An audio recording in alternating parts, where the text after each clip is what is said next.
Good morning, everyone. Today, we are going to talk about the 2023 forecast that's coming up and also all the astrological patterns that I see. Now, in the messaging that we've had coming up to today's event, I talked a little bit about how I see that there are some fundamental structures that we have depended on for so many years now and that it will be challenged in this year. And I know for many people, you might be thinking like, okay, does that mean that there's going to be an earthquake this year? Now, before we start looking at a forecast, I always think it's very important to just sort of like, get everyone clear that I think a not so smart way of looking at things is like to ask, when is the earthquake going to happen? And in fact, what I always feel is a much smarter way of looking at a forecast, because after all, you're listening to an astrologer, right? Is to look at what we thought of as a seismic indicator. So that means, what are some of the things that we're starting to notice coming up in places around the world that could potentially indicate what exactly is going to happen and which exactly of these structures are going to be challenged in these years that are coming up, both from today and from the years coming up. So some of the things, let's have a look at what's been happening in the past year or so, because forecast doesn't just happen from like out of nowhere. It's usually built up on things that have been happening for some time now. Now, last year, one of the big things that we saw was that this concept of leadership even was kind of being called into question.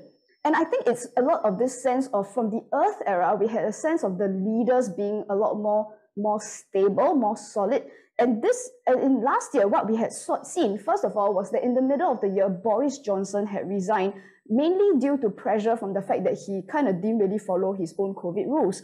And then after that, he was replaced by Liz Truss, who kind of lasted only about 6 weeks. And after that, she was gone too. And then very, very recently, we also had New Zealand Prime Minister Jacinda Ardern also announcing her resignation. Now, the thing is, it's not a new thing that we've had, like leaders stepping down. Like even in the Earth era, that was something that we had seen. But that usually was like, to hear of leaders being ousted and like some chaos going on, it's usually something that we associate with the really small, not very stable sort of countries. But what we saw last year as a little bit of a seismic indicator here was that even for countries that are typically regarded to be quite stable, quite solid, in fact, known to be world leaders rather than just country leaders, have started to show signs that you didn't quite really expect them to finish their term sometimes.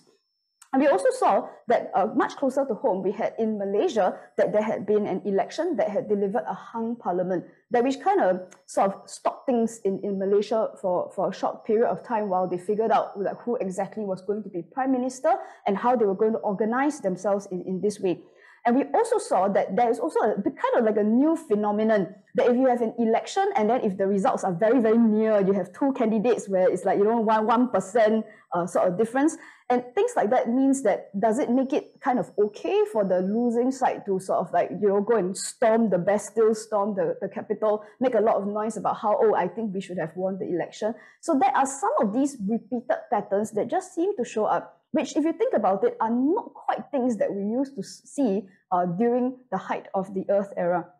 And also, again, much closer to home also is that we start to see like the leaders are also being taken to task sometimes. Like they are being criticized for some of the decisions that are being made. And in Singapore, that last year, we also saw that there was some criticism for a decision that had been made about an investment into a company called FTX. So, and last year also, towards the end of the year, we also started to see that what I call the bright economic lights of the air era, because at the beginning of 2022 or 2020, when the pandemic started, there was a lot of hype about how perhaps the industries were shifting and that it was going to be the tech industries that was going to be shining bright. But even then, as early as 2 to 3 years ago, I had kind of warned a little bit about how it was very important for companies. We had to make a distinction between what exactly was an air era company and also air era companies that were kind of still doing Earth era things. And this is why some of the patterns that we had seen, which has been getting headlines, is that there were a lot of tech wipeouts. So this has actually gone up to over 100,000 jobs have been affected in the tech sector. And beyond just the jobs, it is also that the reality check for the tech industry is that last year, CNBC reported that the whole industry had lost up to 7.4 trillion just in 1 year. So it's not billion, guys. We're talking about trillions here. And it's sort of gotten to a point where it's quite scary in terms of the shifts that can happen in the market when things like these happen. Okay, and also we start to see that the big wigs, I think there was a very high expectation that China would rise in power as America seems to falter a little bit. But we also saw that due to some of the political decisions, the health crisis decisions that were being made by the Chinese government, that last year had been a very difficult year for China as well. So then the question that a lot of people have been asking ever since the pandemic started is that why is it that the world feels so different nowadays? And I want to give a very big hint here, especially if you're first time in my webinars, that I really don't think that it's all for COVID. So there's been a lot of this blame that goes into, oh, I think it's because COVID has gone and messed up the world. I really don't think so. Because, and those of you who have seen my webinars before will have seen this, but bear with me while I talk to the people who may be the first time in a MaySim webinar, that this concept of the Earth to Air era, so that is a very important date that occurred in the year 2020. That's just about a couple of years ago. On the 22nd of December, this date marked a very important time in human history. Now, what you're seeing here, I'll skip all the boring astrological details, but this is known as a Jupiter-Saturn conjunction. And this conjunction actually changes sign every approximately 200 years. So every 200 years, when it changes, it doesn't change sign, I apologize, it changes element. So what happens is that every time the element changes, you find that the world starts to shift its priorities away from one thing to the other. And that means that if you happen to be humans who are living at the time of a transition from one era to another, then we, whether you think you are lucky or you're unlucky, that we are all people who are going to be this millennial Earth to Air era people who will see that transition of the world. So what happened from 2020 onwards was can be best explained by this. So for a very, very long time, the Earth was in what we call the Earth era. And although on my diagram here, it starts at 1901, but actually this phenomenon started from about the early 1800s up to about 1820. So this was also coincided with the start of the Industrial Revolution. So that was when people don't really care about kings and queens anymore, because that was the previous era where you find that there were a lot of these wars and things like that that affected which king you swore your allegiance to. But once the Industrial Revolution began, people cared more about factories, about production, about sending your kids to school, make sure that they have a university education, join the best company that there is, go and climb a corporate ladder. So that had been our world for the longest time. Now, until in 1981, the phenomenon shifted because for the very first time, the conjunction occurred in the air element. And this was also the year that you started to see from that moment on, computers invaded our lives. So you'll find that when you go to a shop, the shopkeeper no longer writes your purchase on a piece of paper, he puts it into a cash register. And you also found that kids no longer wanted to climb trees, they all wanted Nintendos and they wanted to play with their PCs. So, and of course, then lots of things changed, right? You found that LGBTQ, for example, became a lot more talked about, when before that it was this super taboo subject, no one would ever talk about it. So what you saw was that the world started shifting into the air era in 1981. And I know a lot of people would say that it may say that the air era just started. Actually, it didn't. I have to be real clear. It actually started in 1981 already. But you see, what happened in between was that in the year 2000, that was the millennium year, then it went back into the Earth era. And that was then when we started to see that the stock market started to rise like crazy. And suddenly everyone cared about Facebook, not for its connective purpose, but rather how much the IPO was going to be on the stock market. So Facebook was only as important as how much money it was going to make, not really whether or not it was connecting the world, which was originally when it came out in the air era, people were a bit more excited about the connectivity. So then why is it that then that 22nd of December 2020 is so important? Is because from that moment on, it meant that the world went full swing into the air era, and the Earth era is not coming back for the next 800 years at least. So why this is really, really important is because here we are, right? So now we are in the beginning of 2023. So really, really right full swing into the air era. So we know if you ask me, we really shouldn't be talking about the transition from Earth to air anymore, because there is no transition. We are already in the air era, whether you like it or not. And this is why part of the things that we see happening in the world right now is that if some things in the world are kind of still being stuck in the Earth era, if the schools that you're attending, if the company that you're working for, if the friends that you hang out with and the discussions that you're having are still sort of harking back into a space where the Earth era used to be, and then it can feel very uncomfortable, because then that conversation no longer matches where the world is going. And it's one of the reasons why a lot of the events that are happening in the world are going against expectations. And that's why we start seeing some really strange phenomena that happens, which never used to happen in the Earth era. Okay, and before we really go like full swing, I have a lot to cover today. But it's also to admit that it is no longer enough just to forecast the 2023. This is not my first webinar. It is my 10th prediction webinar. And I have a bit of experience doing this now. And I've discovered that if we only just look at predictions, and if you only just pay attention to like what is going to happen, then the only result that comes out of it is a lot of fear. And people start going like, okay, so like, you know, it seems like there's a lot of this doom and gloom going on, right? It seems like nothing is going right. And also that a lot of people feel powerless. And so what if you know that Russia is invading Ukraine? So what if you know that certain countries, their currency is going down? And it's like, for most people, then it's like, okay, well, then we give up, or what can we do? And that's not a very good way to use this, right? And which is why it's very important that we don't just stop at the forecast. So you all know that this event is different from my previous events, because this is a 2-day event, and for a very good reason. So on day one, I apologize in advance that I would love to tell you that 2023 is going to be a smooth and wonderful year, but I can give you the punchline now that it is not. Okay, and that's why January has been quite peaceful so far. And the reason is because most of the stuff happens after March, right? And that's why I've decided to put my webinar at the end of January. So as we go into day 2 tomorrow, then the things that I'm going to be focusing on is this concept of preparedness.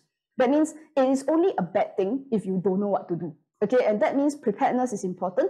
And also, that means every time a new era comes up, look guys, we are not the first people to go through an era change. This has happened throughout human history. And because I'm an astrologer, I went and studied into the history of how things move. And that means I've also studied how the successful people move from one era to another. And that means all the more it's important to listen to this. Now, in previous webinars, I talked about how if you look at most charts and diagrams that you see in the financial industry, in economics, in technology, or whichever it is, you'll find that the timeline of those charts don't go back very far. You'll be lucky sometimes if they show you more than 20 years. And almost none of those studies and none of those examinations go more than 200 years. No way. And probably the only thing that lasts that long is probably astrological calculations. And that means I'm uniquely in a position to look at how humans change from one era to another. And I can tell you right now, none of our modern economists are actually able to do that. So that's why we want to look at what then are some of these opportunities that come up in the air era that perhaps it will be very hard for your financial advisor to tell you, because it doesn't exist in their studies. Okay, and also that for each of us on a person-on-person basis, that what is there a new role that you are going to have to embody in the years to come? And that means you also need an action plan. And rather than asking, okay, crap, like what can we do? Then the other thing is to realize, oh my God, there's so much we need to do. And then it fits into an action plan. And then everybody understands that, okay, so it's just a transitionary period, and there's stuff that we have to go and get action on. Okay.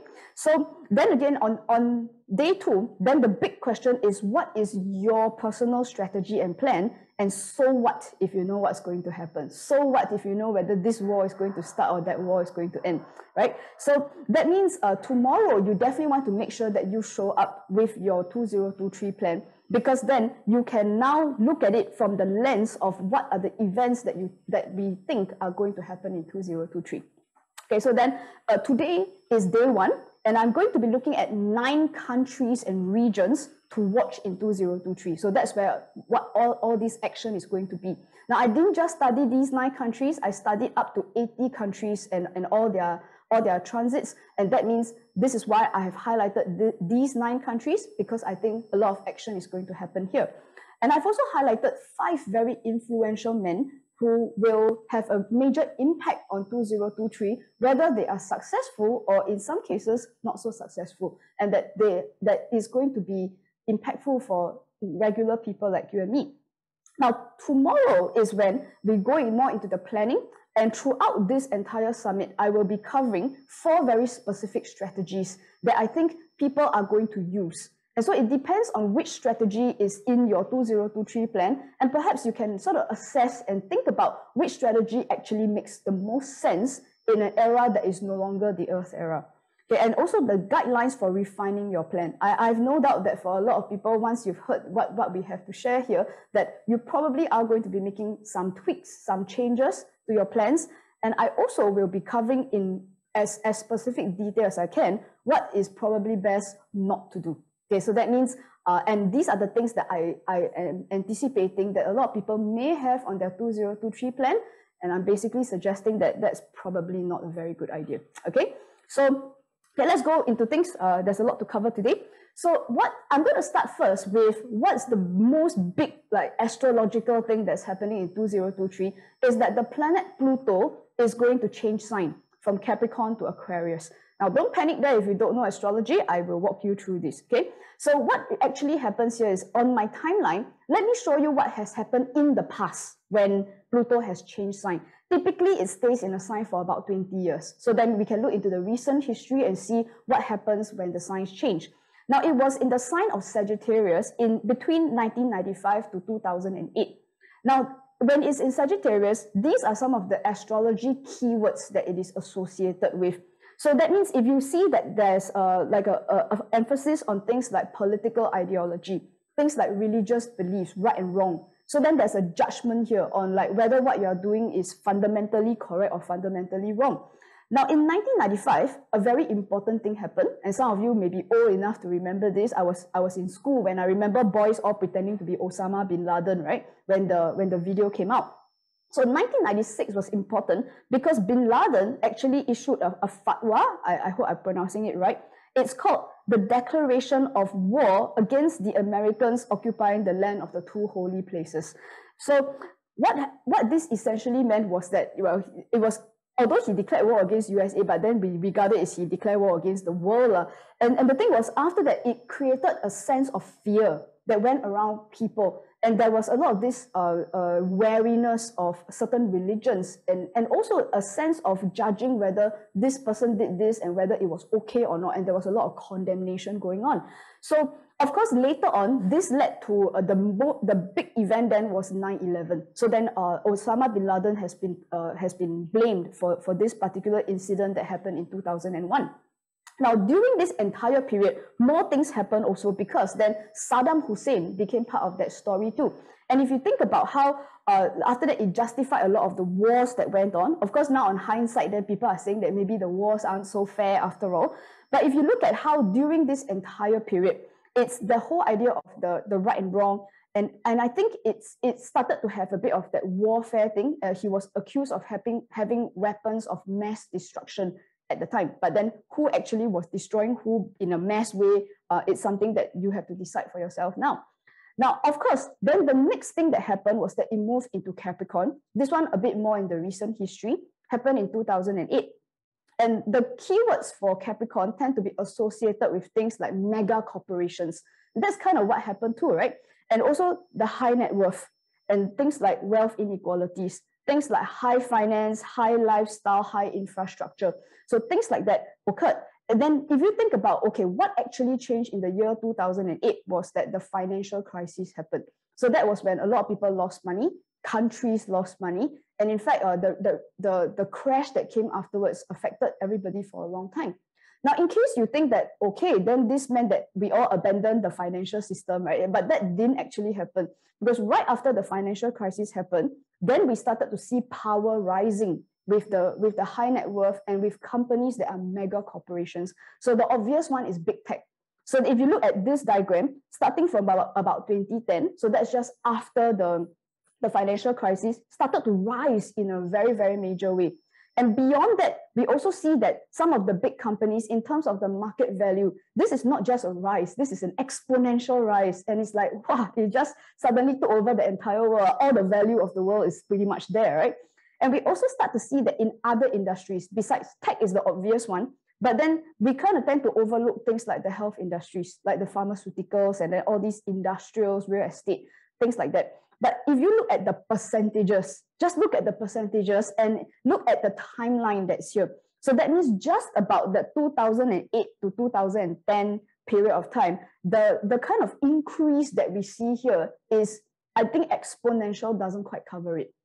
Okay, and this is why what I'm trying to show you here is that, before I forget, like also things like real estate prices started going up like crazily, not just in the UK, but in most countries. In Singapore also, we started to see property prices skyrocket. Of course, we had a previous skyrocketing in the earlier decades, but it was quite scary in the last 20 years as well.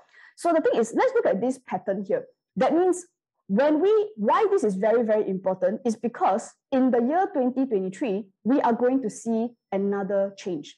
So what can we expect? So let's just have a look now. What I've noticed as a pattern is that every time Pluto changes sign, the year it changes sign, be plus minus 1 year, is when this big crisis shows up. So in 1995, and of course the following year, 1996, was when Osama bin Laden showed up. And after that, there was this massive fear about like religion. So if you belong to a certain religion, at the time, during that period of time, travel became very difficult. People would look at you like you're some kind of terrorist, you know. And also, in the year 2008 and the plus minus 1 year, that was when the financial crisis happened. So that means following this, usually after the crisis, you start to see the world power would shift. So basically in the 1995 to 2008, that's why there's an obsession about weapons of mass destruction. And then from then on, that the whole nuclear power thing became like a real obsession, right?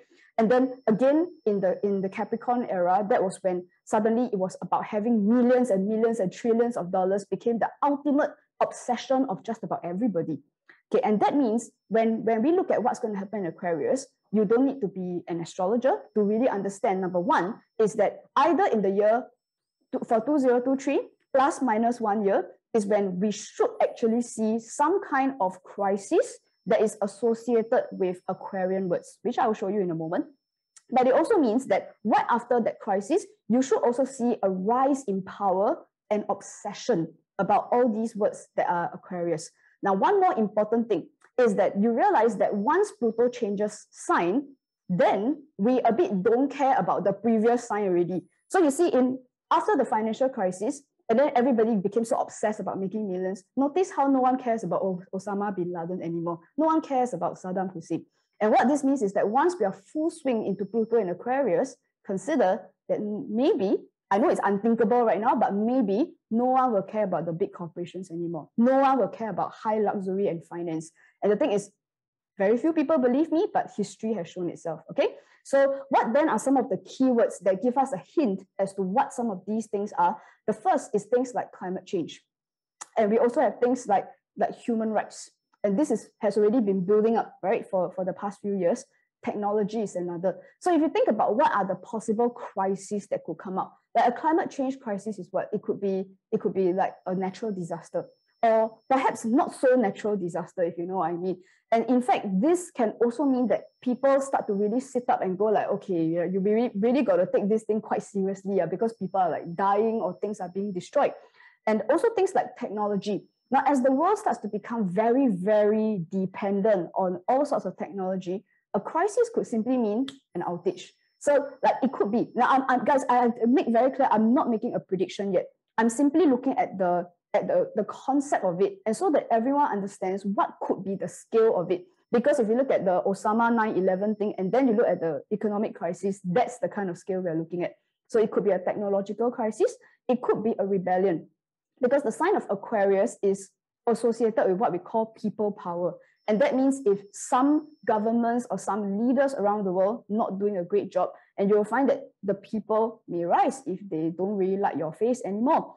And also this idea of a collectivism. So you start to see people sort of gather into groups And some of these groups may not like each other very much, or they may differ very widely, very polarized in their thinking. And this is where the collectivism and people start to collect themselves into groups could actually be one of the phenomena that we will see. And notice how once it moves in 2023, this thing is going to last for about 19 to 20 years until 2043. So this is not going to be a 2023 forecast. This is a 20-year forecast, right? So give it to you right from the start of the webinar.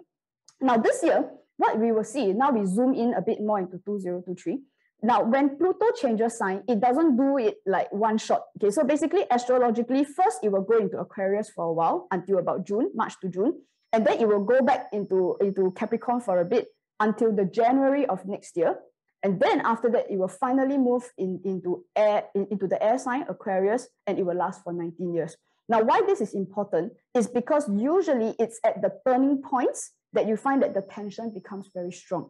And in fact, by my calculations, and also by what I see happening in the whole world, is that most of the action is going to center around between September to about November of this year. So that means pretty much the last quarter. And one of the reasons is because it is like, if you look at this diagram, right, it is like the last gasp of the earth thing. So basically you'll find that a lot of the earth power structures will try to hold on to the power, but then the thing is the astrology not in their favor. So then you'll find that the power shift will start to really move between September and November of this year. Okay, so now as we go along, my entire summit will be divided into 4 sort of like chapters in that sense. And each of these chapters are pretty much the different kind of strategies that the people, everybody in the world are trying to employ these strategies to sort of deal with the situation. And as I go along, you'll see at the bottom, I have this fire era to air era, and which means that I sort of categorize all these strategies in terms of how far into the air era they actually are. Okay, so we start with the most fire era one, which is the invincibility. So this idea that comes from the fire era where might is the strongest.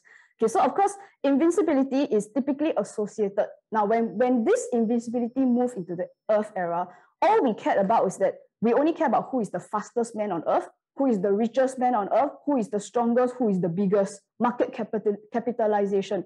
So of course, the idea, the whole point of this strategy is to be the unchallenged winner. I'm number one and I will dominate the market. So guys, this is not just in terms of military might. We see this in business as well. We see this in PSLE results as well. So the whole idea is I'm number one, then nobody will challenge me. This one, very old-fashioned concept. But you also see that as the world started moving, it's in all the small things like who has the tallest building in the world. And then they start building taller and taller. So basically now is like the Burj Khalifa, as of now, is the tallest building. And you see companies get bigger and bigger. Then we rank them, right? Basically want to see which company is bigger. At first it's Microsoft, then after that change to like Google, then change to Apple, whichever lah. Okay. And then after that, same thing happened with the world economy. United States has been number one for a long time. I'm not really sure that they're going to maintain that for a very long time too. And then we also start looking at the militaries. So United States dominated for a long time, but hey, look, some people are catching up. Okay, so that's invincibility, not a very reliable strategy. And you also start to see that in terms of firearms and like, you know, world love ranking things. We always want to know who's number one, right? And then, of course, when we look at invincibility, that brings my forecast to these 3 very important people. And I will start, of course, with the United States. Okay, so let's talk about USA first. What are some of the big things that we are going to look out for? Now, this thing that I'm looking at right now, I have covered in multiple of my prediction webinars because it is so important. And it describes the erosion of the foundation of the USA. Now, this is super important because when we think of the Earth era, all the images of the Earth era are associated with the United States of America. So whether it's associated with like markets, capitalism, wealth, cars, property, doesn't matter. It's all USA images, Hollywood. And that means that as the USA starts to get eroded, basically all these concepts that we associate with the Earth era will be challenged, every single one of those things. And this actually started in a very, very major way from about May last year. And I've been talking about this since like multiple webinars before, and it turns out that I have been accurate. So the thing is, you see a rise of idealism and ideology, and it includes religious conservatism. So people on the ground, like USA used to be a land of the free, land of the like anything, free love and whatever. And now it's not. Basically, people have become very, very religious and conservative in the US. And also you start to see that it starts to blur the boundaries into law and administration. So now that's where shit gets real, right? And then we also start to see that they start to idealize this idea of roots, origins. Are you black or white? Are you of European descent? Are you Christian? Okay, so things like that start to become important. Are you gay or are you straight? So things like that are important now. So between May and August of last year, this was strong. And I was accurate because last year, there was a law that was being overturned called Roe v. Wade. And this meant that it changed the constitution in a way that allowed states to outlaw abortion. And as of this month, look at this map here and you see that all the states colored red color have now banned abortion. So that means women can no longer abort. Doctors who do it are being sent to jail. And this is a big thing because then it's like it takes away a lot of freedom and that is being challenged in the US right now. And the thing is, what's a bit more worrying is that this victory was for the people who are very conservative Christians, it's being marketed right now as a spiritual victory. And you will have to do your own research to verify what it is that I have just shared. Okay, and then the thing is, and if you start to notice that some of these can seem a little bit fanatic in that sense, is because it is. And in fact, what my calculations show that as until next year, May of next year, it will go up another level. So that means the US will become more and more in this way. So that means on a realistic level, for people like you and me, that means what can we expect is that a lot of these laws will change. Things that used to be associated with the American freedom are going to shift because then they are going to start shifting laws into very conservative ways. So daily life and work can become very chaotic or unpredictable, just like they just suddenly out of nowhere just like ban abortion. So the thing is, what then is next? Okay, and you also see that it will be very influenced by the radical opposition and who become very vocal and unrestrained because in the past there were a lot of things that were not acceptable to be discussed openly, and now people don't care already, they will just openly say already. Okay, and also that because of this fervor that is going through the country, then they will favor what I would call a radical new leader, or that they also don't mind a radical status. So that means in the past, if you tried to suggest that they were radical, then people say, no, not really, we're quite moderate. But I tell you now, they say, yeah, we are radical. So there's those of you who know astrology, that is that the Uranus becomes very strong. They don't care really what you say about them.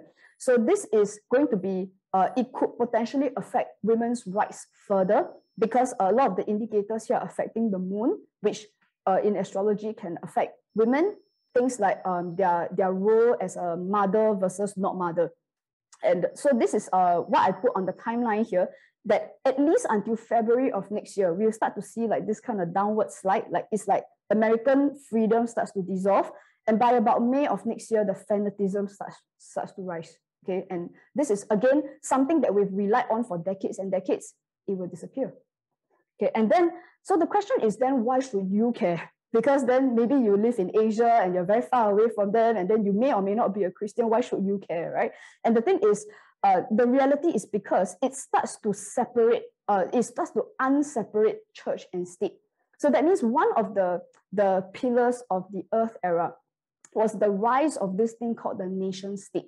So if you look into human history, in the past, it used to be kingdoms everywhere. So it depends on like one guy decides what's going on. And in the Earth era, we start to see people signing treaties. And we agree with each other, okay, we draw a line, then here is your country, here is my country. And then we decided that, okay, all men equal because democracy, right? Then it's like, doesn't matter you what race, what religion, then everyone can be in parliament, then we all vote like fairly. But you see, America is the poster child for this. And if America starts to blur the lines between religion and state, then this is something that you should really pay attention to. Okay, so then that's something that you may have taken for granted, which may not continue. Okay, so that what you also see is that in terms of the law and the way the Supreme Court is structured in the US, right now it is a very conservative court. And quite a lot of these people, they've already banned abortion, and there are quite a few things that conservative people don't like. that is, if you think about it, is quite associated with human freedom, especially in the air era. So America, strangely enough, will be making a lot of laws that go against the freedom of the earth, of the air era. So you find that there's the religious fervor will continue rising in the US. And then, of course, for many of you, will be like, okay, so yeah, that one is the law religion thing, right? And it's like, does it affect money, right? Because I know a lot of people like quite earth era one, I care about money. Yeah. So then the question is, right now it is the dominant currency, and what then does this affect America here? So then you find that although I've been warning for a very long time about the erosion of the US, but then I've been told by some people, hey, May, you keep saying that the US is going to be weakened, but then the dollar gets like stronger and stronger. So the dollar is strong. However, there is a very big problem, because even that goes against the air era thing, because then it's good for the US, but it's bad for the world. So in terms of a public good sort of thing, it's actually making life very difficult for many, many countries right now. And that's why looking forward here is that there could be a threat to value. So if you look on the left-hand side, you can see that there's this red line that I've drawn in the number 2 house. And the second house can be dealing with a more direct meaning like monetary value, but it can also be values.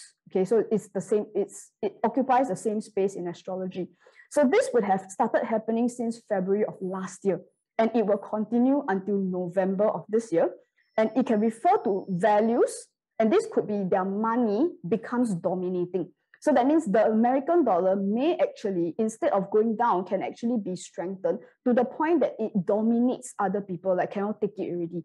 And also this can also include spiritual beliefs within the country that can become dominating, that crowds out other people. And then, so they become very aware of threats to the dollar. So basically, once a lot of people start to get a bit angry with them that the money is so strong, then America will do everything in its power to try to maintain their invincibility. And this is where it starts to affect the world. So this will become strong around August or September. That's when a lot of this judgment will start coming up, and people are going to be assessing the US dollar. And just about September to October is where this will make them a bit insecure, and then we have to maintain our strength. Okay, so going on, it's that later on, you'll find that the ideals will spread even further. So as I said, from May onwards, the idealistic beliefs will go on, and May to August, it's strong. Okay, so basically what you see is all this black color stuff. I will highlight it for you here, that if I were to put everything together, you'll see that very quickly, America's beliefs will start to sort of diverge away from what the rest of the world wants to do. And this is not good news, because then so much of our trade and a lot of the world organizations have their base in the USA. And when this thing starts to be challenged, then some of those organizations that we have been following and we have depended on for decades may start to see a crack in terms of whether people agree or don't agree on things. Okay, so that's something you can write down if you're listening to this. Okay, and why is it that I've drawn this blue line here? Because that is March of 2023. So as you can see for America, they're very weird. Okay, I draw this here to show you that America a bit late. So that means later, as I show you other countries, by March, we see a lot of things happening with it. America a bit slow to the game. And things only start happening in May onwards as a reaction to what the rest of the world is doing. Okay, and this, why? Oh yes, and before I look at that, can you look at the right-hand side of this, when I showed you that people will become very fanatic from May onwards. And this is very important because they have an election in 2024. So as of now, Donald Trump has announced his intention to run. No one else very significant has so far announced it. But why I am pointing this out is because this is not the first time Pluto is entering Aquarius. So every like few hundred years, this thing happens. So the last time this happened from Capricorn to Aquarius was in the year 1777. That's like almost 300 years ago. And if you know your history, why this year is very, very important. And then again, the history will repeat itself. There must have been a crisis that year that changed the world, and it made the world sit up. But what happened then was because the US declared their independence. So the US was independent in 1776. And this is a big thing because prior to that, in that Earth era, I can tell you who was number one. It was Great Britain. So that is a colonial power, everyone in British power, the whole world. And for one country to decide that, well, we're going to govern ourselves, is like, huh, you mean can like that one, man? So in 1776, America challenged the idea. It was around the same time that France also had their revolution. So they decided, don't want the king, we can govern ourselves. So at the time, these two countries declaring independence in such a way was revolutionary. And it changed the world because after that, all these countries started declaring independence one after another. So this is why, guys, you have to pay attention to this. Whatever happens during this period means that you will see it will start spreading one after another. And that's why things do happen at a breakneck speed. Okay, so then this year, like I said, it happens in March, and that's how close we are. Today's date is the 28th of January. Basically, Pluto moves into March on the 24th of March, which means we are 2 months away. From that moment on, then you can start to see the Hollywood movie playing out already. Okay, so that's for the United States. And I also wanted to just do a quick look, okay? I have a lot to cover, but I just want to look at this, that Joe Biden, the thing is, isn't the president going to do anything? And I'll be quick with this, that Joe Biden is going to have some of the personal issues this time around, and it starts to go up from about March onwards. So there's a sense of imminent danger. The president is feeling like he's being persecuted. And so some of these dates, I'm just going to go on. And one of the reasons is that it can also affect his own family. I understand Mrs. Biden has just had an operation, that there's some cancerous lesions removed. And it's possible that he might not be so paying so much attention. His wife, it doesn't actually say that Joe Biden is going to be in any difficulties, but these indicators in his chart show that I cannot rule this out. Okay, and also, very recently, Joe Biden has been in a bit of trouble because he used to be Vice President to Barack Obama, and some of these classified documents have been found in his home. Now, why this is very concerning is because when I look at the charts here, first of all, I see that from May onwards, the leader disappears. So that means he's not so active in terms of either he's been restricted, or that he just doesn't have the wherewithal to sort of pay attention to this. Could be because of the case, could be because of like health and personal development issues.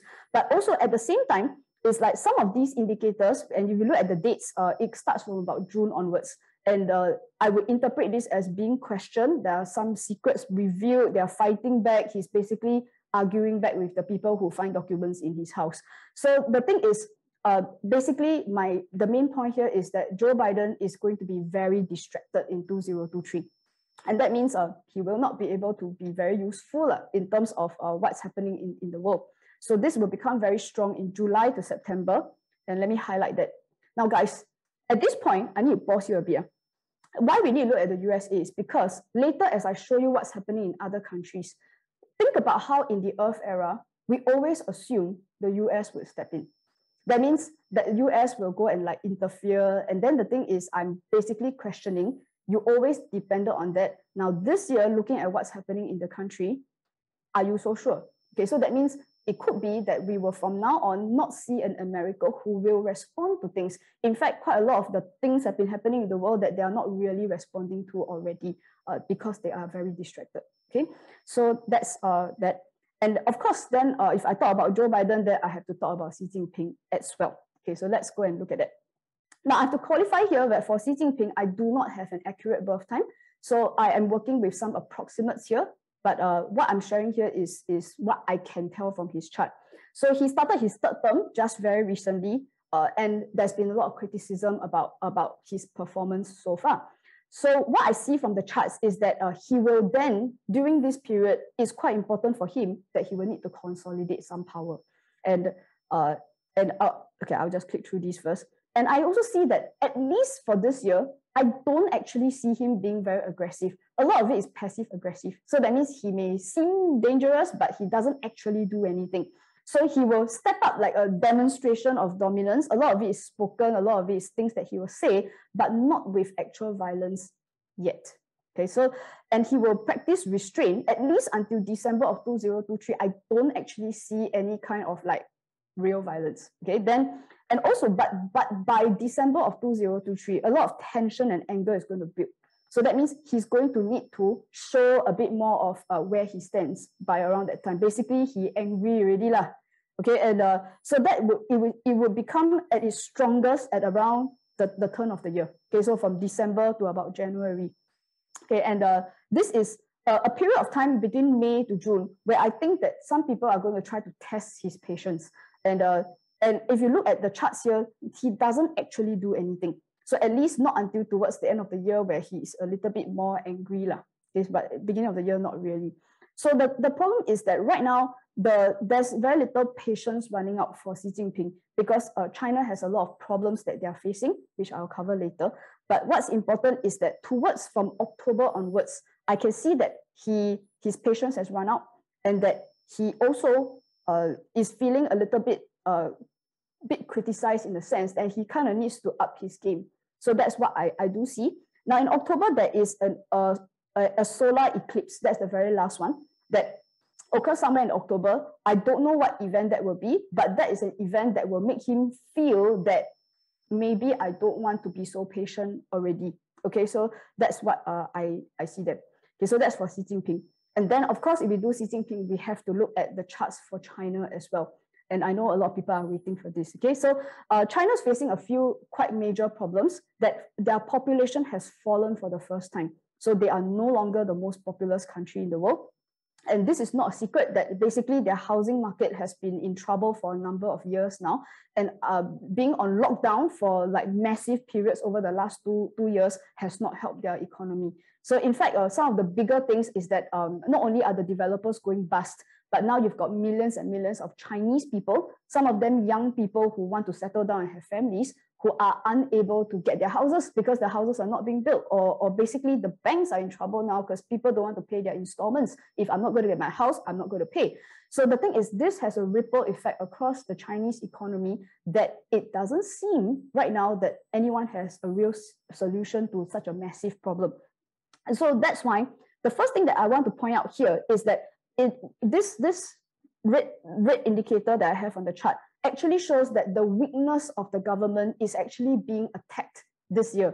So that means this green indicator at the top of the chart shows that it is a pain indicator and that the beliefs of the government, basically the people will have run out of patience here. Now, this is something that we've seen starting to build up ever since the very strict lockdowns for COVID-19. So the people are basically making clear to the government, we don't always align with what you say is correct. And on top of that, okay, let me deal with this red line that cuts across here. And this one is very important, okay? Because it starts to affect this Venus that's at the top of the chart. So if I'll indicate it here. So when Venus is in the 9th house, it tends to affect a few things. Number one, it could affect the position of women in China. And this becomes important because their birth rate is a really big concern right now. And it's that there will be a lot of movements in terms of a conversation about the role of women, how much freedom they have, and like whether or not do they work too hard, that's why they are not having babies, and things like that will start to escalate around this time.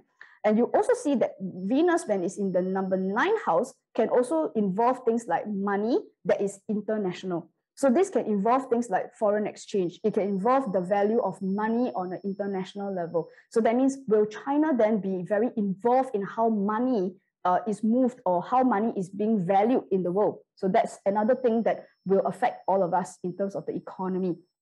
And so basically, I also see that there's a lot of this concept of the naughty children.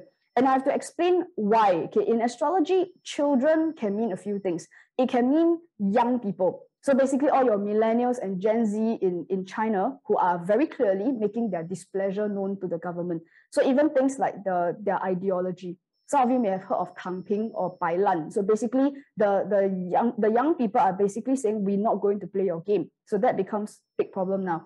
And children in a country's chart can also refer to what we call subordinate states. So this includes people like Taiwan and Hong Kong, because if China is the parent, then these are the children. So that means if there's some kind of disagreement with what the parent wants to do, then that could be termed as naughty children. So usually the issues are about things like property, families, debts, bank loans, and it's going to be a bit of a plodding year for China. So things don't move properly. and they could potentially get a lot of negative publicity, as if they are not already. And so that we can expect some unexpected developments in international relations and things like that. So this becomes ultra strong around December to March. Now notice before that I said that Xi Jinping is, he suddenly seemed to pump into action just about December.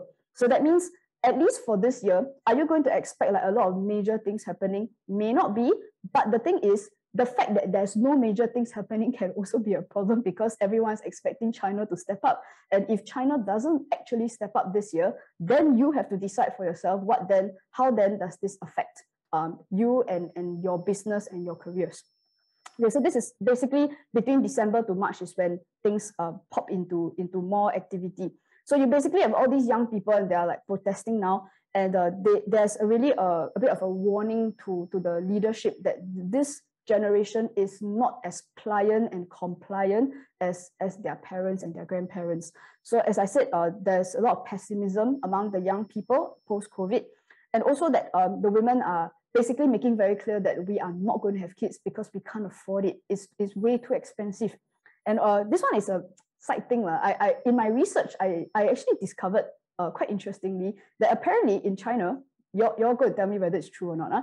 If you get married and then you don't have kids, then the government actually calls your mobile phone to ask you like, hey, why you never have baby? And it's like, can I help with, have you been taking prenatal vitamins? Or it's like, it sounds funny, but the reality is it's come to that point where they will actually call your mobile phone, ask you why you got no baby, right? So, and I think what I actually want to show you with this chart is that for much of the year, I know you don't know astrology, but you'll find that the action really starts ramping up from about December onwards. I really squeeze their chart for everything really. I don't see much activity actually happening in China. So that's why it's not good for the economy. They need to do things, right? Otherwise, so some countries are going to get affected.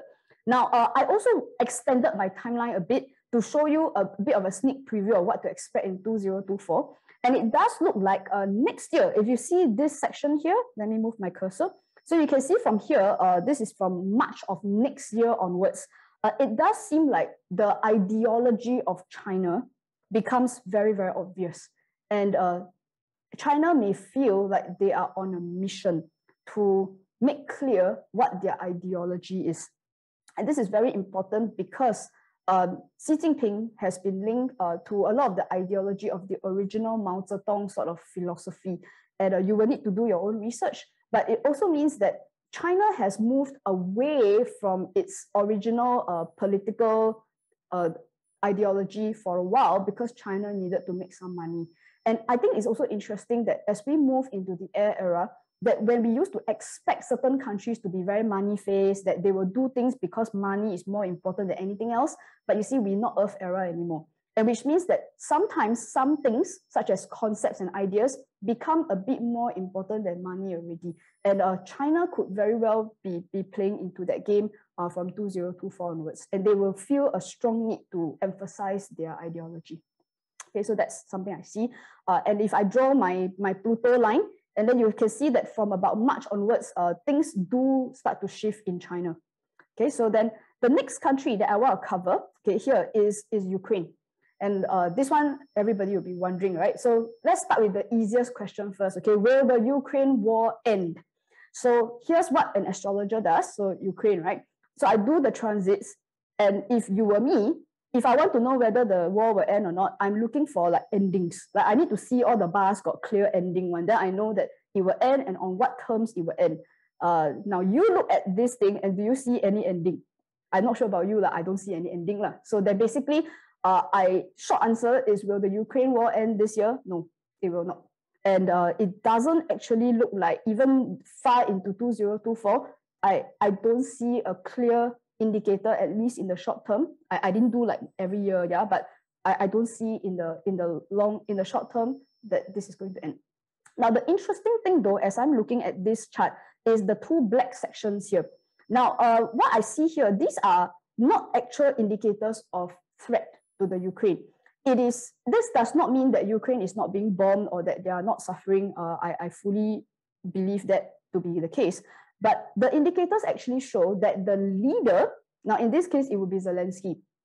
that he is suddenly feeling quite insecure and that he will need to consolidate power, and potentially by about October to November, he may not be as popular as he has been. Now, this had puzzled me. So when I did the transits, I was like, why? Because this guy is like a bit like popular guy right now, right? And so I went and did my research, and here is what I found, is that he's basically, you see that there's a bit of a power grab in the background, and that there will be a need for the control of media by the leader in dealing with things like opposition and enemies. Now, if you tell me that he's managing the media because Russia and Putin, that one is understandable. But this does not make any sense, because if he wanted to control the media, it wouldn't happen in March of 2023. It would have happened a long time ago, last year. So the thing is, now I see that the leader is imposing restrictions in the company to stabilize and to control the expression of people who are opposing him. And I thought this was very interesting. And it will be very strong in Ukraine between March to June, and again in October to November. By October, he may not be as popular as he is right now. And I can tell you, I was scratching my head when I saw this. So I did my research, and it seems that he has now apparently suspended up to 11 pro-Russia parties. So these are the opposition parties that are in the Ukraine.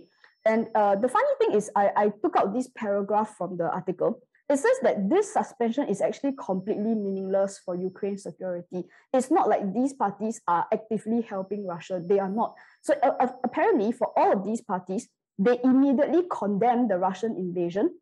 They used to be pro-Russian, but ever since the invasion, they said like, yeah, we don't agree with this. And in fact, they are actively contributing to Ukraine's defense. So it does not actually make sense that he's doing this to protect Ukraine from Russia.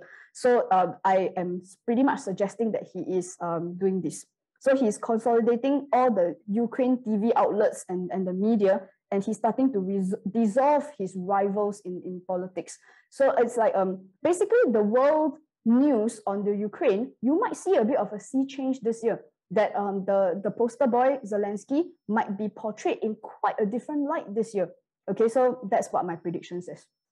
Okay, and so the thing is, you see, now that I've covered the main ones, okay, so these three countries are pretty much where the whole invincibility discussion is happening in the world. And what I wanted to show you here is that invincibility is being challenged in the air era. It's like, if as I'm talking about these three countries, you're a bit sian already. It's like, why is it we keep talking about this who win, who lose thing? And if that's so, it's because the era has changed. We are no longer really interested in who's going to win the war, really. Everyone's tired of that conversation. And in fact, this is one of the reasons why I'm also suggesting that if you are dealing with the invincibility strategy in your work, that means if you are in marketing and the whole idea is to dominate the market, be the number one, like kill everyone else, it's like, and we can laugh at the US and China and Ukraine at taking on that strategy. But if we are being honest, some of us in various parts of our businesses and our industries, we are still on the invincibility model. And it's the whole idea of, oh, let's go to the top school, like make sure we choke the seat and make sure other people don't get, because we want to dominate and make sure other people don't get this opportunity. And it's the invincibility strategy still there among regular people as well. And you will have to decide for yourself, is this a strategy that fits in with the philosophy and the ideology of the air era? And also, there are some fundamental problems with invincibility, is that it only benefits the winners at the top. And why I keep highlighting on the USA is because the US has used this to their advantage in the Earth era. They dominate in every category. It doesn't matter, you pick anything, they are number one. And it got to a point where it's like everyone else is not doing so great, and it's like, and they've taken the benefit from that. And the result of it is that you find that the guy who wins doesn't actually win because no one likes you anymore. So this is it can be a bit of a problem, and it means that other people cannot contribute in a way that allows that equal contribution thing. So of course, even in the markets, I just randomly pick like commodity goods and things like that. But this happens in every industry, isn't it? In sportswear, in construction. And the thing is, quite often, even things that don't always require that level of domination is such that you cannot even play in that market at all, because the dominating player is so big, and they actually actively go with the invincibility model such that it kills everyone else off. And I think it is also one of the reasons that is contributing to that very, very wide gap that's happening in the world. And it's also why it could potentially lead to an uprising among people who have been suppressed for a very long time. Okay, and also another problem with the invincibility model is that it degenerates into an ego match.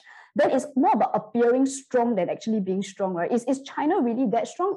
Is America really that strong? And people start to question really. When you start to like, it's very important to you that you must appear very strong. Then people start to question like, are you really that strong or not? So that becomes a problem. And then we also realize that the victory doesn't even last. It doesn't last, which means recently, Elon Musk was so much hype when he became the richest man in the world. In less than a year, he's no longer the richest man in the world. So great, you are number one, and for how long, right? And then the next thing is that if you look at how America has dominated massively in terms of military spending, it far outstrips, even up to 2021, right? It's like no fight. You can add up all these other people, so they never even add up to their expenditure. But then the question is, you spend so much money, surely you must have an invincible military, right? That means your invincible strategy, it should work. And it turns out it doesn't, because a study was recently done just this year, within the last 2 years, that they've discovered that there is no US missile defense system actually proven capable against a realistic ICBM threat.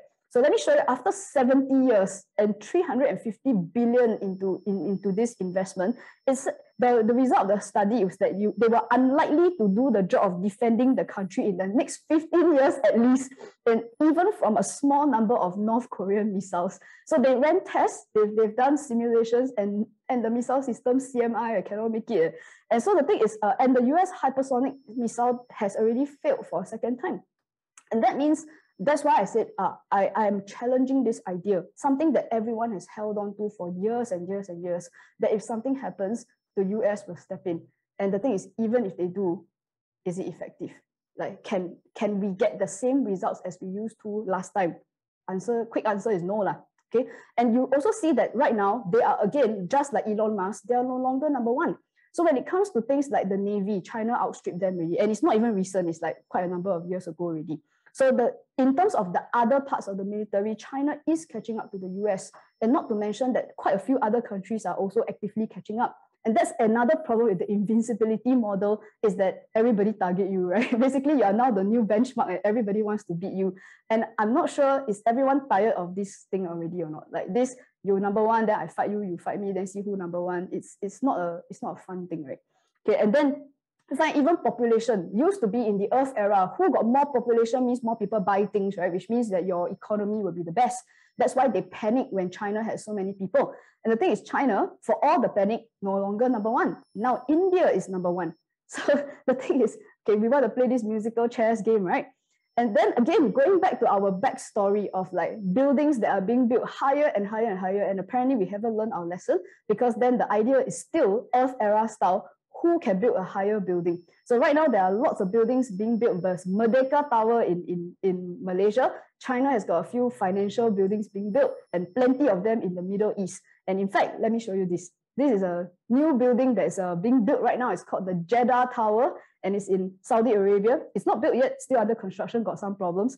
But the thing is, look at this picture and you get the idea. Basically, it's so high until I'm not even sure what the guy in the top floor is actually trying to do. It's like you're probably going to get a headache from being up there. But the reality here is that they haven't learned. They are basically still playing the invincibility model. Okay, and at this point, like I said, I think it should become quite clear to a lot of people that I am seriously challenging and questioning whether or not does it make sense for you to play this game in the air era. And now when we come back from the break, okay, I will be talking about the safe zone. So this is another one of the strategies that have worked for a long time in the Earth era. And we're going to take a good look at some of the countries who are trying their best to keep things the way they were. And we're going to see in 2023 how successful they are going to be to keep things the way they were. Okay, so during the break, you can actually follow me on my social media channels. You can follow me on Facebook, Instagram, or YouTube. And if you are new to my prediction webinars, you will be able to watch my past webinars on my YouTube channel as well. Some of the forecasts that I put in my more recent webinars, I may not be covering in this summit. So it's quite worthwhile to go and look at some of the old ones, because sometimes I don't repeat what I said in previous webinars, and the timeline is quite long. Okay, so you can go and check that out. You can also join my Telegram channel, so that I will actually be posting updates, more information as the year goes. Okay, so you can just scan this QR code to join. So the time now is about 11:06, and then we will take a break, and we will come back at 11:15. Okay, I'll see you guys in a bit. Okay, guys, are you all back? Okay, say yes on the chats, right? If you are back, so that I know that I can continue. You be kind of want to make sure that people don't miss this stuff. Okay, the safe zone, very, very important. Okay, just say yes on a group chat if you're back. Okay, fantastic. And those of you joining in from Facebook Live, you can also participate. Okay, it's just so that my team knows that you're back, and then we can continue. Okay, fantastic. Thank you very much. Okay, so let's go on. Okay, to the second strategy, which is the safe zone, and this is the one that we all very familiar with, because it's very Earth era, right? And it's like what I wrote here is the copy and paste, because then the whole idea is, in the past, during the Earth era, one of the things that we were very good at is to build some of these major structures. We built corporations that were so big that you know that if you buy something, they will deliver to you on time. And there are all these government corporations that were very robust. And you knew that if they said that they were going to set something up, they would set something up. And that's why in the Earth era, this copy and paste model worked really very well. So then most of us would basically say, well, you go ask your kid, go to school, go to university, get a job, then go and join the biggest company you can find, then faster start climbing corporate ladder. So this is what we call the tried and tested method. I don't think people have ever really questioned that very much during the Earth era. And this is why, and most of the time, if you try to do something very different, then the usual commonplace logic that you get from everyone else would be, hey, but then this thing has worked in the past. It's worked for decades now. Why would you be questioning it? Well, I mean, the reason would be era lah.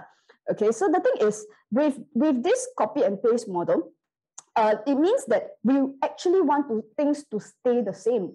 That's why it's very hard for some people to sort of think of, to envision a bit of a different life.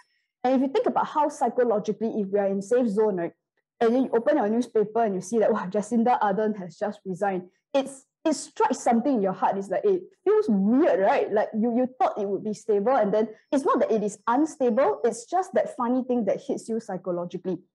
And it's like the tendency is to want to use HO methods. And I think slowly by slowly, everyone is starting to realize that when you use the old methods, it either doesn't work at all, or it kind of works, but then it's like, people are not very enthused about it. It's just, it barely gets through. And also you'll find that the safe zone is often motivated by financial security. So that means if you think about how in our business, that means you don't want to break the model, you don't want to like sort of get out of a copy and paste, because then people say, but then the budget we spend already, right? We must make sure that we get the ROI ma. So that means that's why we copy and paste, because the whole idea is that nobody wants to take responsibility for the fact that we do something a bit different. And then what if it doesn't deliver that? Okay, better don't say anything. So that's why it's called the safe zone. And it's usually motivated by not financial profit per se, but I think it's more motivated by financial security. And that's why a lot of people freak out when their kids say, hey, mommy, I don't really feel like going to university. Then, oh my God, then everybody loses their minds, right? Because then what if you die? What if like you starve to death? So if you think about it, quite a lot of people who didn't complete university are in the like very, very rich people. So it's actually not factually true. But this is why I said that it is not motivated by the need to improve, but it's motivated by a fear that we will die if we don't do the tried and tested thing. So it's a fear of risk, fear of financial loss. And I think this fear of risk can also include this fear that you don't want people to say that there's already a tried and tested method. Why are you such an idiot, right? Why you go and try something new, and then now you are the person who just doesn't look very smart? So there is a social cost to experimentation. And this is one of the reasons why the safe zone tends to be like that. So you find that as societies really adhere to safe zone, and there are lots and lots of countries. I know some of you are thinking like maybe I'm talking about only Singapore, but it's not just Singapore. In fact, just about every country is like that. So the tendency during the Earth era, which actually was a very good strategy, don't get me wrong, is to adhere to authority and conventional wisdom. And for the longest time, it did work. And it meant that people bought their properties, people bought their cars, their kids were okay, everyone had money to spend at the supermarket, it was all good. And the thing is, if we take this strategy, then the idea would be to hope that things continue like they were in the Earth era. And I think the biggest problem with the safe zone strategy is that it's quite clear that in 2023 and onwards, I don't think you can hope things continue like in the Earth era simply because we are no longer in the Earth era. So if you look at this particular picture of like people walking fast across the street, I am of course talking about Hong Kong. And Hong Kong is one of those places that if you think about the Earth era, apart from if you think about like the fast cities, the big banking and finance sort of story, yes, you get the New York Wall Street sort of story, but you also get that whole Hong Kong story. And for the longest time, Hong Kong was like this. So I don't know about you guys, but for me, growing up and also into my early adult years, this was how I saw Hong Kong. It's a bustling place. People are like, sometimes they talk a bit loud and then they're always in a hurry. There's a lot of commerce going on. People knew how to make money. People were excited. There's a lot of energy going on. And this is the Hong Kong that we knew from the Earth era. A fantastic place. Now, the thing is, have you noticed that Hong Kong went quiet? That at least in the last about 3, maybe 4 years, just about the time that the riots began in 2019. And ever since then, don't know about you, but when you look at newspaper nowadays, have you guys noticed that no one really, Hong Kong doesn't get mentioned anymore? Doesn't show up. You don't hear about, like it used to be that you hear a lot of news about like Hong Kong movies or like some cool thing is happening in Hong Kong. They just went quiet. Like it's almost like nothing is happening there right now. And even this idea of we don't actually get a lot of updates about what's actually going on. And basically, Hong Kong has gone not just quiet, but also a little bit empty. And it's, when I say empty, I don't just mean that the streets are empty, like obviously the people are still there and they're still walking around. But what I mean is that in terms of the economy, in terms of the activity. So even like, is there this sense that that things are moving in Hong Kong? And in fact, one of the things that has shown up in the last couple of years is an exodus. That means Hong Kong is actually losing people. And if you do your own research, you'll find that the population of Hong Kong has actually dipped very drastically. And quite a lot of the people leaving are, unfortunately, a lot of it is a brain drain. So that means there are a lot of these high-level executives, basically people with money, people with skills, people with the know-how have left, simply because there's no real space for them to do what it is that they want to do. So many of them are in London, they are in the UK, and in various other countries, some of the Western countries, and maybe some people are in Singapore as well. So the population is down, and it seems that it is not slowing down. So based on my research, it seems that people are literally trying their best to just find a way out of Hong Kong ASAP. Now, what happened to Hong Kong? So and one of the reasons why you don't really hear much about Hong Kong is that there just isn't anyone left to report on Hong Kong, because this is just the reports from maybe about 1 to 2 years ago. China has essentially crushed all of the independent news outlets. They've been either closed down or arrested or like, I don't know, somewhere in China where no one can find them. So basically, the world has now lost an important way to understand Hong Kong and China, because you no longer have a voice that's coming from China, and that's why they're shut up, they're silenced right now.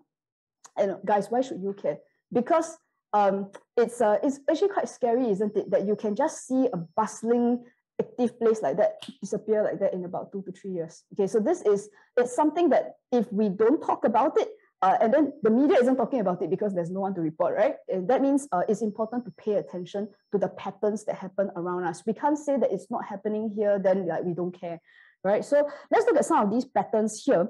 Is now this square that I have put out on the chart here, this red square here, it indicates one of the characteristics of Hong Kong, which is that the people can be very natural activists.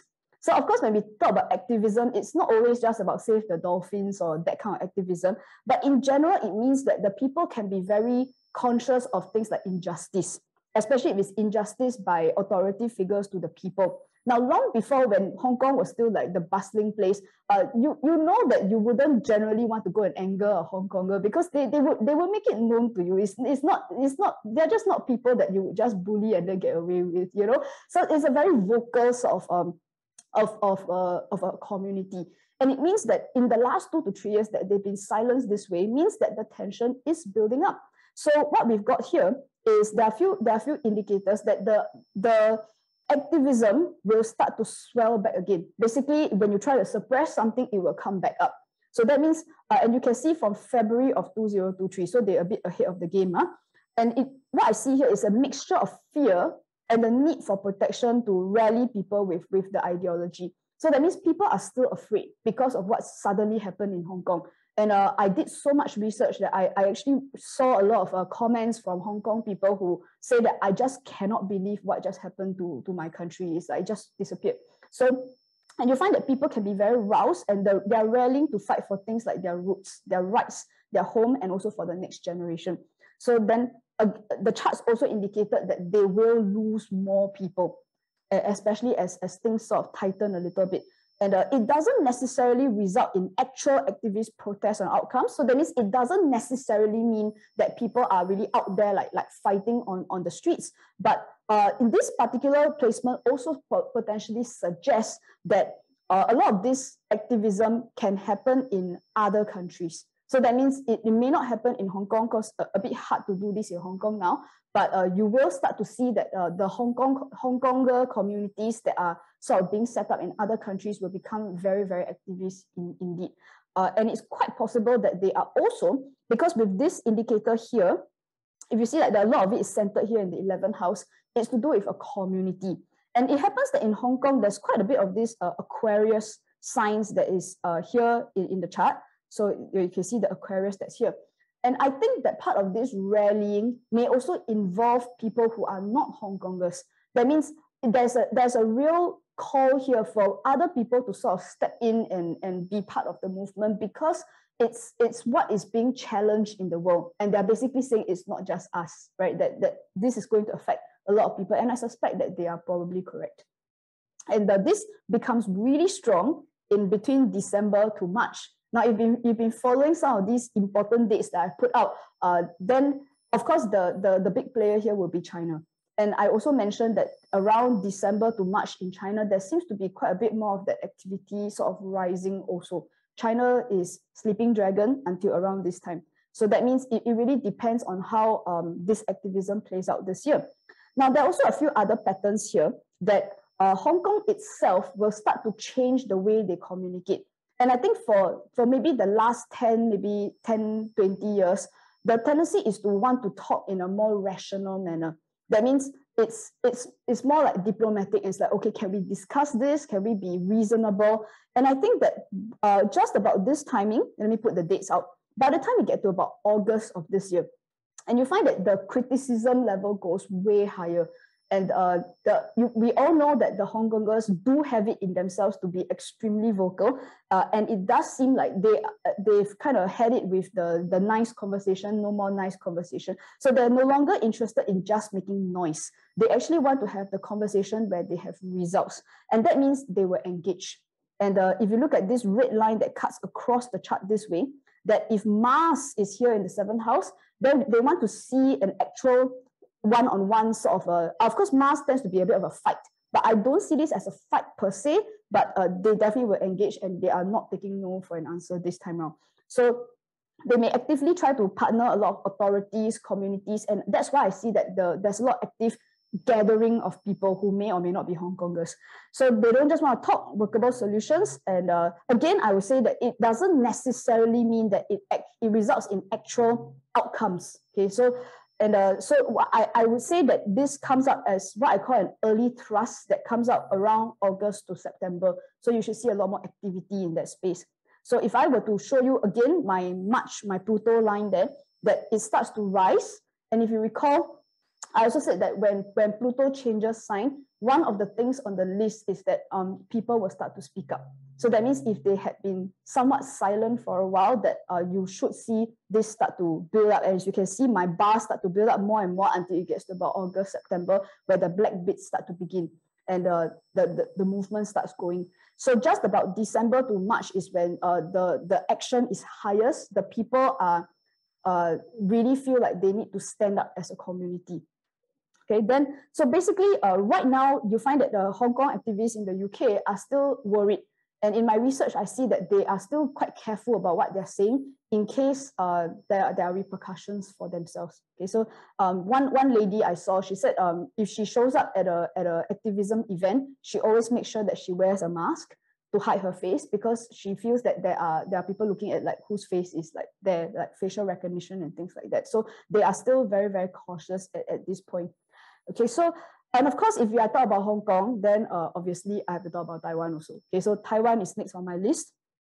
And so of course, that's the big story, right? Everyone wants to know, okay, is there going to be an invasion, right?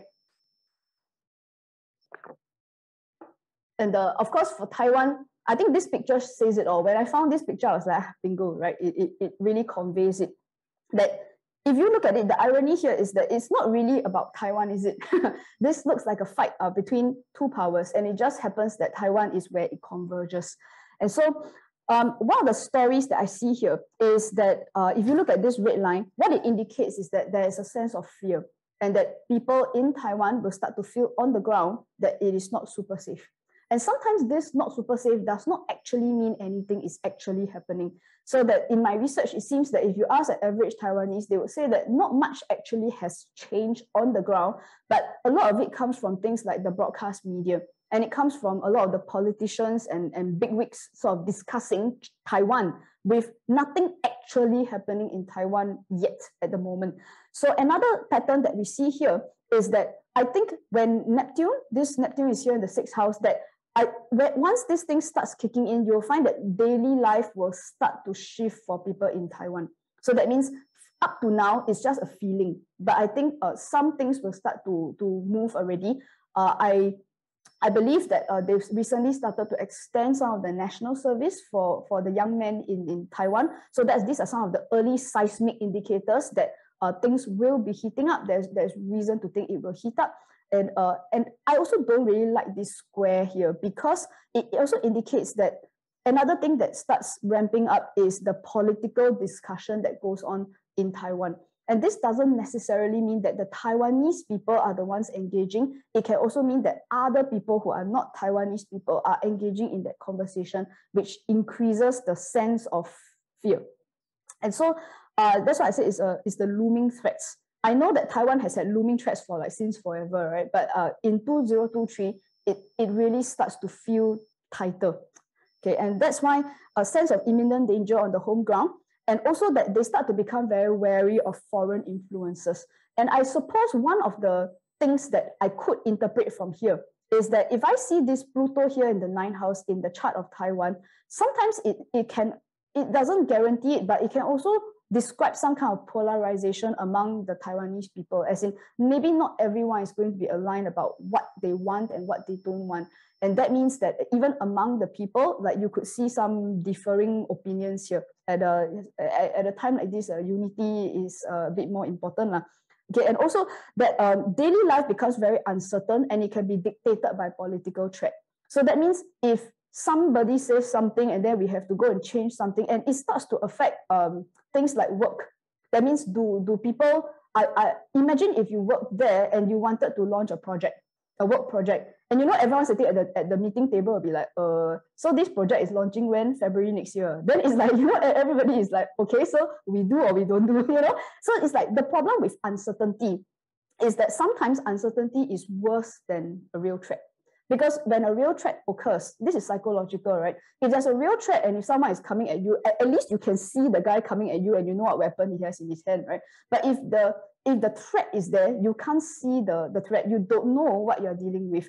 And I think this is one of the biggest issues that will hang over Taiwan during this period, is that I don't know what to expect, when to expect it, and what exactly is happening. So that's why for the people on the ground, the daily life will become, it's hard to make plans, and it's hard to know whether we do or don't do. It starts to affect Taiwanese economy in the Q2 onwards, as if it's not already affected, and you will start to see that the effects will start hitting. And this also means that I think we cannot be so short-sighted, right? We cannot just say that that one Taiwan problem, right? But because Taiwan is a very important people in the world. I'm not sure if you guys know this, they are the world's #1 makers of semiconductors, for example. And just so you know, like the laptop that you're using, your mobile phones, a lot of things that you use in your house need the semiconductors. And it's like, it also means that's just one example of how it can immediately affect the world economy. Like everyone understands this, right? So which means, and Taiwan produces a lot more than just semiconductors. And so if the economy starts to get affected, it's going to hit everyone. Okay, and this doesn't even require any fighting, even if there's no fighting. So that's why I say that for many of us, if you are like looking at my forecast in a smarter way, we don't just ask when is the earthquake coming. Sometimes before the earthquake comes, the seismic indicator already start to see people run away already. You know what I mean? So then the effect hits even before the earthquake hits. And that means if you're smart, you don't wait for the earthquake to happen first. You must see what's happening before. Okay, and I want to emphasize that during this period, I don't actually see any actual fighting. Okay, so I have to emphasize in case some people get the wrong idea. Okay, so this actually becomes the strongest between about August to September, where the tension can be the strongest. Okay, so basically, if I go and put in my March Pluto line, and then you can see again, that shift on the ground starts happening from about March onwards, and then by between May to August, the black section in the middle here tells you that's when a lot of the political bodies start to get involved. So there's a lot of talk here. And it's only by about September to November, just about here, is when I think the Taiwanese people can start to feel the tension becoming really, really strong. Okay, so like I said, the black sections do not mean that there's actual fighting. Now I'm going to extend this a bit further here, where I don't have a slide for this per se, but it does look like just about August to September is when potentially it starts to affect the leadership of Taiwan. So we could start to see some new plans, new directives from the authorities, and including a change of guard. Okay, so that means it could mean that I understand that it's quite possible. In fact, I think it's already planned that Taiwan will oversee a bit of a change of leadership. And it also means that potentially new instructions, new policies can start to come up around this time. And if you look at the timeline, then it makes sense that if this occurs around here, then it's quite possible that that's why people on the ground start to feel like, okay, like we can feel that things are moving, all right? So that's what I see for Taiwan. Okay, then, so far, it just means tension, essentially. But I do see that the story changes a bit in the year 2024. Okay, so as I said, when Pluto changes sign, some kind of crisis can happen. Now, I know I want to be really careful here because I think it's like most people will jump to a conclusion that it's like, oh, confirm, then it's like it's going to be a war. And I think that I really need to emphasize that there's the immediate conclusion, the obvious one, but there's also other ways in which this can happen. And this is where the limitations of astrology come up. Because in terms of a crisis can be a lot of things. It can be a trade embargo. You know, it can be the fact that I put Navy ships around your island, then no one can come, then you cannot trade. You can have no fighting whatsoever and yet still have a crisis in a country. So I think I want people to understand that just because I say the story changes and that the people get affected does not always mean that bombs will fly and then like all the aircraft carriers will explode. Like I think we want to think a bit further, okay? I think it's so important that I must emphasize this, okay? So now the reason why I say the story changes for Taiwan is that if you were to look at the timeline, so here I split it out so that you can see side by side, that around this period of time in January from 2024 onwards, you see like some of the patterns that started in Taiwan in 2023, they start to end already. And then I see new patterns emerging from March of next year. And then I want you to notice this black section that's here. It actually suggests that the people are like, this is a classic astrology indicator for the people are victims. So that means Taiwanese people are going to be greatly affected. And sometimes it means that they are deprived of things. It can mean that like life gets a bit hard for them. So these are the possibility. Now, by about May of 2023 on the 28th, so everything is happening here in May. So it starts to, people get a bit worried from about March onwards, but by May, it does look like there is a possible, there's no guarantee, but it does look like a lot of people will leave Taiwan. So that means that's another possibility, and that if people start to empty out of the country. And then I also wanted to sort of put this side by side with what I had shown you earlier with China. Remember, I said that China is passive-aggressive for most of 2023, but that this changes between December to March of next year. And I also noticed, okay, so this one, just stick with me, okay? And that you see that, as I said earlier with China, that from March of next year onwards, that they would feel very strongly to make a reality, an ideology that they have. So there are certain things that China believes strongly in, and that perhaps for a long time they put it aside because then money, right? And then they have like other things to deal with. But it does seem like they are willing to stand up for their ideology, and they might be willing to fight for it. Okay, so that means, again, I want to emphasize this does not mean aircraft carriers exploding, and it doesn't mean bombs falling, yeah? So that it just tells me that they will take action, and that they are not going to just lie there and like let the naughty children make noise, okay? So then I also see that and the timeline is very similar. I don't know if you can see, this is 26th of March, and then here you can see is 4th of May, 26th of March and 4th of May. So the timeline links up directly. And also this idea of this black section that we see in China, it shows you that they are taking action, and it is driven by a strong belief. So this is why I also need to emphasize that in the Earth era, whenever we had wars, and this is the interesting thing that I think will happen when we transition from this Earth to air. In the Earth era, we had lots of wars, and World War I, World War II, and various other like funny wars here and there. And a lot of those wars were, quite frankly, fought for economic reasons. That means it's not a secret. A lot of people start wars because it's good for economy, right? Then it's like everyone makes money because of defense contractors and things like that.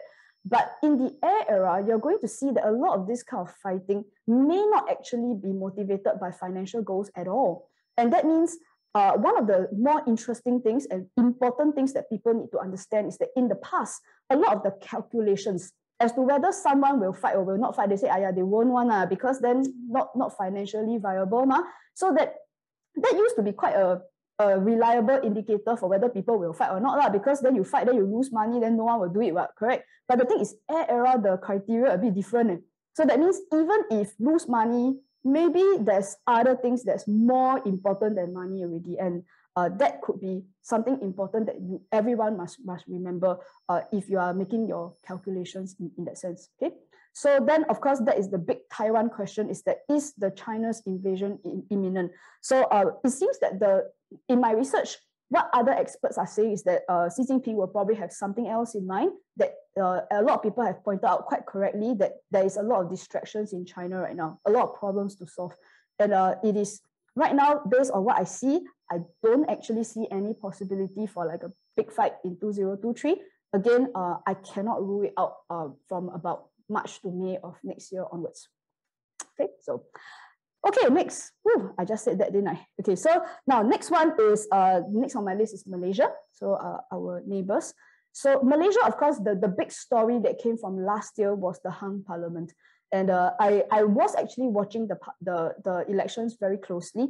And when I saw the numbers, it's like, you just have to marvel at the numbers sometimes, because, an election can result in just about anything, right? But when you look at these numbers, this is like almost like the perfect combination of numbers that would guarantee a hung parliament, that there was just no way you could combine these things so that there would be a clear outcome. So quite unfortunately for Malaysia, this meant that they were kind of stuck for a while, and even the Sultan had to step in and say, okay, I don't know, you people have to sort yourselves out and find yourself a prime minister, right? So now this is a pattern that has been going on for some time, and it actually started in April of last year. So I call this a legislative confusion.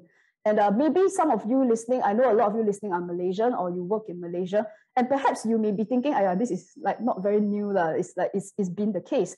But I think it has heightened since April of last year, and of course it coincided with their election. And this meant that there could be things like miscommunication, mistakes, errors of omission, miscalculation, and it starts to plague the administration.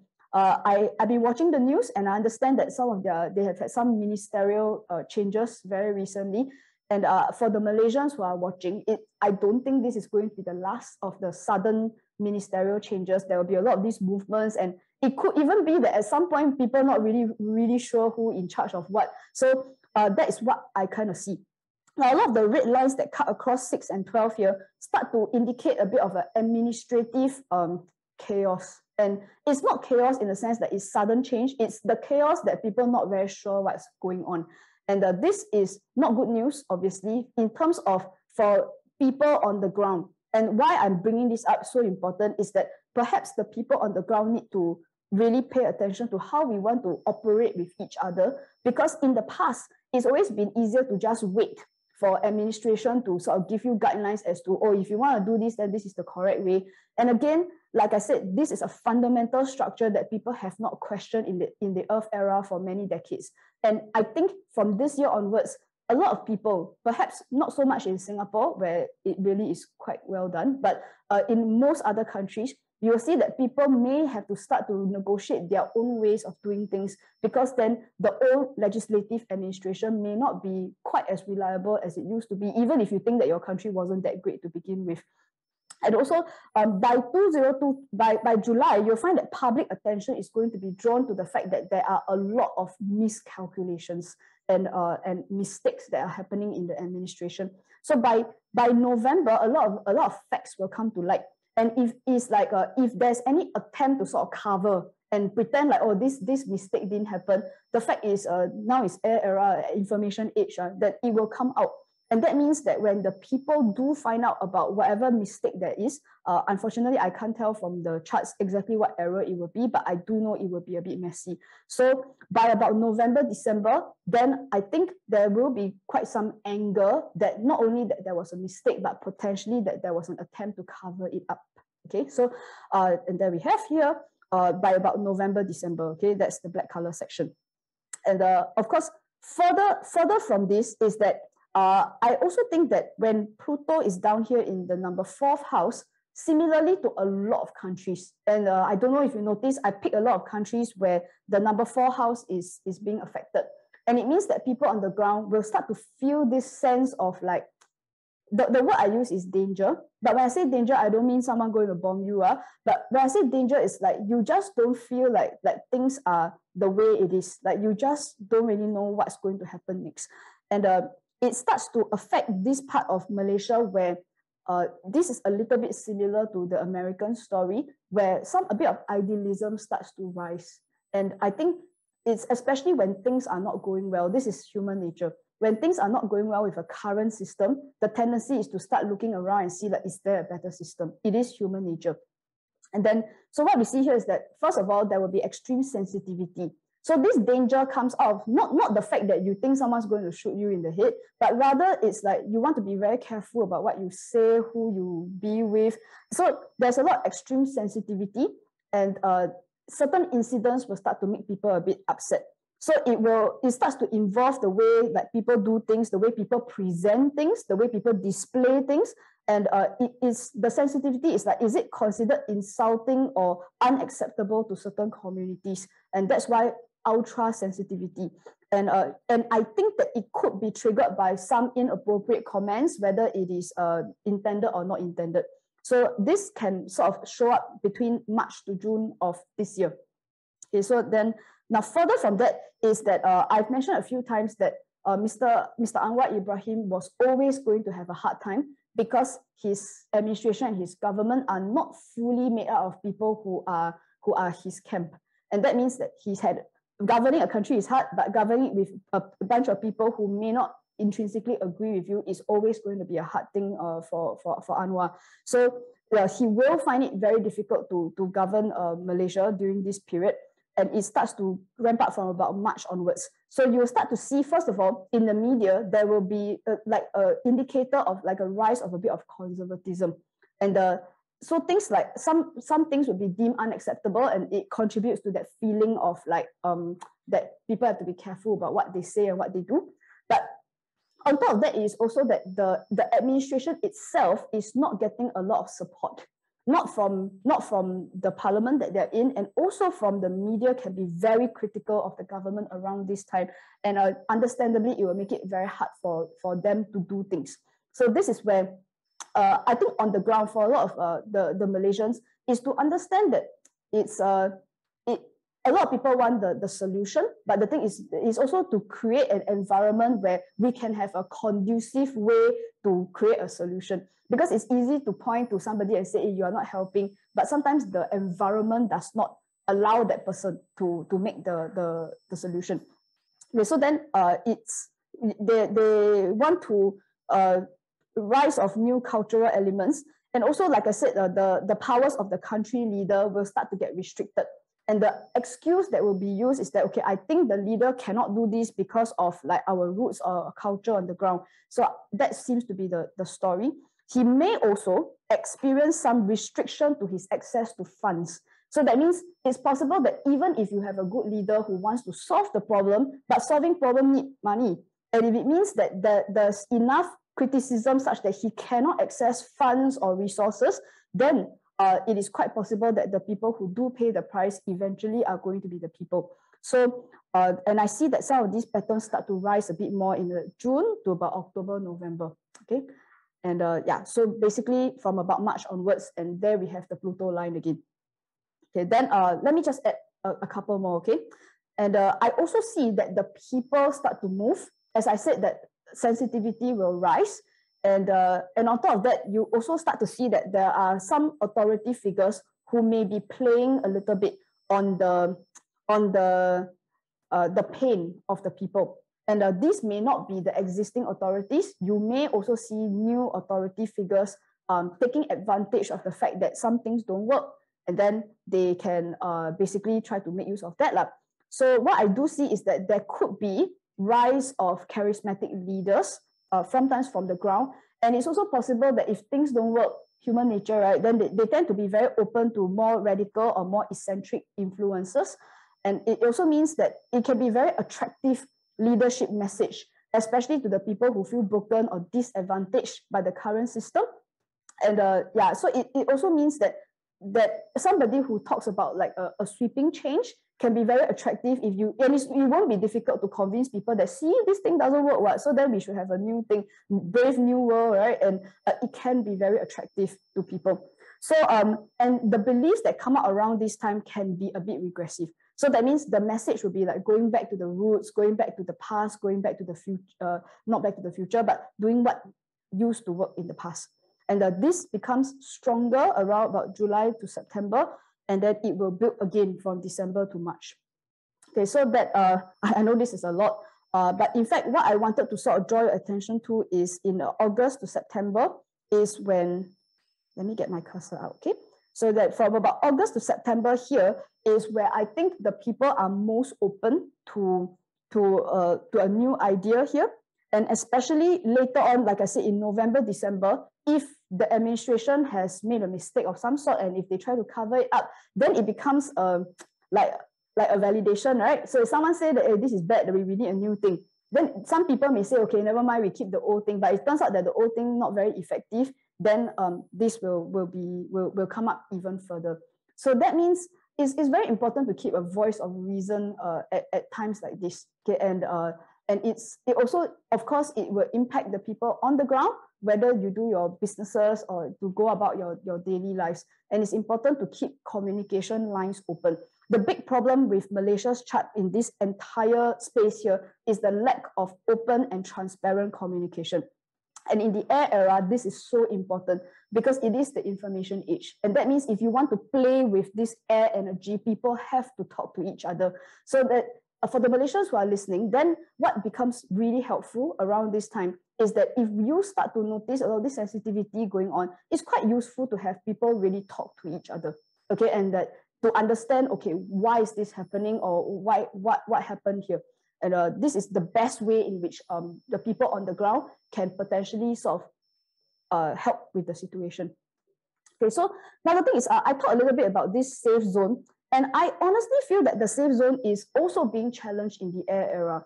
Because if you think about how most people just want to, okay, we try to like move down all the chaos, then guys, business as usual, right? That's the whole point about safe zone, right? The whole idea is to be business as usual, but it is not business as usual. In a lot of places, it cannot be business as usual because the situation has changed.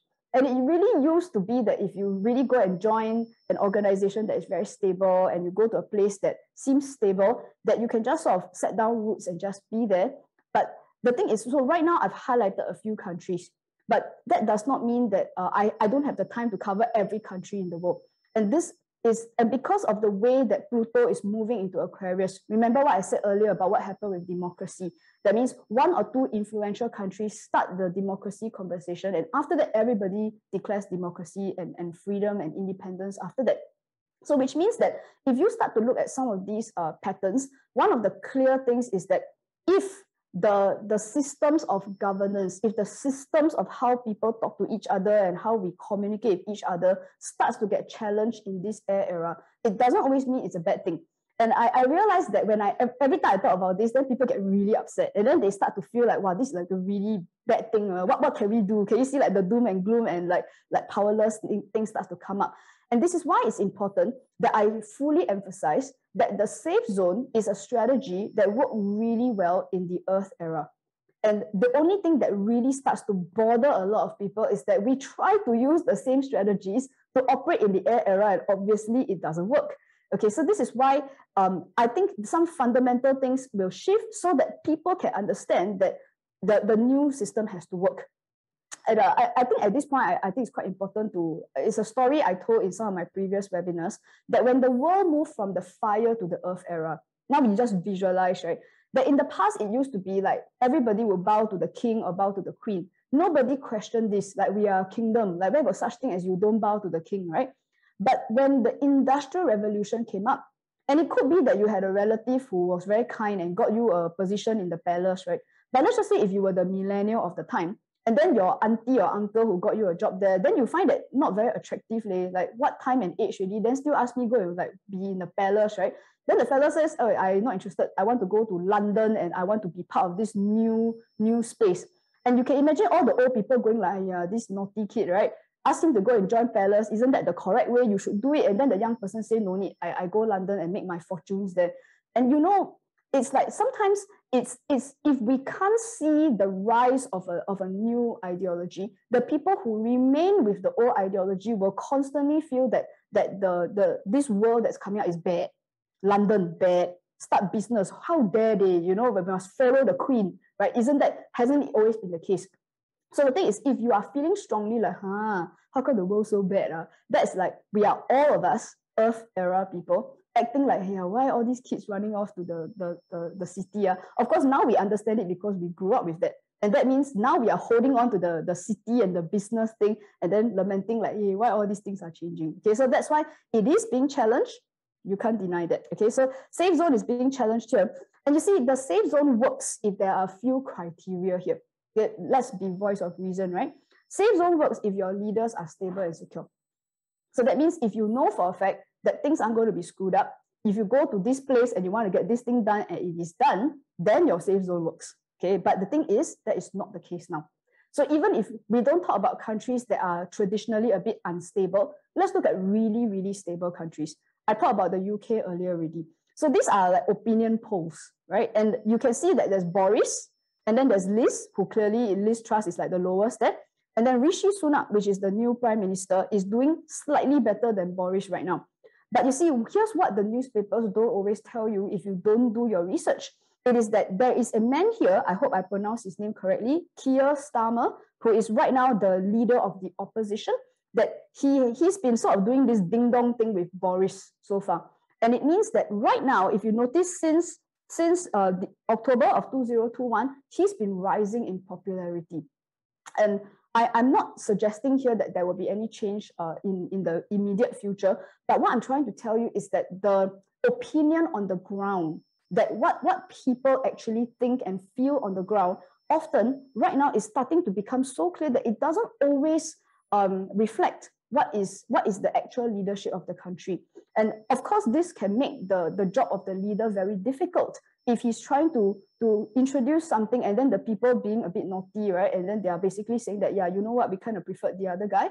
And then we actually have a bit of a difficulty here. And this is why even if your leaders are not like bad, I'm not saying the leader has to be bad, but it just means that the leader may not be so stable like it used to be in the Earth era. And that means you have to question then your safe zone strategy.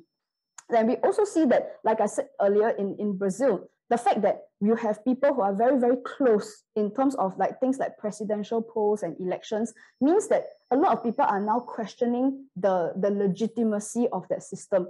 Just like in the past, why do you think all the nation states came up when Pluto moved, when we moved into the Earth era from the fire era? Why is it that suddenly everybody's signing treaties and we go draw a line, say this is my country, it's your country? Because people started questioning, why should this guy be king? Since just because you were born in a royal family does not mean that you have the right to govern the country, which is why everybody declared, like, I don't want to bow to king. We want to govern ourselves. So the thing is, usually when we change from one era to another, the change of the mindset in the systems that we use typically come from the fact that people are questioning the old system. And that means if we are being smart about it, guys, that means you have to look at what is happening in the world right now, such that we question the legitimacy of leaders. And that's why all the leaders across the world are having such a hard time now. And this is why even for a lot of elections are being challenged right now. They used to be in those unstable countries, but in the stable countries, it was never challenged. And right now, we are having this problem over and over again. Okay, so that means, can you do anything about this thing? You can't. But what you can do is to start thinking about what then does it mean for people like you and me on the ground. So that means, are you going to pretend that this system can continue in the next, 10, 20 years? You are dreaming, right? So that means it won't. And the tension will get stronger and stronger. That means you have to prepare for a new system. It's a fact, okay? And then, so another problem is that the safe zone also works if you are aligned with the values and the plans of the leaders.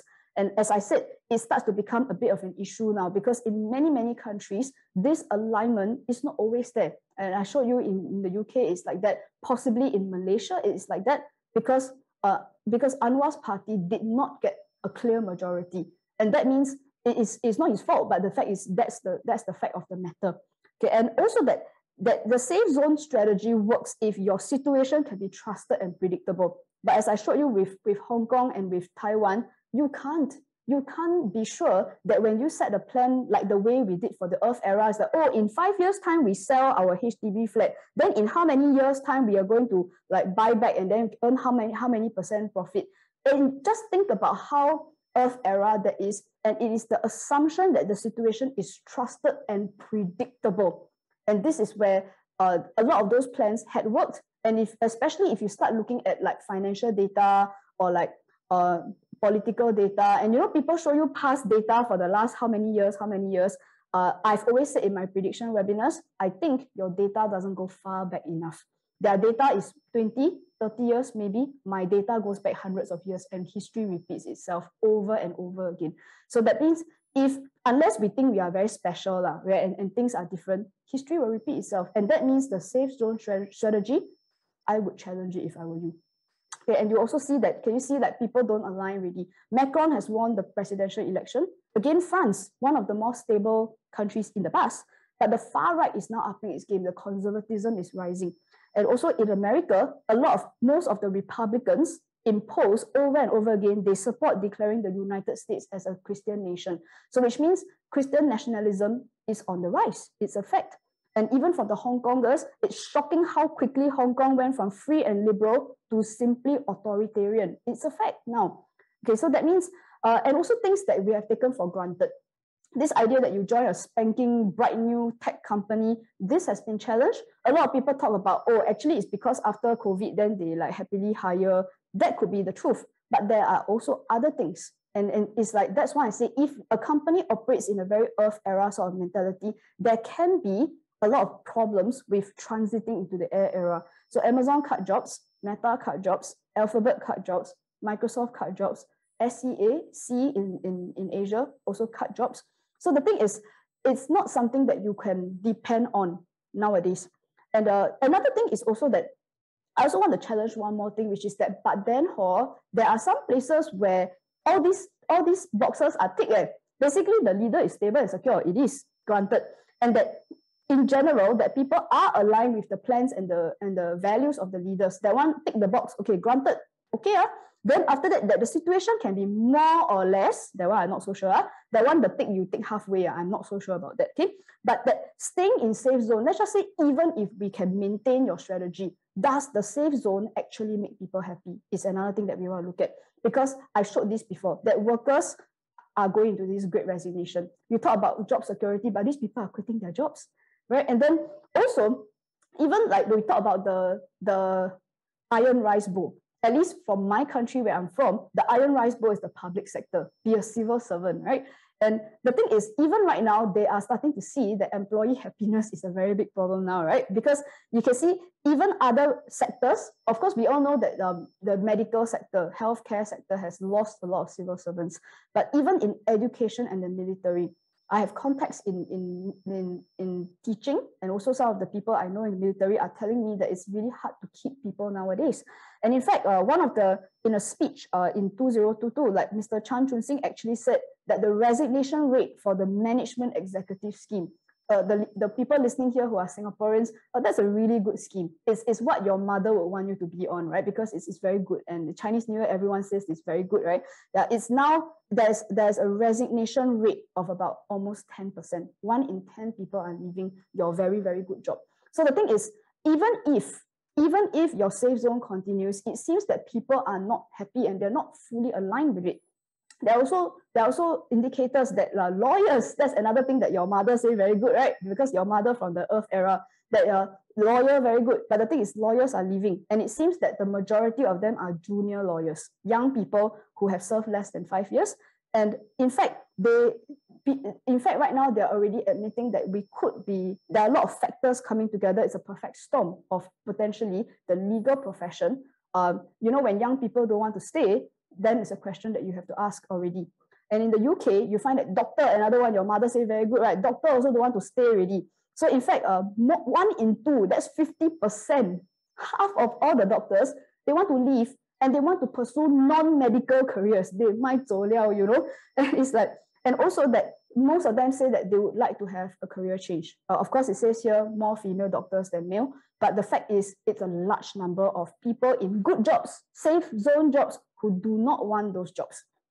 And also, Wall Street Journal says even the accountants are quitting now. Another one, mother say good job, right? And also, even the accounting majors from the university are making clear indicators that I am not going to be an accountant even after I finish my degree. So what gives them? And the thing is, these are the good jobs, especially rising in the Earth era. And what we see more and more is that this safe zone doesn't make sense for this new generation. Okay, and I think one other big thing is that psychologically, the safe zone puts everybody in a very weird space where, in a sense, you kind of feel like you're stuck, because then I have to do X, Y, Z because money, right? And the only thing that can unlock you for your misery is let's make some money. Money is the best thing ever. And I've said this so many times in previous webinars. Like, seriously, who is a bit sick of this money conversation? Like, can you all say yes? Just so that I know that I'm not the only one thinking like it's quite sian, right? It's like that money is the only thing that can unlock you from that safe zone. Okay, so that's it's a problem already. And you find like burnout. So you can talk about Gen Zs being burnout, but if you ask me, I think a lot of people are burnout, just that they stay because money, right? And then also you find that even in Singapore, where I'm from, the rates of employee burnout are among the highest in the world. Okay, so 1 in 5 Singaporeans feel de-energized at work. So basically, you zombie walking to office. And also, a staggering 85% of employees felt the risk of burnout.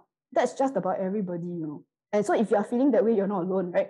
So then the question is, safe zone, guys. Does safe zone make sense? You see, so what if it continues? And is there a part of a lot of people who feels that maybe safe zone, not such a good idea?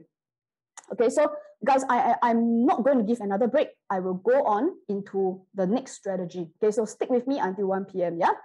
Okay, so the next strategy is when we move a little bit away from the true blue Earth era, that one confirmed safe zone. Yeah, but of course we have decided from about 1981 onwards, when the air era began, that we have already begun our transition from Earth to air. So it's not a new thing. It started in 1981 when computers invaded your home. So this third strategy is called innovation. And this is, of course, the buzzword now. And a lot of people think innovation is like new thing, right? Since pandemic, then we all very innovative, but actually not really, because I mean, when you talk about how cash registers change the way we look at finance and businesses, that alone was a game changer. Okay, software was a game changer. So innovation's been around, and let's have a look at how innovation's been played out. Now, typically, this strategy involves, so that means if right now you look at your 2023 plan, you should have come with your plan, yeah? If you look at your plan and it's this strategy, which is that, okay, maybe May is correct, this Earth era thing not so good, so we adjust, okay? Then usually the purpose of it is motivated by we identified some problems. And then we try to use technology to solve. Maybe it's like, oh, pandemic, people cannot leave their house. Okay, use technology, use mobile app or whatever it is. So it's a problem-solving approach. Then another way is that innovation is right now at least because there's a lot of fear going on. So it's being touted right now as a way of maintaining your relevance. Because people are a bit scared that is like, maybe if I don't innovate, then you would like die, right? So that they want to remain relevant. And also a way of maintaining profitability. That means if you're not relevant, then you like cannot make money. So that's why a lot of innovation for this reason is being driven by profitability. That means if you want to go and innovate and invest in something, then the question is, what's the ROI? And this is the part where I've brought out a few times that the innovation that's happening right now is not completely air era.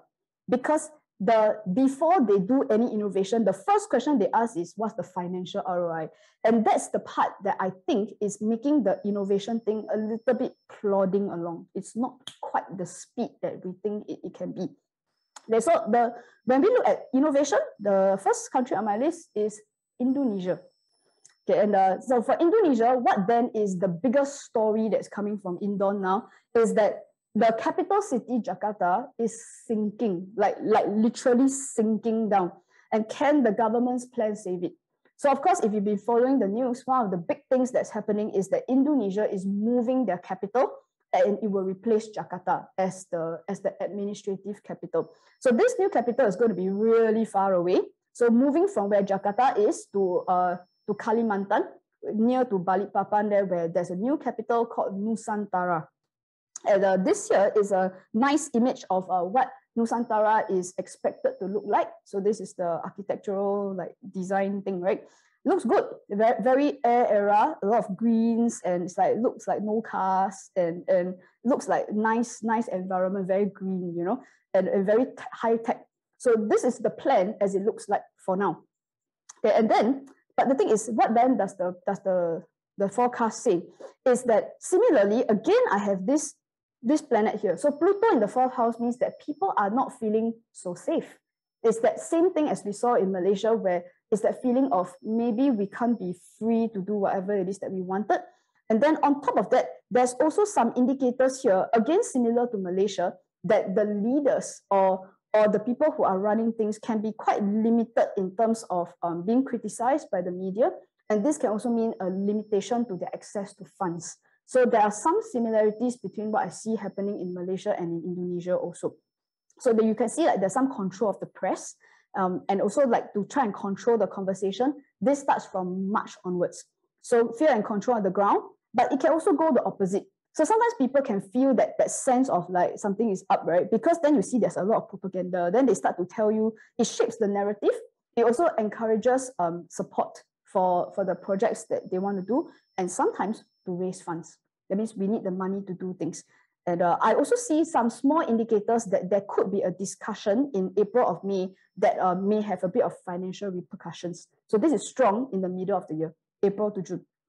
And then after that, what we do see here is that the leaders can take a very different direction from what they've normally done. I think for a lot of people, the announcement to move the administrative capital from Jakarta to elsewhere came as a bit of a surprise to some people. And it's a bit like, huh, really? They're moving Jakarta? You know, so it starts with that already. So by July this year, you'll see that unfortunately, a lot of the decisions that are being made by the leaders, they will be perceived as a bit, is this a bit questionable, or is there some kind of irresponsibility associated with the decisions? And you find that the people are not exactly happy about it. the backlash here is that the leader may decide to quell the opposing opinions. Basically, don't want to hear the criticism, and he might just do as he pleases. So this happens from about August to September. So this is one of the new rules that came out that right now is banned already. You cannot insult the president. So that means you can't do this on social media. You can't do this in the press. Okay, so that's yeah. And also that there's actually quite a bit of public opposition to moving Indonesia moving the capital to Nusantara. So this was as of October of 2022, just a few months ago. The decision has been made that they will be moving it despite the opposition. So this is where, if we look at the timeline here, so from about March onwards is where the Pluto thing shifts, and people will change their opinions on things. And just about this August-September period is when it's possible that the leaders may make some decisions that people are like not very sure about. And that's why by October, November, the criticism of what's been happening can be quite high. And I think the people will make their unhappiness quite obvious. And so that means it is not impossible that they will speak out even if it's not allowed. Okay, so that's something that I noticed. Now, Indonesia itself is also moving, they are sort of evolving a little bit. And one of the patterns I've noticed is that the authorities may actually move into a space where they may not be as realistic with their plans as they really should be. And also in terms of financial management and the management of resources, that it's not always feet on the ground as they had maybe used to be. So a lot of these unrealistic expectations start to rise very quickly from about March onwards, again March. And then they will champion an idealized process, a solution, as if this thing will solve all the problems. And there's a lot of resources that's required to meet this outcome. But there are practical limitations of land and construction that could be a very big problem. Also things like quality, aesthetics, like you can do things, but how well it is being done is also one of the big things that they may not be so realistic about. So this becomes really, really strong, again from December to March. Okay, so that's where things start to show that it is really not that realistic. So this beautiful construction thing does not come cheap. So from what in my research shows that it will take approximately 35 billion to construct this new capital administrative city. And my understanding is that up to about 80% of this amount is going to come from private funding. That means not from the government coffers. And that means there's a bit of fundraising involved. But you see, I hope everyone understands that this new city is not a business city. It is an administrative city where laws are being made. And sometimes it gets a bit complicated based on my research that if 80% of the cost of this thing are being borne by private companies, that this may have an influence on laws and policies that are being made here, especially if some companies build the building that you operate in. So about 80% of it is going to be privately funded. Okay, so that's there's a bit of the Earth era things still lingering in this particular plan. It looks good, but it looks very Earth era also. Yeah, and also, like I said, the unhappiness sort of really builds up. So the unrealistic expectations become very clear by about December to March onwards. So already people may be showing their displeasure by October, November, and it seems that the things that they complain about may start to play out here. I also see that from December onwards, there's a bit of kanchongness, there's a bit of anxiety to get things done fast, especially if things are too slow. So there's potentially a bit of a rush job. And one of the reasons why it could be a rush job is, I think I didn't put it in my slides, but I think the intention is to celebrate National Day in 2024 in August in the new city. So now I understand that the construction of Nusantara started in July of last year. So that means they only have about 2 years to build the whole thing. And there's a lot of forest to clear. There's a lot of like commercial farming and stuff, which they need to clear that, cut down all the trees and then build that thing to be ready in August of 2024. So that's why in terms of it being a bit of a realistic timeline, can be moving things a bit tight lah. Okay, and so that's where by April of 2024, so that's like next year, not this year, by April, it may become quite clear that the ideal may have fallen short. And so one of the issues here is that now the ideal is not just about whether the building nice or not. I don't think anyone like really cares whether the building is nice or not. But what's important is that the buildings there are supposed to be the administrative place. So that means administrative means people who look after the roads, people who look after the economy, people who look after healthcare and all the government stuff. And if it means that even if everything is nicely built, I think we all agree that moving people, administrative office from one place to another can be quite a big endeavor. And it also means that along the way, there are distractions, which means it can be very hard for good people to do their job. And that means the actual operations do not match the vision that's professed. So that means a lot of the details might be lost because then people can't do their jobs when there's all this stuff going on. So practical operations become obstructed, delayed. So that means for the average person who lives in Jakarta or lives in Indonesia, or not just Jakarta, but whole of Indonesia, because this is the administrative capital. And for any of us who operate in businesses or operations that deal with Indonesia at all, that means that you could realistically expect some delays because then they are moving their operations, right? Yeah, so that is quite possible that some people may not be very happy with the delays.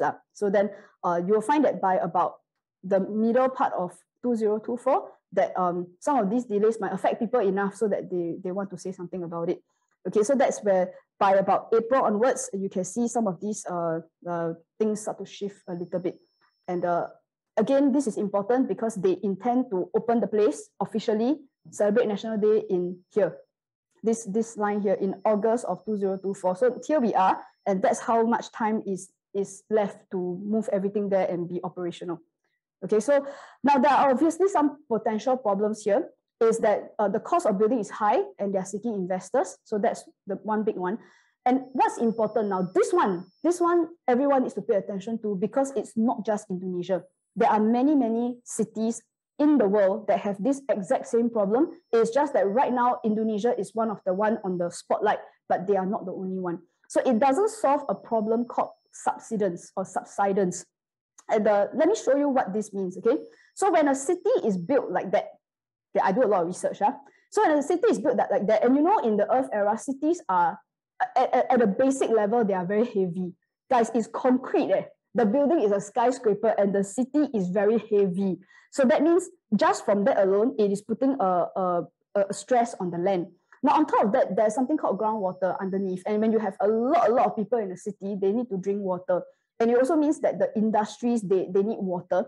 And sometimes when the city doesn't have an easy access to fresh water, sometimes the easy thing to do is to just grab it from the groundwater. So you just keep sucking all the water up. And it means that after a while, the ground becomes a little bit like there's this void there, right? So then with the weight there, it starts to sink down. So this is why you will notice a lot of coastal cities are sinking. Just so you know, Jakarta is not the only one. I understand Ho Chi Minh City has a similar issue. I understand that Tianjin in China may have a similar issue, and there are plenty of coastal cities that have something quite similar. So it's not just Jakarta. And on top of that, the sea level is rising. So if you look at this GIF here, right, it basically means that when the water rises and goes past that little edge there, that's why it starts to flood. Okay, so that's where they can move the capital, which means that the president and all his departments, they can all move to Nusantara. But don't forget, there are 10 million people in Jakarta right now. And most of the big businesses, all the HQs, they are all in Jakarta. There's a lot of people in Jakarta. So you can move the administrative capital, but these guys remain. And all the business activities are there. And guys, this is what Jakarta looks like every year when it floods. It's like those are major roads. And basically, the flooding is not a little bit, it's a lot. And it starts to affect many other things. Operations can be vastly affected. People don't leave their house. It's hard for vehicles to move. And it means that damage and things like that is a huge problem. And cleanup wastes everybody's time and like nobody is in a good mood. So the thing is, Jakarta will face this problem even if you move the administrative capital. So the big question here is that are there other big cities elsewhere in the world that is going to face the same problem? Just that Jakarta one very obvious. So it's sinking so fast. According to New York Times, it could actually end up underwater. So that's, and if I understand, the sinking is actually accelerating on a year-on-year basis, which is why they're in such a hurry to move the administrative capital away. So there are other issues too here, because then there are concerns that because it's so far away and Nusantara is in the middle of like nowhere, and that means it could potentially be a white elephant, because the civil servants who live in Jakarta, you ask them to move there to work, then some people are saying now they have to think already, safe zone or my own comfort. Because the safe zone means I keep my civil service job, right? My iron rice bowl. And then at some point, now it's the air era, when you are faced between a stable salary versus like something else, which may be more important than a stable salary. What if I choose the something else? And the thing is, what if? Because now we don't know. And that in my research, it seems that polls have shown that a lot of civil servants are not willing to move to Nusantara. So then what's going to happen? So it's, some people are concerned that what you see here on this picture is a Naypyidaw in Myanmar, which is a capital that they built for something similar story. And apparently nobody really wants to live there. So the whole thing is a ghost city where the capital is supposed to be. And it's not, it's basically made things very difficult for Myanmar. And how are you going to hire your civil servants if nobody wants to work there? So there is a legit concern that if Jakarta moves their capital, there could be quite an operational problem. Okay, and Jakarta is a very, very big country. Their population is like top 3 in the world right now. There's a lot of people who may be affected. Okay, so yeah, so I think what's important is that I really need to emphasize that even if you don't live in these countries, it's quite important to read newspaper, because a lot of these things will affect. Because we do business with them, we have colleagues, we have teammates who are from these places, people will be affected. And it means that for people on the ground, and it means it's quite important to understand that because of this sinking city thing, which is going to affect many, many cities in the world, that means logically speaking in the air era, last time, everybody want to go city because city got money and city got all the convenience and all. Now, in the pandemic, we started to see this dispersing. A lot of people start moving out of cities. For those people in countries where moving to the countryside is an option, some of us live in countries where there's no countryside. But when there's a countryside option, people have started clearing out. And that means this is a trend that we will see in the air era, that cities will empty out. And it means that cities are an Earth era concept. That means, in fact, London was the very first one, because of its development, became this mega city, which didn't used to exist in the fire and the earlier eras. So that means, and this is how you get your New York cities and your big LA, Californias and things like that too. So which means that if you move into the air era, you have to look at your plan and don't just think about 2023. That means may not be in the country where you're from if you don't have a countryside, but in other countries, people will start moving out of cities because of all the Earth era problems that were created before. And that means things will change. Companies will change. The way people work will change. When people go to school and how they connect with each other is going to change. And that means your plan must reflect all of these things. Okay, and okay, so I would like to cover one more country, and this is Saudi Arabia. Saudi Arabia, right now in the news, mainly because of Mr. Cristiano Ronaldo has now gone to play for Saudi Arabia. And this guy, being one of the top footballers in the world, used to be quite unthinkable that someone like that would go and choose to play in Saudi Arabia. So now it's drawn attention to that. There must be a reason why he's there. So, and of course, another big reason why we want to pay attention to Saudi Arabia is because of its position as one of the world's top producers of oil. And with the Russian invasion, I can tell oil is like number one on a lot of economic concerns right now. So let's look at what's happening in Saudi Arabia. Now, the first thing is that Saudi Arabia has had some agreements in the past that are not always in their favor. So that means in the 1970s, after Nixon had basically taken away the value of the US dollar by making it fiat currency, then he needed to find a way to sort of stabilize the currency. So one of the things he did at the time was to go to Saudi Arabia and say that let's do a deal that from now on, people who buy your oil must buy in USD. And then, so therefore, the petrodollar was born. And one of the reasons why in the world right now, almost all international transactions are in USD is largely for that reason, because then oil is such a big thing in terms of cost in the world in the Earth era. So the thing is, from March of 2022, that was last year, that they started to want to reclaim power over very restrictive oppressions. So that means if Saudi Arabia does not really have a lot of freedom to move in some things because USD, so then you have to listen to USA for many things. So the thing is, what happened in March last year was that they started to become a bit not so confirm, a bit more vague, more non-committal when it comes to international agreements. So what happened last year was this, that MBS, Mohammed bin Salman, actually started to tease the media and to say that maybe Saudi Arabia may consider accepting the Chinese yuan instead of US dollars for Chinese oil sales. So this becomes a bit tricky because then this may renege on his original agreement with the US, but he didn't actually do it, or at least nobody knows that, but he didn't actually do it. He just said maybe he will consider. Okay, so then this actually started to affect the world because then this will affect the USD and the power of the United States dollar. And if you recall, guys, I also mentioned that if you cross-check that with my forecast for the US, it seems that the USD was going to be very strong, very dominating during this period. And basically the question is, are you giving people reason to like sort of take you down a peg or so, right? And another thing is, that's big thing is going to happen in Saudi Arabia is this thing that I call the renewal of leadership. So I pick my words, But the thing is, this essentially means that anything that affects the sun in a country's chart refers to the leader. And Pluto can mean this concept of death and rebirth. That means one go, new one come sometime. So death and rebirth of a leader. And then following which there will be a lot of speculation in the media about whether Saudi Arabia will actually change the way they do things. Because after all, the Crown Prince has talked about it for some time now. Now, the current king of Saudi Arabia is King Salman. His health has not been good. So that means last year, he did go to hospital at least once for a week-long stay.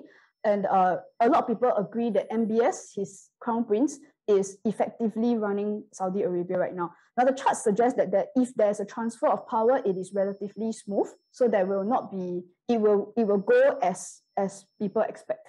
So that means he's not in good health. There's quite a good chance that MBS will, whether officially become king or whether he simply gets way more power, it really doesn't matter. The point is he gets more power.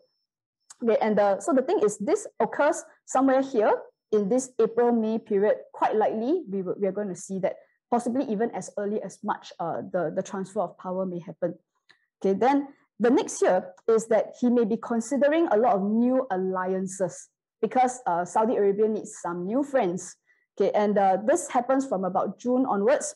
So what I see here is that the confidence of Saudi Arabia rises. Now, if I'm correct about what I said earlier, that means by about April, May, he gets more power. And that means that his confidence is now higher in terms of what he can do, especially when, if anything here affects Venus, this planet Venus here is going to affect things like international trade, as well as the value of money. Didn't say whose money lah. Okay, so that but the chart does not suggest that he definitely makes a stand on changing currencies. It doesn't. Okay, so just so you know. But he's looking for more freedom because he needs some new friends. And it does seem that by August, September, those new friends are going to happen.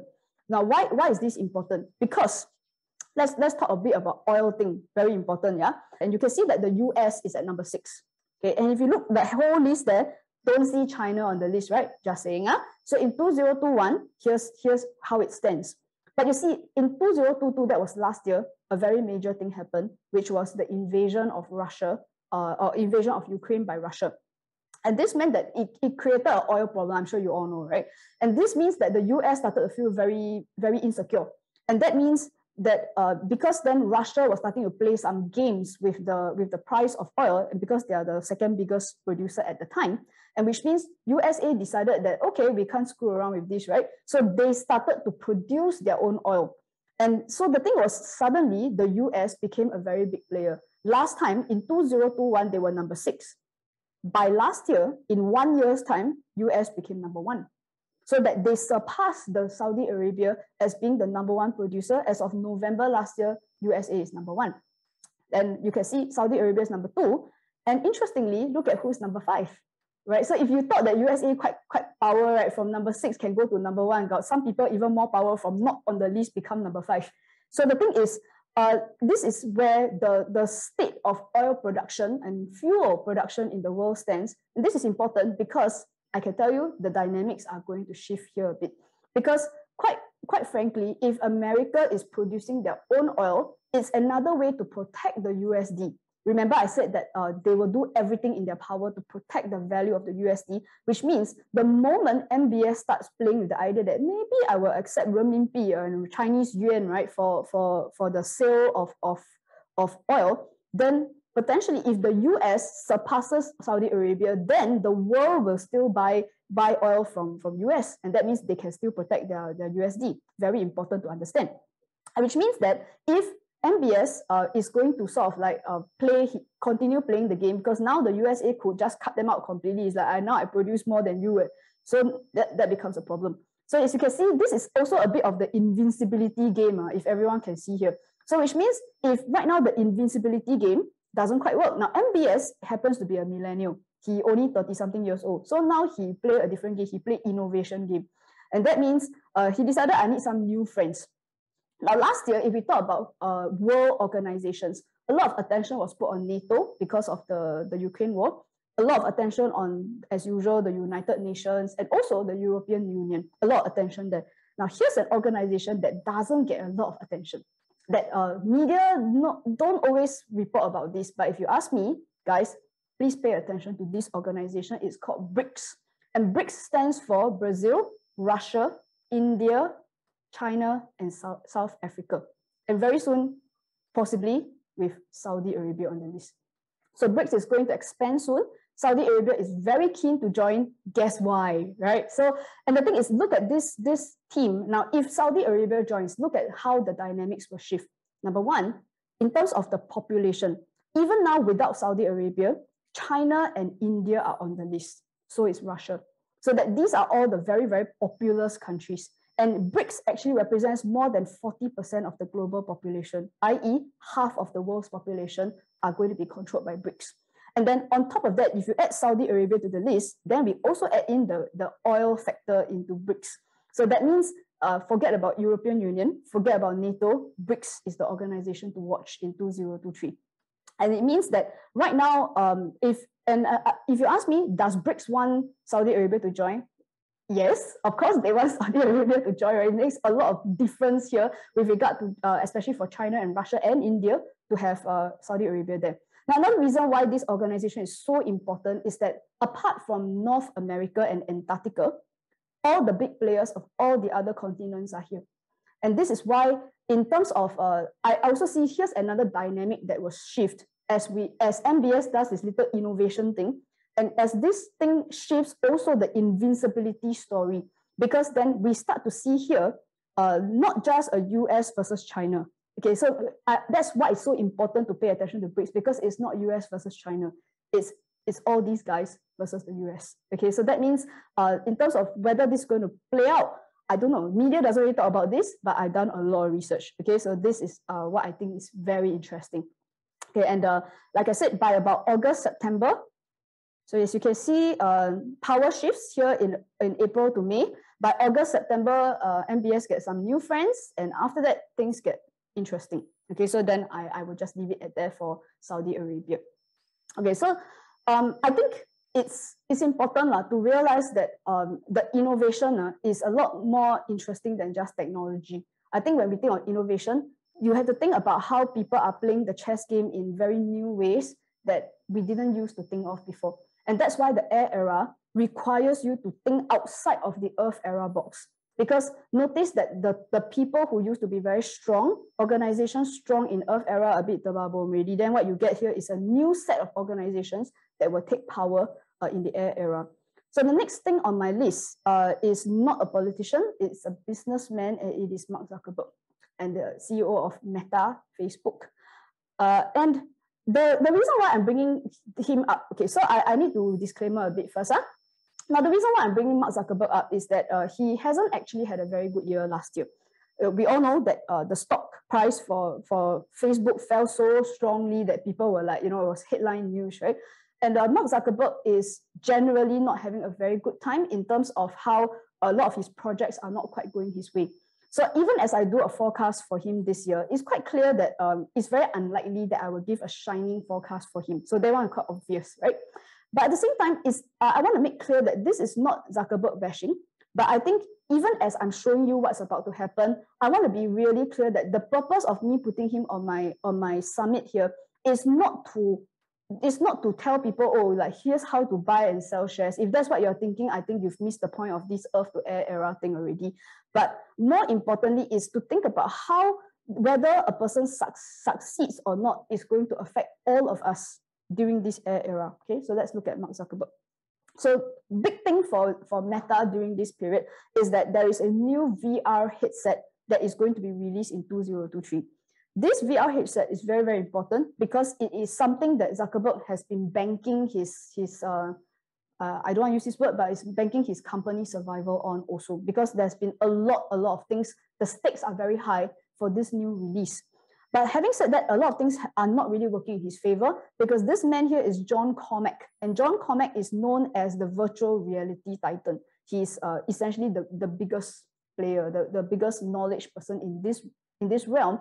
So it was a big thing for Meta that John Cormack was part of them, but John Cormack has just left. So as of December last month, John Cormack has left. And my understanding is that John Cormack was quite critical of the way things are being run in Meta. And he was not very confident that Zuckerberg could live up to the promises that he made with the metaverse. So that's not good, right? And that essentially is going to affect everybody's pre-opinion of the VR headset. So quite unfortunately, that there are several indicators that I don't think this is going to work very well for him. First of all, when Pluto is here in the number 5 house, the 5th house is important for creative output. So that means if you have a new product that's supposed to be revolutionary, that will make people excited and like go queue up, like buy iPhone like that, right? And the fact that Pluto is here suggests that it's not going to really go in his favor, and the effect can be quite big. And the fact that it's affecting a planet here in the 2nd house suggests that there could be the result is major, and it's not a positive result. So this happens from about March onwards, and the new product has a bit of a pariah status. It kind of already does, and the expectation of the product isn't like sky high, but just about March onwards, it's going to get a fairly cold reception, and it could involve quite a large sum of money at risk, which means Mr. Mark Zuckerberg will be under a lot of stress around this time from about March to June. To be fair, right, I don't think anyone is like super surprised to hear this, okay? And later on, you'll find that there's a part 2 to this, that by the time we get to the later part of March, then it's possible that he could run into operational issues. So this is either a production issue. So you can see Saturn in the 6th house means that as he starts to produce the product, whether is it the headset or the metaverse, it doesn't matter. Basically, the operations don't run so smooth. And sometimes operations also includes things like licensing. It includes whether are you allowed to sell certain things, and it will hit and it will trigger some existing issues overseas. That means outside of the US, especially with things like publishing or advertising rights. Now, if you look at what's happening in 2022 and before, Zuckerberg has already had some difficulty in general with the law. So that means whether or not you're collecting data, whether or not did you breach our PDPA laws, and Europe is a bit not very happy with him right now.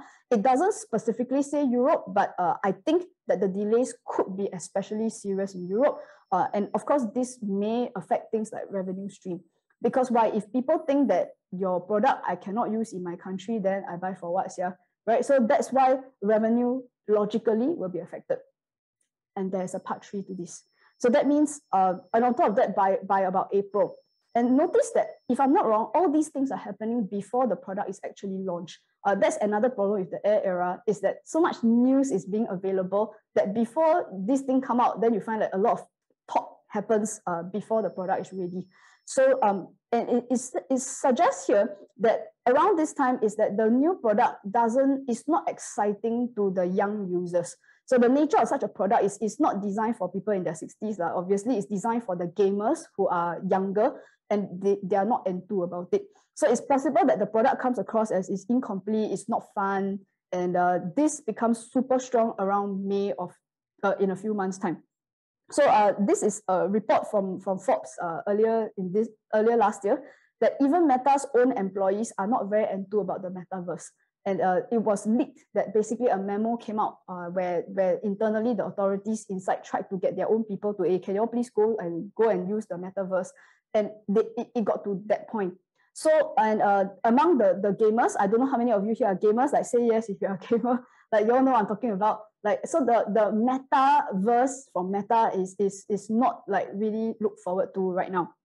Okay, so basically, if you can see, everything is all stacked up between April to June, and that's not a period of time that will be very easy for them. It's quite not nice. Okay, and then on top of that, so you start to see that by the time that they want to talk about launching it, then the value is already somewhat diminished already.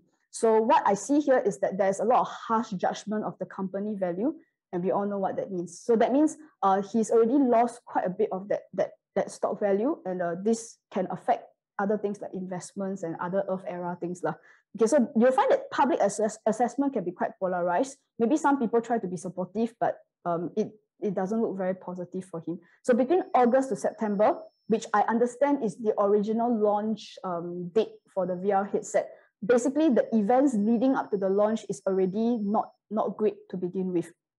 Okay, so that's where you see August, September. And even then, I think a lot of the valuation starts to go a bit funny from about June onwards already. Okay, then, of course, the rescue operation has to go underway, because there's a lot of, the stakes are really, really high for this one. So you find that the rescue operation doesn't start this year. In fact, it started last year already. So by February of last year, it became quite clear that they needed to do something to save themselves. So what we saw was a pumping of cash and a lot of other resources to try and keep a product going since February of 2022.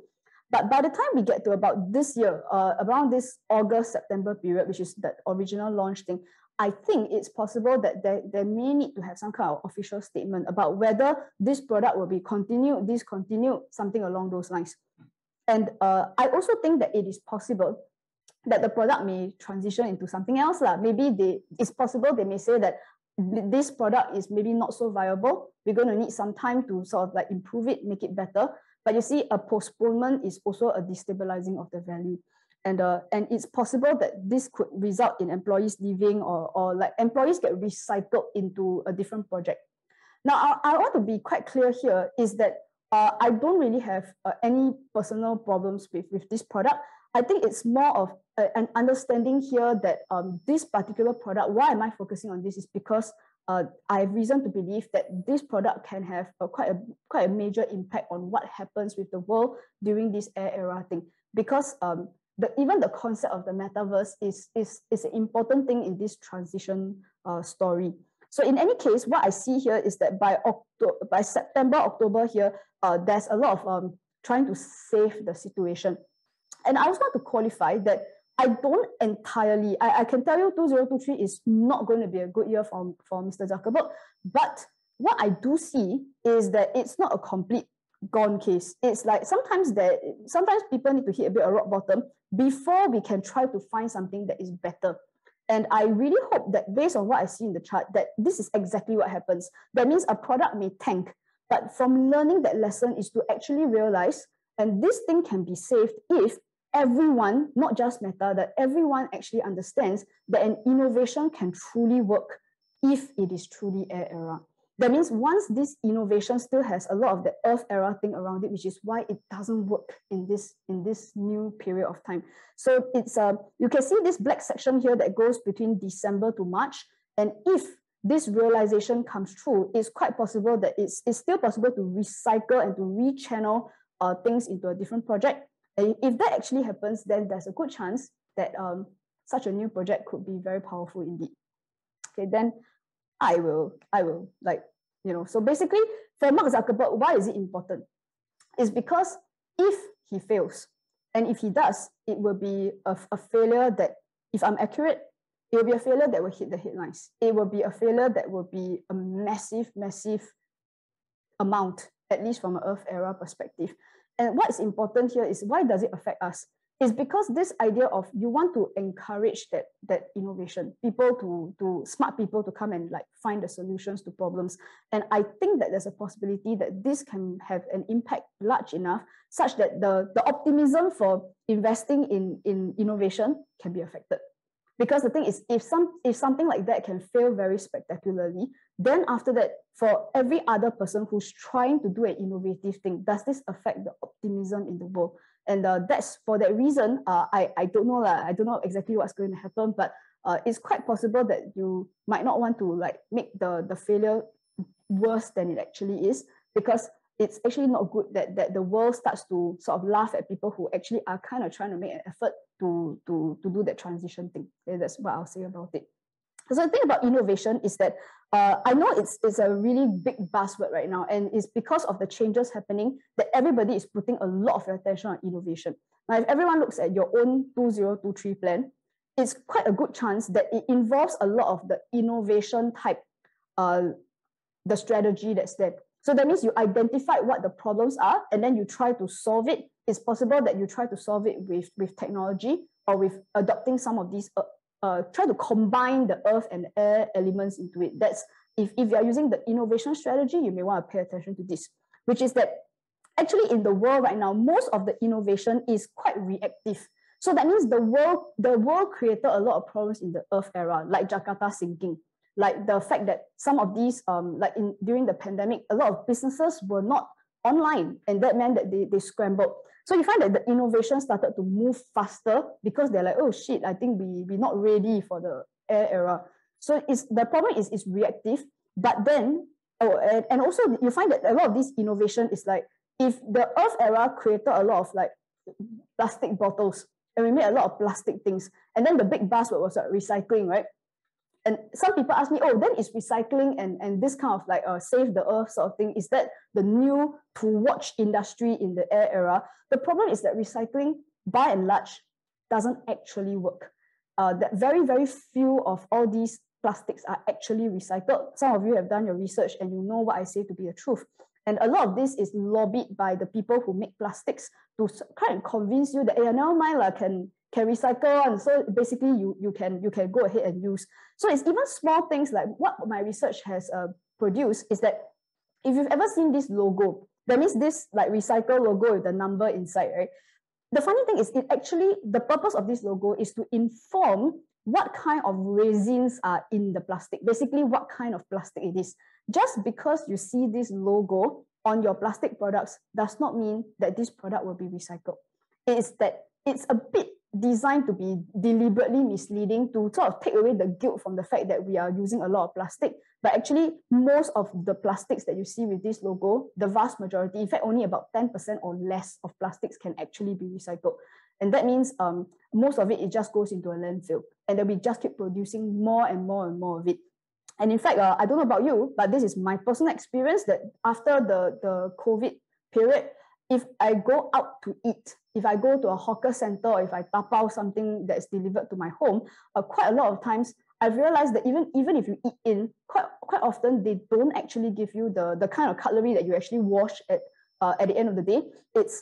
I get a lot of this kind of cutlery, and it means that much as we air era, we are supposed to sort of cut down on these things. In fact, what I see is that we're using even more of these things, because then people are like doing takeaway, you're doing orders, and it all comes in all these plastic containers. In fact, I would probably guess, I don't have statistics, but I would probably guess that the use of plastics went up like exponentially during the COVID period. And it doesn't seem to have abated at all. So that means in terms of the so-called innovation, I think it's you kind of want to pay attention to like what's real and what's not real, where the real value actually is. And I think another big problem with innovation, one more thing that comes to mind, not on my PowerPoint slide, is this idea of the electric vehicles. So that the whole idea is to use less fossil fuels, and that's good, right?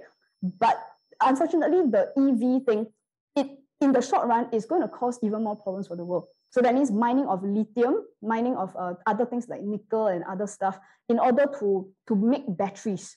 So the batteries and the production of the batteries is quite harmful to the environment. We also get this sense of like, if you were to plug in your car to charge it, but it's to the power grid, right? And the thing is, the power grid is run by fossil fuels, at least for now. So the thing is, it looks good. It looks really good, and it makes people feel less guilty about using up Earth's resources. But at least in the short run, it's really hard to say whether or not it really improves the world. You have to do your own research, yeah? But also, one other big problem with innovation is that quite often it is simply a tech version of the exact same Earth era concepts. So that means they do the exact same thing, and it's really actually not that good. So just now I showed you this thing about the metaverse. And if you look at this picture, I'll give you a hint. This is not the metaverse. This is actually from a game by PlayStation called PlayStation Home. And this game has been around for something like 13, 14 years already. This screenshot is from a game that existed 13, 14 years ago. And if I told you this is metaverse, you might just believe it because it looks quite nice. And this is what metaverse looks like. And so the thing is, 14 years later, there's a sense of like, this was supposed to be an improvement on like the 13, 14 years ago thing. And I don't know about you guys, but as you assess innovation, look at your own plan and start to ask yourself, is there an element of what I call tech washing? So that means it's pretty much the same thing. Then we just tack on a technology to it, right? So apparently if it has a 3G, 4G, 5G technology means better. And it doesn't always be the case. And I don't know how many of you have actually had this exact same experience of like this Meta and the PlayStation Home thing, where someone shows you a new technology and it's supposed to be cutting edge, right? And when you look at it, there's a part of you that's thinking like, wasn't there a product like a few years ago that was using a supposedly inferior technology, where actually I thought that one was not bad, right? This new one is like, okay lah, got new technology, but I'm not sure it's better. So that means the problem with the innovation that's happening in the world right now is that just because it has a cutting edge thing means aga better, and it's not always the case. And that's something that we really have to look into, because I'm questioning now whether the innovation strategy is always necessarily improving the situation. And if you tick those boxes, then the question is to ask, is that really a good, like, sustainable strategy for your 2023 plan? And so there are also other things where if you talk about a lot of this money thing that's going on, there's a lot of what I call tech washing of money. Okay, and this part probably will get me some haters, but that sort of stick with me. Okay, so that means what you see here is the business model of what is known as in the Earth era, it is known as a pyramid scheme. And usually, and this is stories that I hear about from my grandparents, right, back in the kampung, where it used to be like they had this thing where they recruit a lot of people, that everyone put money into it, and there's no actual product. That everybody puts money into it, and the whole idea is to recruit more people. Go and find more people who will put money into this thing. Then eventually, somehow, like this, there's this great idea about how all this money is going to be distributed and stuff. So a lot of people invested, and there can be a lot of frauds and losses and schemes that used to happen even back in the early days. And then you get less people. At first, people used to get like a lot of benefits. Then after that, the benefits get less and less and less. Then you find that after that, the top will have. The top will start to do funny things to ensure that their value is being protected. And at some point, the money gets accumulated so much that someone disappears in the middle of the night and took all the money with him. And I always thought that this was like an old person kampung story, right? And then when I was younger, I remember that there were a lot of these funny scams where they were called pyramid schemes, and they were made illegal at one point, that you would just recruit all your friends and ask them to like buy something. And the thing is, the more people buy, the more the price go up. Okay, and so the thing is, I think a lot of people know where I'm going with this. And sometimes just because we put a technology on it, and I think that's where people need to get a bit smart, right? Because there's actually nothing wrong with the technology. The technology is fantastic. So that means blockchain, fantastic, right? It's probably a major part of the new world, because that truly is a revolutionary technology. But what I'm specifically talking about is how they took a great technology and they tacked it onto something that has been in human nature for a very long time. And that means it's a very attractive proposition. And a lot of times value gets built because more and more people join. And in fact, what is being bought can sometimes be a bit hard to quantify and a bit hard to say why this thing is worth this much. And I'm making myself possibly open up to haters, but there are a few things like that. And I really think that if your plans involve a lot of tech washing sort of plans, you really want to think through very, very clearly Because as an astrologer, what I can tell you is that the things that are going to last and the things that will hold us through into the air era are quite often not the things that still have the remnants of the earth era. There's a reason why the tech companies are great, but a lot of the way they work still have very, very strong earth era things. Like it's still investors, it's still stock market. It's stock market was started in Wall Street at the beginning of the earth era. And even this idea of getting the investor money, the way we do nowadays, is a completely earth era thing. So when technology answers to the investors, it will always be an earth era thing. So that means when people ask me, hey May, like what's the best thing to invest in the air era? I said, well, you kind of missed the point of the question in the first place. That means it's not about investing for the ROI in the air era. And that question itself is earth era. It doesn't matter what you buy. Okay, so there are also other small things like to question whether technology actually improves things. So that means in terms of like fashion, it's easy to like sort of buy stuff and it becomes very cheap, right? Because then everything is online, then no need to pay rent and whatever. So you can buy really nice clothes. With good technology, you can make like, wow, super nice. And it's super cheap. Like even for someone like me, I can buy a nice top for like $8. And it's one reason why for a lot of girls, their room starts to look like this. And it means that there is also an excess that comes from the innovation. So a lot of times we talk about technology making things cheaper, easily accessible. And again, look at your 2023 plan and how far does that innovation sort of like have that really, really strong earth era thing that's there, which is the idea we sell more. We sell the consumers more, buy a lot of things, and then just surround yourself. Now you need a bigger house because now you need a walk-in wardrobe to store all these clothes. And of course, then they'll tell you, oh, we recycle, there's sustainability, but here's where all the clothes end up, right? And which means that they all end up, and how many of you know Chinese New Year, right? Basically, you clean out your house and everybody throws out like tons and tons of clothing. So this goes out to some third world country somewhere who is forced to accept all this because they need your money. And then it just sits there forever, just collecting bacteria and crappy things that make people in the third world countries very, very sick. So, and of course, then there's that guilt portion. And this is where the technology portion, I question this is because we can talk about technology making things cheap and easy, again, earth era words, but it doesn't improve lives. It is not meaningful and it's not purposeful. And that means a lot of times there's also a lot of lying going on, which is like the big fashion giants. It's like people like ASOS, H&M, Zara. It seems that about 60% of their environmental claims could be classified as either unsubstantiated or misleading. So this is why, in terms of innovation, that's great. But I think the problem why I have put the innovation as almost earth to air things because the earth era thing is still there. Okay, and also a lot of innovations have been stopped or blocked by the same constraints of the earth era. Just now I mentioned that even a lot of the tech companies, in the end, they still have to answer to the investors. They still have to answer for like, is this profitable? And it also means that technology is not always channeled, or all the brains in the world are not always channeled to the projects that actually are helping people. That a lot of times these people are doing the projects that simply make the people who are already rich in the earth era more rich in the air era. That was the whole point of it. And this is why a lot of I don't know about you guys, but there can be a bit of frustration with the fact that with all the money and all the effort and the years that we put into innovation, there's still that funny feeling that how come we are not moving fast enough? And I can tell you the reason why is because a lot of these innovations are still incredibly, incredibly stuck in the earth era.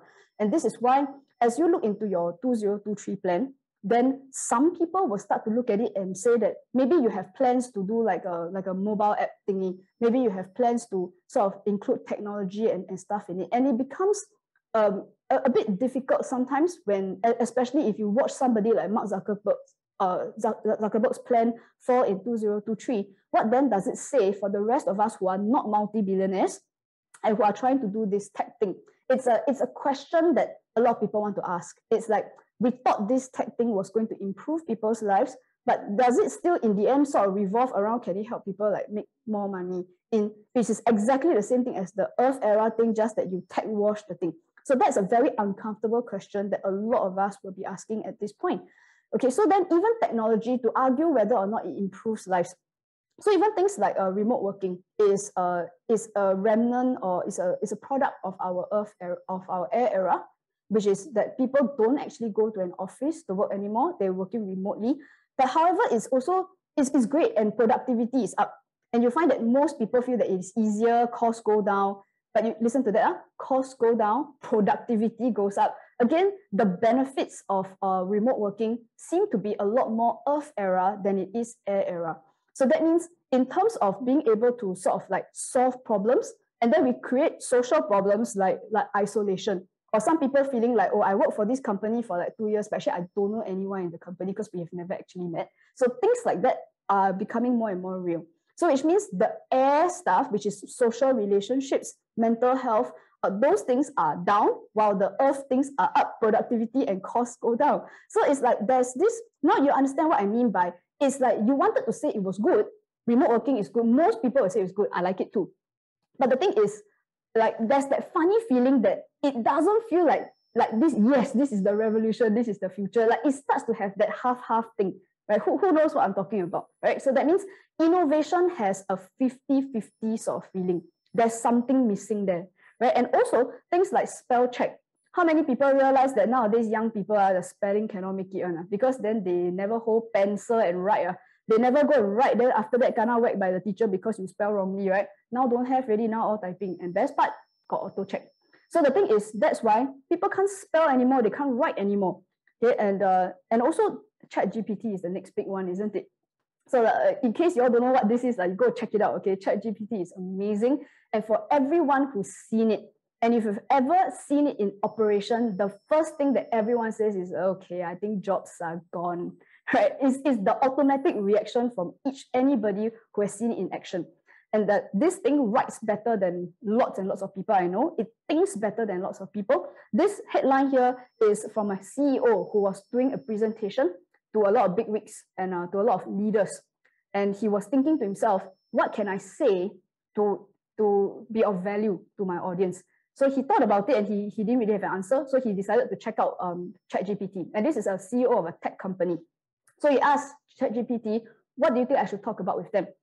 And ChatGPT gave him a list of topics and even a flow of how he was going to present it so that it would be of value to his audience. And you know what? He presented his talk exactly as ChatGPT recommended it. And he said it went really well. And so to him, he's even thinking like, wow, so ChatGPT isn't just going to replace the lady who types the email for you. ChatGPT is AI. It has a brain, and it can tell you based on the demographic of your audience, here's what you want to tell them so that it has of value to them. It can replace an executive, a thinking, smart executive. And the thing is, I was just sharing with some people that last time, if you saw a new technology during the Earth era, and then you could say, wow, this thing could be revolutionary in the next 15 years. Like that was what we used to say. And then after that, in the last few years, it became like, wow, I think this could be revolutionary in the next 3 or 4 years. Okay. And nowadays, when you look at ChatGPT, I don't know if you all know what machine learning is. And that means that as ChatGPT gets more hype, it means lots of people, millions of people are going on ChatGPT every day to use it, to ask questions, to whatever. And that thing is learning every second from all the stuff that we are all typing into ChatGPT. And that means you shouldn't be asking what ChatGPT will be in 3 or 4 years' time. You should be asking, what will ChatGPT be like by September? Right? So that means between now and September, that's like 7-8 months. That thing is going to get smarter and smarter by the second, guys. And the thing is, once it gets to September, then ask yourself, what will this be by December? And so the thing is, the speed that this is happening, it's not next year, it's not the year after, guys, it's right now. So the thing here is that the innovation is truly innovation when something is such a game changer that it eliminates the Earth era. So the reason why ChatGPT feels different, and when you look at it, you know that you're looking at technology because it does not have a remnant of the Earth era there. There isn't. It's completely conceptual. You put in some words, it crunches the data, it gives you an answer. That's it. And at no point does ChatGPT actually show any interest whatsoever. People have asked, will you replace our jobs? And it says, no, actually, I won't replace the job. And it's a completely rational answer with no intention to make any of your money at all. In fact, it's open AI. And if I think some people are looking into the code and stuff like that, it's a very open thing. It's unthinkable in the Earth era that you do this. And I remember my brother telling me it's like Napster all over again. Remember Napster, where it's just a platform, they build a platform. After that, people contribute to it and people take from it. So, and at no point did people pay for it. Somehow it was just there. And this was what happened between 1981 to 2000, when we were fully in the air era and it wasn't anything about the earth. And after that, of course, then they say piracy, then you have to pay. So I understand that piracy is bad, but what I'm saying is that is air era. Everyone contributes, everyone takes. It's a really crazy idea, right? But that's why ChatGPT is going to be the future. I'm not so sure about metaverse, especially if it's like a pay to use, or like basically it's earth era all over again, right? It's a club membership that you have to pay for to join certain organizations. Then yeah, it's also an earth era thing at some point or another.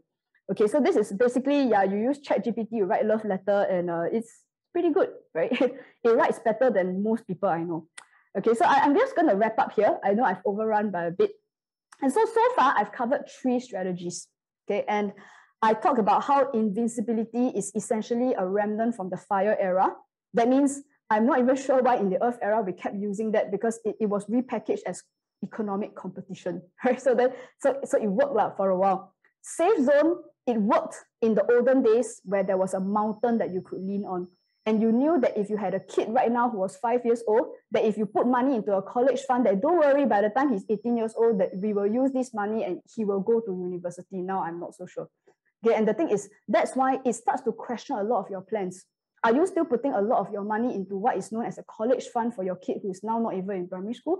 And why are you so sure that he will go to university? And can I edit that question and ask, why are you so sure that the modern universities will still be around when your kid is that age? So the thing is, a lot of people are feeling the stress right now about money, because I still must put money in this account. There I say, okay, maybe you rethink whether you actually need to do that or not lah. Okay, so realistically and logically, not as a way of trying to be funny, you know. So as in terms of the safe zone, this is the part that upsets a lot of people, because I've done webinars for a long time. And I know a lot of people would much rather prefer that we just stay with the safe zone. But this, if you step back, you realize it's also saying that we were hoping that the earth era will continue, and it will not. It is over already. And then when we talk about the innovation thing, now innovation is good and it's the best we've got right now. So for most people, that's kind of the strategy that is available to you that could maybe get you through. But then again, if anyone who's listening to this sort of get this feeling that we feel like we're innovating, but we're not 100% there, there's still that feeling of innovation not being able to let go of the octopus tentacles of the earth era. And that's one of the reasons why it doesn't feel enthusiastic. So that means for a lot of people who are working on some of these projects, it's like if you don't feel that feeling, when you look at your plan, does it feel like, wow, I'm looking at the future? And that is the biggest issue that I have used this summit to explain to everyone, that innovation is good, but it is not the last story. And if I talk so much just to get us to this point, it is that surely I have something else to propose that I think, with all the studies that I've done and all the research I've done about previous air eras, that there potentially is something I could suggest as an alternative that is even better than innovation. And this is something that I will cover in tomorrow's in day 2, tomorrow of the summit, where I will talk about another strategy called agility that allows people to move really, really quickly. And that this, if you realize on my spectrum here, is the air era. And it does not intrinsically have a lot of the pushing thing. And also, I think in the safe zone, we've also mentioned this idea that when people do a lot of things for money, the part that we cannot admit here is that there are things that we do for money. And that means and quite often you see the big thing that's coming up right now is a lot of people saying that their work is not purposeful, it is not impactful. I don't think that it does anything to help society at all. And that's what's upsetting a lot of people. So what if you have the money? Something feels wrong on the inside. And this is why the agility thing is a strategy that I am proposing. I'm no expert in it because I haven't lived through it, but I would like to suggest a few things here. Okay, so that's what's happening tomorrow. But for today, I've basically covered up to 8 countries and I've covered 4 people. And the reason is because I have one more country to cover, no prizes for guessing which country that is, and that will be covered tomorrow in the agility section. And I also have one more very important man that I will talk about, I think the country is obvious, but the person I'm going to be talking about is not so obvious. And I think some people will be surprised to hear this, but there is one man that I think is going to change a lot of the way the world thinks about specific things. And I'll give you a hint, it's not Elon Musk, okay? And so this is what I'm going to cover. And I think at this point, I'm going to get, so my guys, I hope you are ready. Can you all help me post some of the hashtags, okay? Just post it so that people can access it. And I'd like to make a sincere request to my audience, because we've put quite a bit of effort into this. And right now we're only day one. And it's taken me weeks and weeks of research and building these slides just to get this information to you. And not everyone is on this summit because, you know, there's only so many people I can reach on my own. And it would really, really help me and my team if you would sincerely just give a bit of a shout out, share some of the takeaways. You don't have to spend any money for this at all. We have spent weeks and many, many days of our time just to put this together. And what I'm really asking from you is just a few minutes of your time, just to write down what are some of the real takeaways, simply because for nothing else than the fact that it's so important that people know this. Because today you are here, today and tomorrow you are here to assess your plan. A lot of people have their plans and they have no idea what's coming up. And what this means is that many of these plans by good and hardworking people are going to be disrupted because of things that's outside of their control. And how important it is that not only do they A, know what's going on, and that B, that they actually go and look at their plans and start to make arrangements here. Because they can't control any of these things that we see on my screen here. But the thing is, you can control what you put your effort and your time into to make sure that what you're doing has sustainability and can work in the new era. And I think the other thing is also that can we all start to sort of introduce elements of agility into your plans? Because otherwise, you're pretty much stuck with an innovation thing that is like, it just goes around in circles, and then we're not going to get anywhere with this. Okay, so now before I end off, I just want to give a quick sneak preview of what we can expect tomorrow. Because as I promised you at the beginning of today's presentation, I already said that when we just do a forecast, it will be only doom and gloom. Now, what's happening tomorrow is that not only is this looking at the agility plan, but what's important is that we are going to assess your 2023 plan with what I call an air era lens. So that means it's going to be quite no bullshit, because it's going to assess, I'm going to show you a few of the most common errors and the most common mistakes that occur in a lot of these plans for 2023 that are intrinsically Earth era, and it won't work. And that's why what then are the shifts that are required to move it closer to an air era philosophy. And that means I'm going to share very specific, 13 specific criteria, 13 specific guidelines that allows your air era projects to not only be relevant, but also to make your life purposeful. And I think that is the biggest problem here with the safe zone and the innovation thing, that people are doing it just purely for survival, just to be good enough, just to keep up so that I don't die halfway. Nobody is enthused, no one is excited. And that means that in order to make this purposeful, and if you think about how when we move from one era to another, is to adopt that mindset of, I can see where this is going, and now I'm excited about what this thing is going to happen. And this is why this agility thing, if you ask me, is way more important than a forecast. I think most people who don't understand what this thing is about, is like they usually come on these events just to know, okay, when is the earthquake going to happen? Like, oh shit, like, okay, then they just sit around waiting for the earthquake to happen. That's not smart. And in fact, the biggest value of it is really to know what to do so that you can be prepared for after the earthquake. And I'm also going to be introducing, and a lot of people will ask things like, okay, so May, you're basically saying that we are all going to lose our jobs, the company is all going to die, then how we're all going to die. It's like, so that's a terrible doom and gloom mindset. And in fact, what I've done, I've given so much thought to these guys that I told you I didn't just study 20, 30 years of data, I studied hundreds of years of data. And I went back into previous eras to see how did people survive this era change. And I've discovered, and I actually wrote them down, that there are 46 timeless industries that will exist and they will be there no matter what happens, regardless of, I don't care, you fire, earth, water era, it doesn't matter. So that means these industries are quite frankly, they are things that will continue into the new era. And surely, even if you had to make a change, there are 46 of these things, surely at least one is going to fit you, right? So I will share that in quite extreme detail tomorrow so that people can start thinking about when you sit down with your collaborators, then can you move your projects and your plans much closer to these timeless industries? Now, on top of that, we're also going to talk about collaborations. A lot of people have brought your team members with you. And it's the question of how can you then work together, and especially if the old structures of companies and legal documents, cause no more lawyers, right? So if there are no more legal documents, if there are no more like government laws and things like that, then how then do we get these collaborations going? What does it look like in the air era? Because we know what it looks like in the earth era, and things will change a bit. Okay, and I'll show you some examples of how these models can work tomorrow. Okay, so I'm going to end my presentation here today, and I will see you guys tomorrow morning. And guys, if you have team members, people that you work with, who you know that you want to build air era projects with them in the upcoming years, please ask them to come tomorrow, because it really, really helps. Guys, it's very hard to explain this agility thing.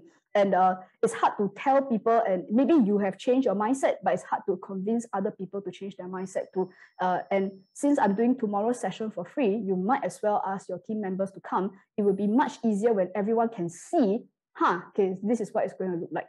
Okay, guys? So thank you very much for your attention today. I will end off here. I will see you tomorrow morning at 10 a.m. Hello, good morning, guys. And we are now in day 2 of the summit, our prediction and planning summit. So of course, before we go further into what we are going to cover for today, I'd like to do a quick review of what we had covered yesterday.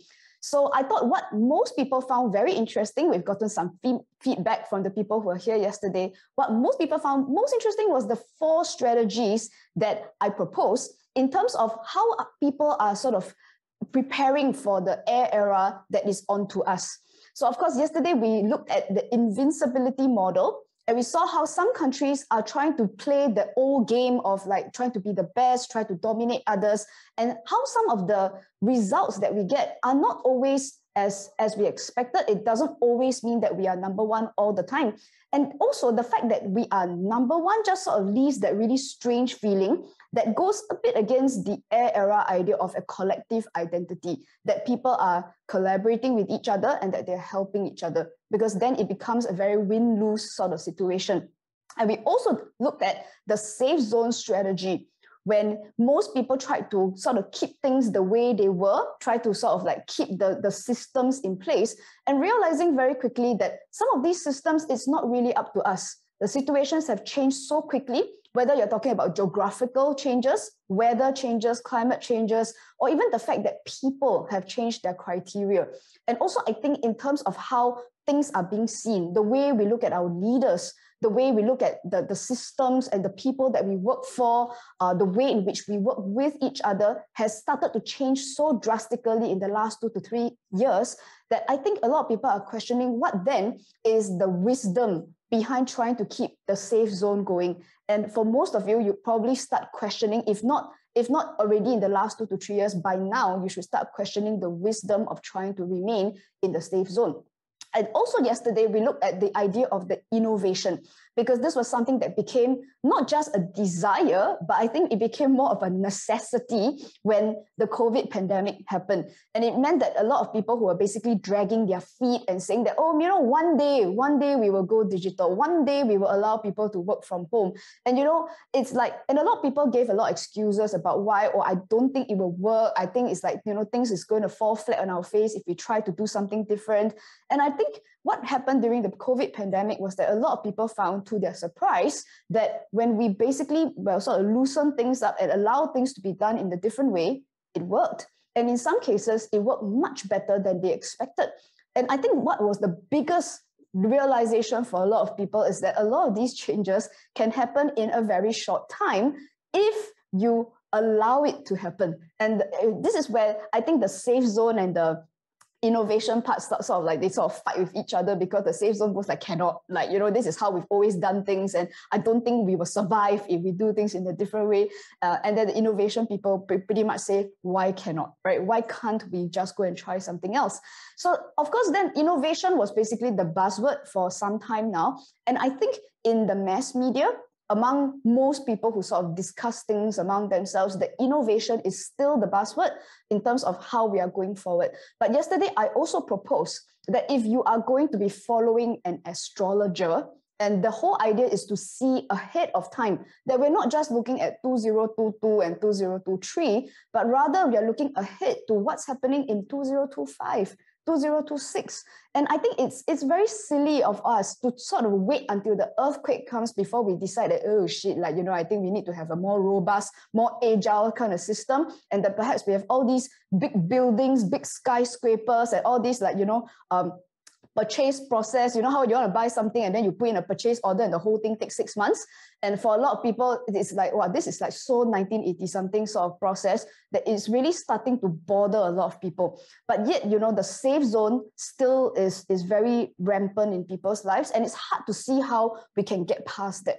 And how can we get things done real quick? How come people just can't make decisions in something like 2 or 3 minutes? Is it really that complicated? So this is where innovation starts to be a little bit strange now, because then we are trying to make the Earth era work. And I think as people start to realize that, okay, we have a problem, our cities are flooding. So the cities have been great for a long time. You know, if people make money, there's jobs, people buy property, the price keeps going higher and higher in every city in the world.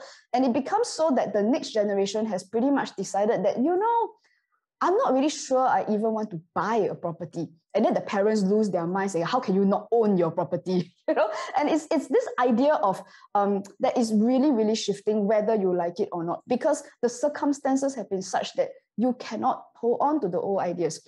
And this is why yesterday, at the end of the session yesterday, I introduced a fourth strategy that I have a feeling that not very many people are talking about. The whole media is talking about innovation, because the whole idea is to try to keep that Earth era thing there as long as possible. And we think that by innovating, by changing 3 or 4 things, that maybe things can remain. And I'm pretty much suggesting that if you studied the history of the world, that in the end, it's not about, it's like, imagine if you go from the fire to the Earth era, and if the whole idea was to try to innovate tailoring. So imagine if you were a tailor in the fire era and you thought that, oh, maybe we can innovate, because now people like machine, right? Because machine is faster. Then, so people are very superficial. They think that by machine washing, because that was what happened in those days, that if you sew by hand, then you were old fashioned. That if you got machine, that's good, because that's what they're doing in London, right? So somebody buys a sewing machine and then they think that by doing that, they will survive. That a tailor who makes like handmade clothes can survive, and they don't. Because the game changer here is not the machine. The game changer here, when we went into the Earth era, was a completely new system where people didn't just go to a tailor. They actually had machines made by the millions and the millions in a big building that looks like a square with 1,000, 2,000, 5,000, 15,000 employees just churning out machines, and they made t-shirts because nobody actually wanted. And what a lot of people didn't understand at the time is that they didn't want a handmade shirt. They wanted a t-shirt that was churned out by a machine by the millions, and everybody started wearing the same t-shirt. And the funny thing was, people were wondering, why are you people okay with wearing the same t-shirt? But that's just the way it was, right? So the thing is, just by innovating, by tech washing, or just by adding in a machine doesn't actually make us air era. And that's the part that is very scary for a lot of people. Then it's like, wow, I mean, what are you talking about with this new mindset? Okay, and this is why with agility, I mean, I also want to be honest with everyone. I'm an Earth era person, and which means that if I'm looking at agility, there's also a limit to how far like my human brain can fathom what this agility is going to look like. But as I said, today, my main purpose is to sort of give some ideas, some guidelines, and to share the vast research that I've done into this human history, and to look at previous times and what has been happening throughout human history that gives us a lot of insights as to how people go on. Because we've had the Cleopatra period, you've had the Greek period, right? And you had people, ancient China, Majapahit Empire, or whatever it is. And somehow humans have existed. They've somehow managed to continue. Things come, things go, people die, people be born. And what exactly is it that keeps us going, that really makes that difference to how people are going to be in the next era? Because then we have the additional challenge that our forefathers did not have, which was that we have to live in 2 eras, not just one. Okay, so let's go on, and I'm going to go on with some of the forecasts that I promised yesterday. So I said there will be 9 countries and regions. I ended with Saudi Arabia yesterday. And of course, number 9 would be Singapore, okay? So, but before that, okay, let's go and talk about this concept of the agility, all right? Okay, so when we talk about agility, the first thing is this, even if you look at the dictionary meaning of agility, is the ability to react very quickly to changing situations. And in past webinars, I've sort of described the current system. Everybody's system is like a gigantic Titanic. It's a huge ship, it's state of the art, and it's luxury, and everybody's dream is to get on the Titanic. But you see, when push comes to shove, when it's really time to react quickly, and you know, the irony is, if you actually look into what actually happened with the Titanic's maiden voyage, is that they did see the iceberg. They saw it a long time ago. And this is exactly what we are seeing in the world right now. Like, how many decades have we all of us been warning about the financial system, that if you keep printing money, we're all going to die, right? That perhaps if we keep making plastics, for example, at some point, we're going to run out of landfill. Right? And things like that. We've seen that iceberg for a very, very long time. And you know, everybody is screaming, it's like, turn the Titanic, like turn it now. And you find the weird thing is that, you know, it's like, imagine that you're on the deck of the ship and you see the iceberg there, right? And it's like, you keep screaming for it to turn and then it doesn't turn it because the ship is gigantic. It is so big. And then it's like, people are like, so how? Then don't know, I wait for instructions. The boss never say, ma. The boss never say means no need do lah. And that means this whole point was that the Titanic did not turn fast enough. And that's how the thing sinks. And this is why agility, the first thing that we have to admit here is that if as an individual on the boat, now, if there was something that a person on that ship could do, then if everybody, so this is a crazy idea, but if everybody on that ship goes like, oh, wait, shit, iceberg, everybody grabs an oar and we all start rowing at the same time. And that's basically, how fast can you do it? 5 minutes, 5 seconds, 2 hours? Can we get this done real quick? And the thing is, the ability to react very, very quickly to changing situations. And this is where, today I will keep referring to this, right? When you look at your 2023 plan, how much of it is like, okay, can we somehow find a way, maybe the Titanic, if we go fast enough, maybe we can crash into the iceberg and somehow survive, you know? Or is your plan more about, okay, crap, like we kind of need to sort of shift our strategy real quick, or to get ourselves into a space that, because we don't know what is coming up and it's so unpredictable, are you put yourself in a place where you and your team or your collaborators can, if the situation changes, sure, I mean, we can, in about 5 minutes, in about maximum 2 hours, maybe in a week, we could probably change this entire strategy without having to put in a purchase order that takes 6 months to be approved. You know what I'm saying? So then it's like, and the other thing is that agility is about fitting into new teams. And one of the other problems about the Earth era is that you kind of want to be in that, what we call a permanent space. And it's like you want to always work with the same people and the same situation. And then it's like some people say that, oh, but then this is the function that I do, right? Then if you ask this person to do something different, then they garang gabo, they don't know what to do. Then they say, oh, this is not my expertise. And this is another issue that is going to plague a lot of people as we transition from one to the other. So if you've been a petrochemical engineer for like the last 25 years, for example, and suddenly we are like, oh, ask you to go and grow vegetables. It's like, oh, sorry, I don't know how to do. And it's like, that becomes a really, really big problem. Or that, sorry, I'm used to working in a big MNC. Then now you ask me to work with 3 or 4 people, then it's like, I feel that it's very weird for me. And we will hear this over and over and over again, guys. And this is why agility has to challenge this. So that means, are you able to simply go to another team, look at what is necessary to be done, and then you just contribute in your way? And this is agility. Now, another thing is that we want to talk about agility as the beautiful thing about this strategy is that it is in a period of personal freedom and choice.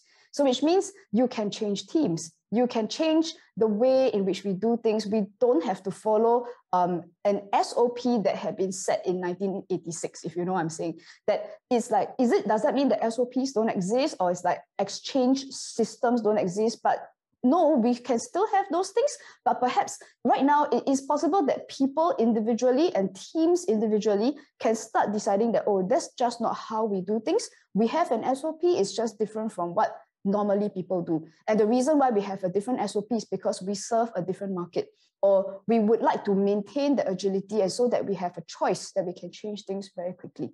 Okay, so that's the basis of when we talk about agility. How far does you and your country and the people you work with, how robust are you in terms of of all these criteria. So let's go look at Singapore, and this is the forecast for 2023. So first thing that I see here is that, that it will be a consciousness of new threats. And this obviously is very natural, isn't it? Because then when I say new threats, I don't exactly mean that somebody declares war on you or we start dropping bombs again. Okay, so threats come in many different forms. And even yesterday, as I talked about this concept of, can you see, I don't know if you're familiar with this, but this planet here in the number 4th house, this planet is called Pluto. And it is, well, we call it the god of death, right? He's Hades, he's the bad guy, right? And when he shows up in the 4th house, it means that on the ground, people start to go like, oh, danger or threat or crisis. Okay, so that happens. And if you notice yesterday, when I did the forecast for many other countries, there were quite a few countries that had this same thing that was there. And I suppose in Indonesia's case, it quite literally is a threat to the land, because then they are literally flooding on an annual basis. I understand that with the rains that has been happening right now, a lot of places in Malaysia are also flooding in a way that makes people feel like, wow, I'm not sure I can live like this. This happens multiple times a year. Then it's like my home is under threat. And you don't even need terrorists to come and threaten your home for a person to feel that, well, I just don't feel that things are the same as they used to be.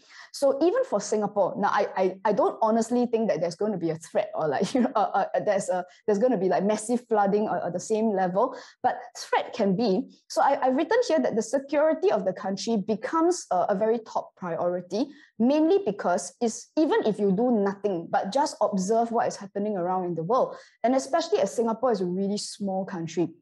I've always maintained that one of the big problems with Singapore, as Mr. Lee Kuan Yew said many years ago, is that we don't produce anything, right? Singapore doesn't produce anything. Look around you, those of you who live in Singapore, you look around you in your home, you tell me which thing around you is actually produced in your own country. It is not. So basically, the country buys and trades with other regions. And that means that you cannot afford to ignore the other issues that are happening in other regions, because immediately it affects what you get, what you don't get, what you can do and what you can't do. Okay, so that means in terms of the financial front, and when I say a financial threat, I don't always mean that the stock market going to crash or any big earthquake like that. Even small things like the availability of things. That means when people go to the supermarkets and you start to realize that the options and the brands available are like less and less. And then whatever is available, the price higher and higher. So those are the things that can start to contribute to a psychological growing fear that, wow, I start to feel the threat. And it's just not the way it used to be. Okay, so this is a reality that has been happening ever since the COVID pandemic. And we also have things like operational threats, that things that used to be very easy, you just get on a phone call the guy in Egypt, and then somehow this thing gets done. Suddenly, the operations are not so simple. Your ships get stuck, right? And perhaps a connection that used to be open is no longer open. And things like that are going to happen. Right? How quickly can we embrace that reality that this will happen? Even if nothing bad actually happens to Singapore, but then it happens elsewhere and it affects us as well. So this can be things like even there can also be things like financial threats from even things like very sophisticated crime. It's simply just a byproduct of the fact that the world starts to a bit like no government, if you know what I mean. Like especially if in other countries, may not happen in Singapore, but if governments, legislation, and right now the legalities are very hard to enforce nowadays, mainly because things have gone online. People are very sophisticated nowadays. Government can't keep up. The police can't keep up. And that means I'm sure everyone has noticed that crime has gotten a lot more sophisticated. So it's like, I'm not talking about just the criminals per se, but also the fact that things just don't work the way they used to do. Okay, and it comes from what we call unseen dangers. And unseen dangers is not just terrorists, guys. Unseen dangers could be maybe you, like I said, you thought this operational thing would be open, and then suddenly you get an email saying that, sorry, this thing not open already. And that's an unseen danger. Okay, and again, as what I said yesterday when I talked about the situation in Taiwan and in Hong Kong, is that if you were sitting at a table trying to plan for next Q2, Q3, Q4, or whatever it is that your company does, it's that there begins this growing apprehension about, okay, I mean, we can plan for the launch in Q3, but then I'm not very sure whether the product will be here on time. And it's a very realistic threat that things like that are going to happen. So, and you find that, so by about March to June, mainly because Singapore has really quite a decent government, it means that you should expect to see that the people who are in charge, the people whose jobs are to anticipate what are some of the challenges that will come up, they're working very hard. Okay, so that means around this time, because as I said, why March? Is because, like I said, in March, suddenly things will shift in the world. And we will all notice it when you read the newspapers. So that means in other countries, suddenly people are like, oh, I don't care about my president or my prime minister. Then we just decided today that we don't want a prime minister. And if things like that happen like in a whim, right? So it means that, wow, we have to react, because then immediately it will affect us. So government agencies, civil service, they will start to take what I call disaster resilience very seriously. And to the credit of the local government, I think they've been taking it very seriously for the past few years already. So what this means is that some people who are listening to this, you may be part of those agencies. And even if you're not, it's a good thing that people need to start getting conscious of what those threats actually are. And I want to emphasize that it doesn't mean that there's an actual threat to the country. I do not see any like what terrorist attack or any nonsense like that. Yeah. So it's between March to June, the apprehension is strong. And then quite naturally that when people start to become conscious of that, then the next thing that usually happens is that the country could slow down for a bit.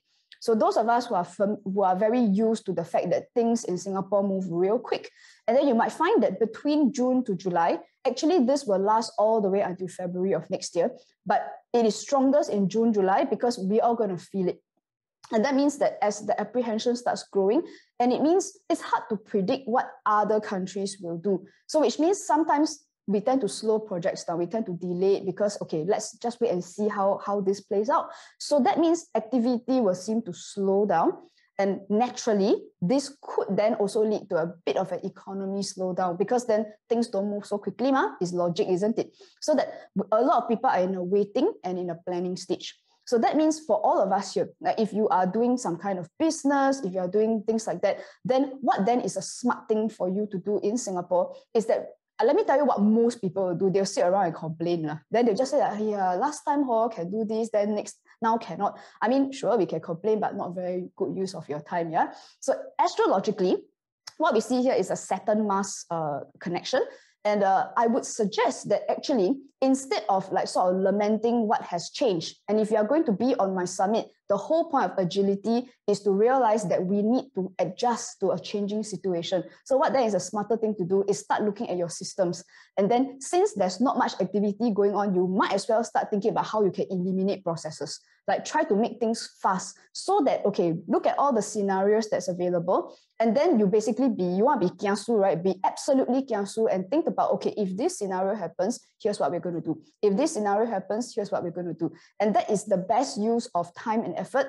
That it's about building resilience and knowing what to do in most scenarios. And you'll find that Singapore, strangely enough, not very characteristic, is not going to be so interested in what I call the competition and the invincibility strategy anymore. Because then most people will start to realize that, okay, there are no winners here. So there's no point to try and be like dominate the market, just not the time for it. Okay, so that's going to be very unusual in a Singapore context. But what I do see as a potential risk is that Singapore could be stuck in what I call the safe zone. So that means most people will start doing the wrong thing, which is that let's try to make this system like somehow still survive. And like I said, if you're going to be on my summit, it's not to innovate to keep like an old-fashioned Titanic going.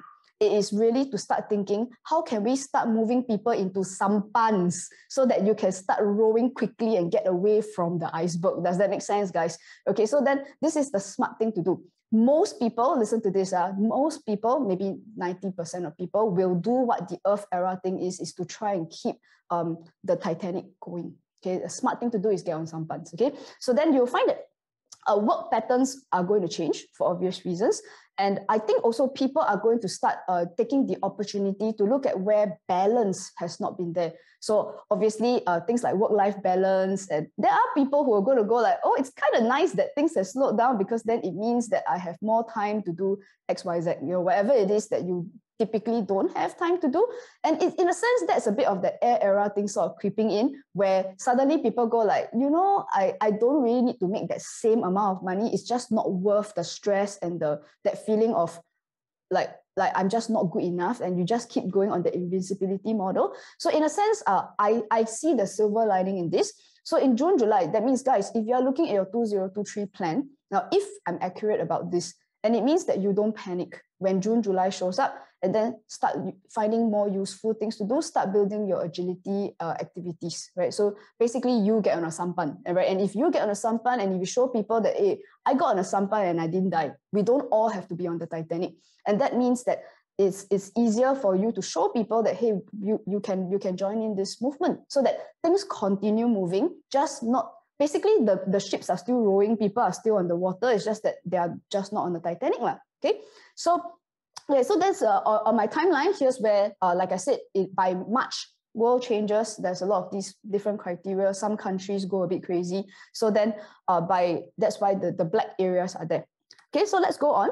And I would say Singapore being the agile country that it is, and I know it's a bit strange for me to say it that way, because a lot of people complain that Singapore is like so square and whatever. And the funny thing is, if you look into the history of how Singapore has operated, they actually have been quite agile as a country. I'm not sure about the internal systems, but as a country, we've been pretty agile. And it's one of the reasons why the country has been able to weather a lot of storms in the last 30, 40 years.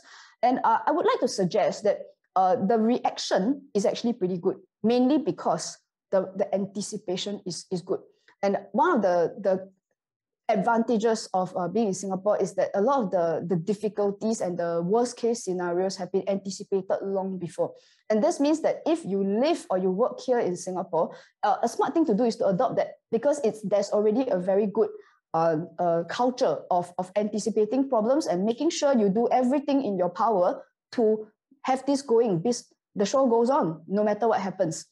And so basically from about June onwards, and I think partly because things start to slow down a bit, right? So then you find that we start to get into what we call agility mode already. So that means people are looking for ways to revitalize energy.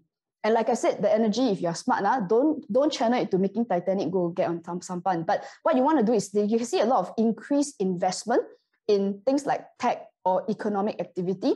And the thing about the word investment is that we keep thinking about, then all the money is going to go in there. But I like to suggest a different thing here, because like I said, Pluto is moving into Aquarius.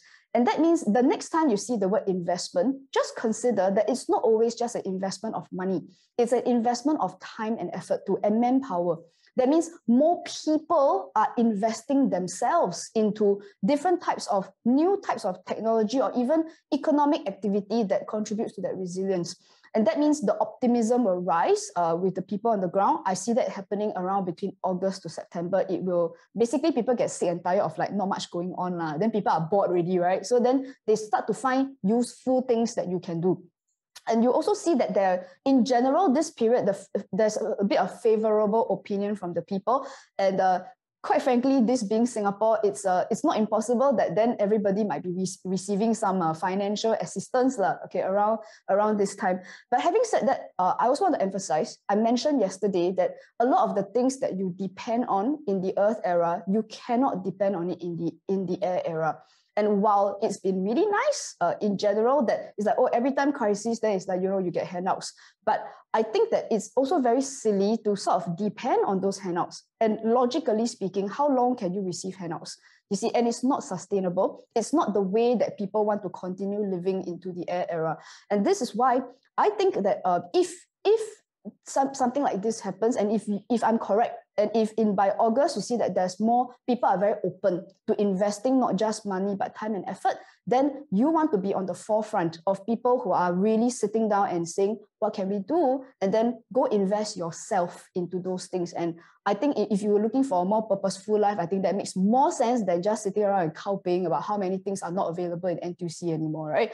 And then I also see that around this period, it may coincide with leadership changes. This will not be a surprise to most people. It's building up for some time now. Most of the time, this kind of leadership changes typically refers to the person who runs the country. However, I think it's a lot more than that. When we look into astrology charts, it's not just about like one person, like a prime minister or who is that person that is in charge, but I think it's general leadership changes. So that means even in the organizations that you are in, because especially as organizations start to realize that, okay, maybe we need a different strategy, sometimes some organizations might decide that, okay, maybe we need a different person in charge. Maybe we need to break things up into smaller groups and more people start to be in charge of smaller things. And this is what I mean by leadership changes. It is a pattern that happens in the country, not just one person. And that's why it represents a new approach to leadership. There's more innovation, more modern, and that people are looking at how can we change things and make things faster, because otherwise too slow, Titanic cannot turn. Okay, and that means it's quite good. It's a period of busy activity. So Singapore slows down and then it sort of like, gets a bit more exciting from about August to September onwards. Okay, so let's look at the timeline. Sorry about that. And then if you see, can you see by August, September, can you see even if you don't know astrology, you can see some beginnings happening around this time. And the conversation is a little bit more positive. People are in discussion mode, okay, which is a good thing for the air era. Okay, let's go on. And I also see that there are some maybe not so nice things, okay, which is the first thing is that there's a lot more sensitive information. So while I say that the more conversations will happen, but there will also be some guidelines as to which conversations are acceptable and which conversations are not acceptable. And this is a pattern that we've seen coming up for some time now, and it started to intensify by about February of last year. So in general, it will usually affect like political or legal subjects, even as the world gets a bit haywire, right? And then some of the things that are being discussed, you may find that are not so openly discussed, or it's not so easy to get the conversation going. So, and also, given the fact it's also like it's sensitive information because there's a lot of like a bit of hiding going on. So things like crimes, scams, misinformation, news, it can sort of get to a point where people, when they hear something, there's a lot of skepticism already. It's like, can you trust this? Or like, I don't know whether, do you have an agenda for telling me this? Things like that. So that's another area in which like the environment can feel like it's not as safe as it used to be. All right, so even you get SMSs or WhatsApp on your phone and they say what government say this, then you must check it, make sure the link correct. So they ask you to go there, put in SingPass, and things like that have already been happening. And I suspect that it will intensify because a lot of people will take advantage of the fact that things are not so organized as they used to be in the world. Okay, and also can there be like feelings of anger? There's like also a bit unfairness, like some people are adjusting better than the other. Again, this human nature. And also that while this feeling, so there's this feeling is strongest around the September-October period. It doesn't persist for very long, but it does leave what I call a long tail. So that means it's intense for a while and then it goes away, but it sort of remains there. Okay, so and this is where I see, but between, say, the September-October period of this year, there is a solar eclipse that is hitting Singapore at that time. So you may see some people feeling like things are not equal. There's a bit of inequality, and that conversation will come up. It is quite intense. If you see the red section here, between like this December-Jan period, then yes. I also think that because a few countries are like a bit more active during that period, then you may find that a concern for things like security, safety might come up. But you may want to be rest assured, I don't actually see anything that signals an actual threat to Singapore. So basically, people will get concerned, but I don't actually see anything. If I did, I would tell you guys, okay? I just don't see it, okay? So that's the Singapore forecast, and it's basically a bit like an up and down sort of period. I think the issue for Singapore is less on a real sort of level, but I think it's very psychological, that for people to be in a bit of a bubble, you're sort of like covered by cotton wool, by a really, really good government. And I think all the more, it is very important that Singaporeans do need to pay much more attention to what's happening in the world. Most people are quite apathetic to like wars or like what's going on. The assumption is always that there will always be a mountain to lean on, and that if things get bad, you're going to get a handout. And I think the danger is on a much deeper level, that while you may not actually be directly affected, but it also means that we don't have a long-term thinking. People are just thinking, now got money in bank account, they're okay already. And that kind of mindset can be very bad, right? Because people are not looking at, you don't have the certainty of what's coming up in the upcoming years. And the worst thing is when you're lulled into a false sense of security, it means that people are not contributing to what could be a better foundation on which to go into the air era. For lack of a better word, of a better analogy, I think we could be on a very, very good Titanic, if you know what I'm trying to say. And that means that if the Titanic is so confident that you can crash into an iceberg and somehow not sink, and that means that if you survive one iceberg, you're assuming that you will survive the next iceberg. And I don't think that's a very smart strategy. The faster people learn to get on sampans, then you actually have genuine security, because then you're not thinking about when the next iceberg is going to show up. Okay, so something to think about here for all of us who live and work in Singapore. Okay, and next, I want to go and cover the 5th influential man that I think is going to have a massive influence on the world, not necessarily in Earth era ways. There will be a huge Earth era influence from this person and what he is planning to do. But if you ask me, I think his influence is going to be even bigger on an air era level. Okay, and let me show you who this is. It's not Elon Musk, it's Bill Gates. Okay, so let's talk about Bill Gates here.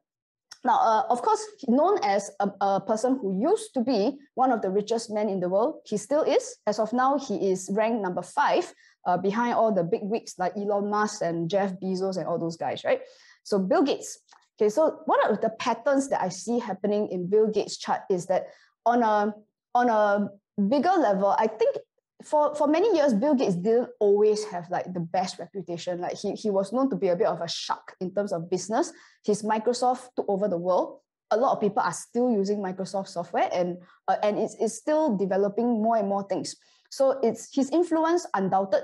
But also the funny thing is, when I studied his chart, I noticed a few patterns that I didn't quite understand, and it's starting to become clear to me right now. And I see here that he's very interested in practical solutions and healing pain. And he started his Bill and Melinda Gates Foundation many, many years ago. And I understand that they've been doing some pretty good things.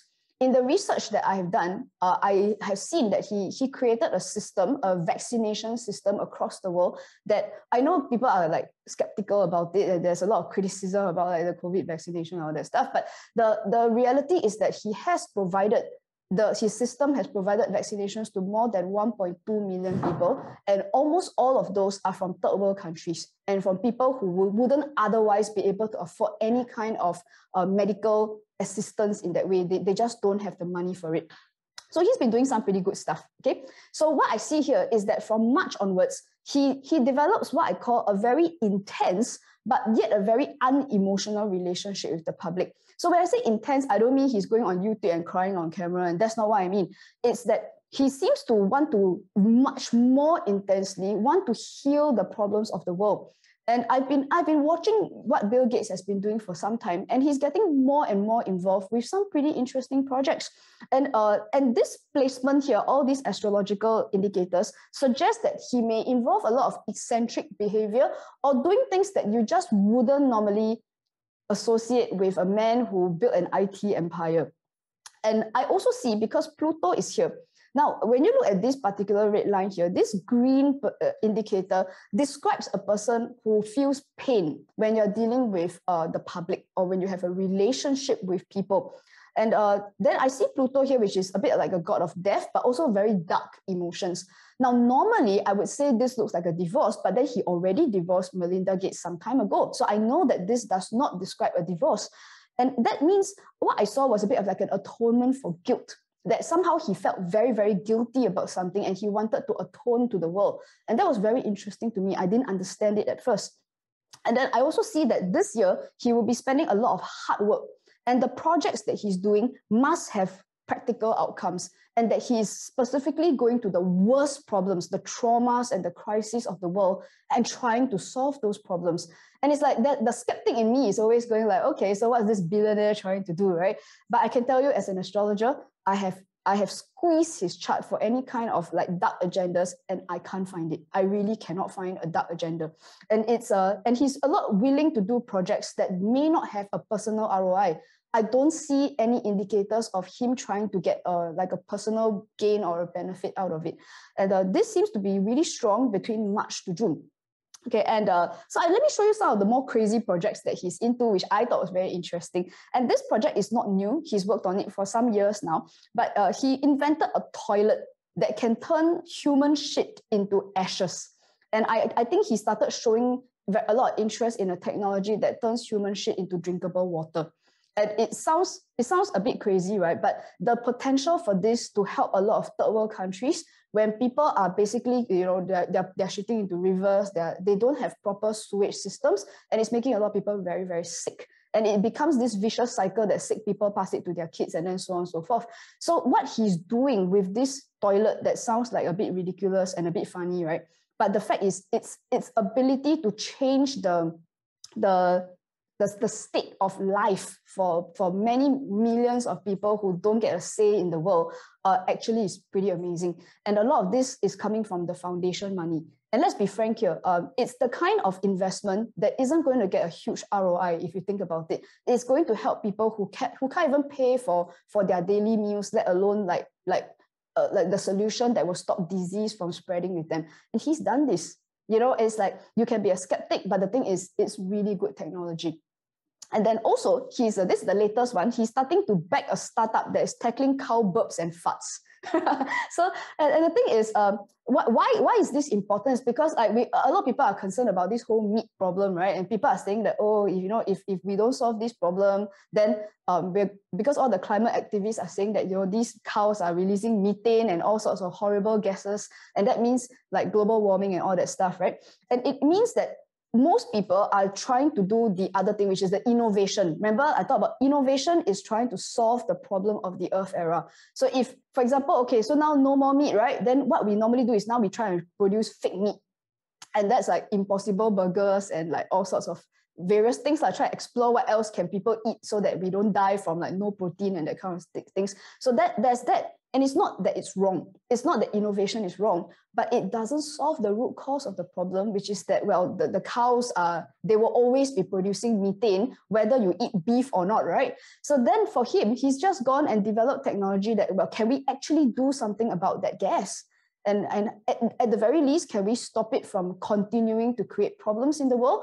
And then later, at the later stages, think about how can we convert that methane into maybe something that is better. So it goes to the root cause of the issue. And that's another project that Bill Gates is on, apart from many, many, many other projects that he's working on.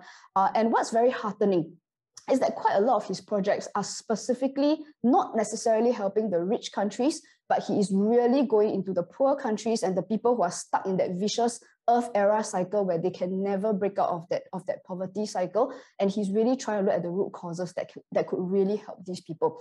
So you do your research, guys, and it's very heartening research. And he's really putting his money where his mouth is, okay? And he's not just saying it.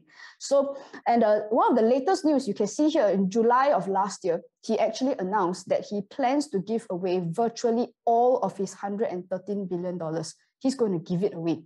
And there's a lot of impactful projects. And in my research, it was so interesting that that there were a lot of analysis that were being made by economists and financial analysts. And some people were saying that as he gives his money away, let me tell you how big his empire is, okay? As he gives his money away, they say his biggest challenge is to give it away in such a way that he doesn't earn it back. So that means it's like it impacts so many things that somehow that money goes back to him. And it's like you think about it, how does it get that a person is so rich until it's like he couldn't even give it away? And it's like there's something wrong with the system here, in the sense that it is an automatic thing that the people at the top, as long as more investment or more money goes on in the world, they automatically earn it back. So it's not so much that they are the bad guys, that they are trying to scrape money from you. There's something wrong with the system that I couldn't even give it away, even if I tried. And this is where a lot of analysts say that as he gives his money away, there will be a period of time where he actually gets richer. because he's giving so much of it away. And there's so much money in this involved that as he gives it away, he has to be very careful too, because it could destabilize. With that much money, it straight away destabilizes any industry that it is in. So let's talk about Earth era thing. When a person pumps that much money into something, whether it's technology or into the third world countries or something, right? The main thing is that with that much resources and capital, it will start to move markets. And whether is it in a positive or negative thing, it really depends on where you are and what perspective you take. So that means on an Earth era basis, are there industries that could be majorly changed simply from the fact that Bill Gates is just pumping his own money back into the world? That could happen. And I'm no expert. You guys are experts in your own fields. You will decide like where this money is going to and how it will affect the world. It's really a lot of money. Now, the second thing here is that on the other hand, it is also a very interesting thing that it may actually start to stress the system such that maybe it starts to solve some of the initial problems, which is why is the guy at the top automatically making money from you? Couldn't give it away even if you tried. Okay, so that's a very interesting thing. And I think on an air era basis, just by him doing this, it will make a lot of people sit up and go like, dang, we kind of have to fix this at a core level. Okay, let's go on. And this was something that he posted right after the announcement, and he put this on Twitter. And I've no doubt that you decide for yourself, does it look like a PR stunt, okay? And he says this, I have an obligation to return my resources to society in ways that have the greatest impact for reducing suffering and improving lives. If this is not air era, I don't know what it is, guys. And I hope others in positions of great wealth and privilege will step up in this moment too. And, you know, for all the people on the ground who's been screaming for all these billionaires to give their money away, well, he's basically calling for the exact same thing. In my understanding, he's already gotten to Warren Buffett, and Buffett has already given quite a big chunk of his money into the Bill Gates Foundation, and Buffett is already contributing to this. I understand that basically Gates doing this has also inspired Jeff Bezos to do the same. I don't have details on that yet, but you can easily find it out by yourself on the internet. So that means one of the cool things that we will see in the shift of priorities. So it's not just about people toppling governments. It's not just about people like, you know, going crazy and deciding that, you know, we're going to like kill some people and leave some people behind. It's not all bad. We also have people who used to be all obsessed about invincibility, dominance, be the number one in the market, kill off everyone else, suddenly changing their minds about what's going on. And you can look for a skeptical, dark agenda behind it. But for those of us who do pay attention to the psychology of people, when he says, I have an obligation to return my resources, I think it is quite sincere. And I think when we talk about the atonement of guilt, I suppose, I mean, I'm not Bill Gates and I've never been that rich, but I suppose there's a moment in time where you just sort of sit in your big mansion and then you sort of wonder, like, how the hell did I get so stinkingly, disgustingly rich, right? Like, what exactly did I do to get here? And if you put yourself in that position for that one moment, there can be guilt. And especially if you go and see how other people are suffering so badly when you have much more money than you will ever spend in a million lifetimes. So this is where I think this is very interesting. And it could be one of the turning points that could actually fix some of the fundamental problems of the Earth era. So maybe that's me being an idealist, right? So that's Bill Gates. You can see from March onwards that there's that atonement of guilt. So that means he is probably going to be doing whatever is necessary to pump even more of his money through the right organizations that's going to send it into good places. And so far from what I see, almost none of those money is going to those things that make like those investors rich, right? It doesn't look like it, at least from my understanding of investments and things like that, okay? So and another thing is that, what you can see here is that these two planets here in the number 5 house describes that Bill Gates has a natural talent for coming up with things. And the chart suggests that he's an inventor. Of course, today, when we use the industry term of a tech mogul, then we think of it as like, oh, he's very good at coming up with software. But when we get away from the industry term of a programmer, he essentially is an inventor. And while he may not have invented the toilet itself, but the fact that he's interested in such innovations and inventions that come out of nowhere. Someone said, let's find a way to deal with human poop. And then he went and did it. So when you see this combination here, it actually describes someone who's interested in not just an invention for a concept's sake, but he actually wants to deal with a practical solution. And you can be a skeptic, but the reality is Microsoft became so rich mainly because they did invent a software that genuinely did scratch a very important practical use in the world. And so he was very good at that. And quite legitimately, by the impact that his software had, he did become very rich. But what we see here is that at least for this year, this red line here tells you that he starts to do things that are considered eccentric by society. A lot of people will not understand it, that suddenly he's doing projects that are useful, but doesn't have an ROI. It is not the usual things that people put their money into. So what I see here is that he's actually actively putting community ahead of self-interest. And this starts to ramp up from about 6th of April onwards. He has a very unconventional approach to money management. I'm not a money expert, so maybe some of you financial analysts will read newspapers around that time and go like, dang, you mean like that also can? You may have never seen a billionaire do things like that with their money. I also don't know because I'm not a money expert, right? And so I suspect that what he's doing may do something very powerful called redefining ROI. A return on investment. Last time it used to be that, oh, I invest in this 12% or 16%, huh? You know, that is the usual way we think of ROI. But perhaps now, ROI could be, my guess is, it could be defined by how many people are going to benefit from this. Because if I invest in A versus B, same amount of money, but in the B, 1 million people benefit. In the first one, maybe 10,000, let's do B. You know, so it's things like that that will redefine how people use their time, their energy, and their efforts. So it becomes very uncharacteristic behavior for a man who has spent decades of his life building products that maximize financial gain out of his creative products.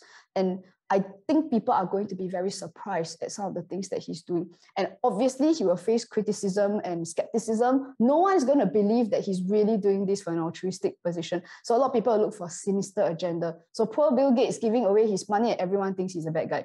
So it starts from about May onwards, and the criticism becomes extremely strong by about December and Jan.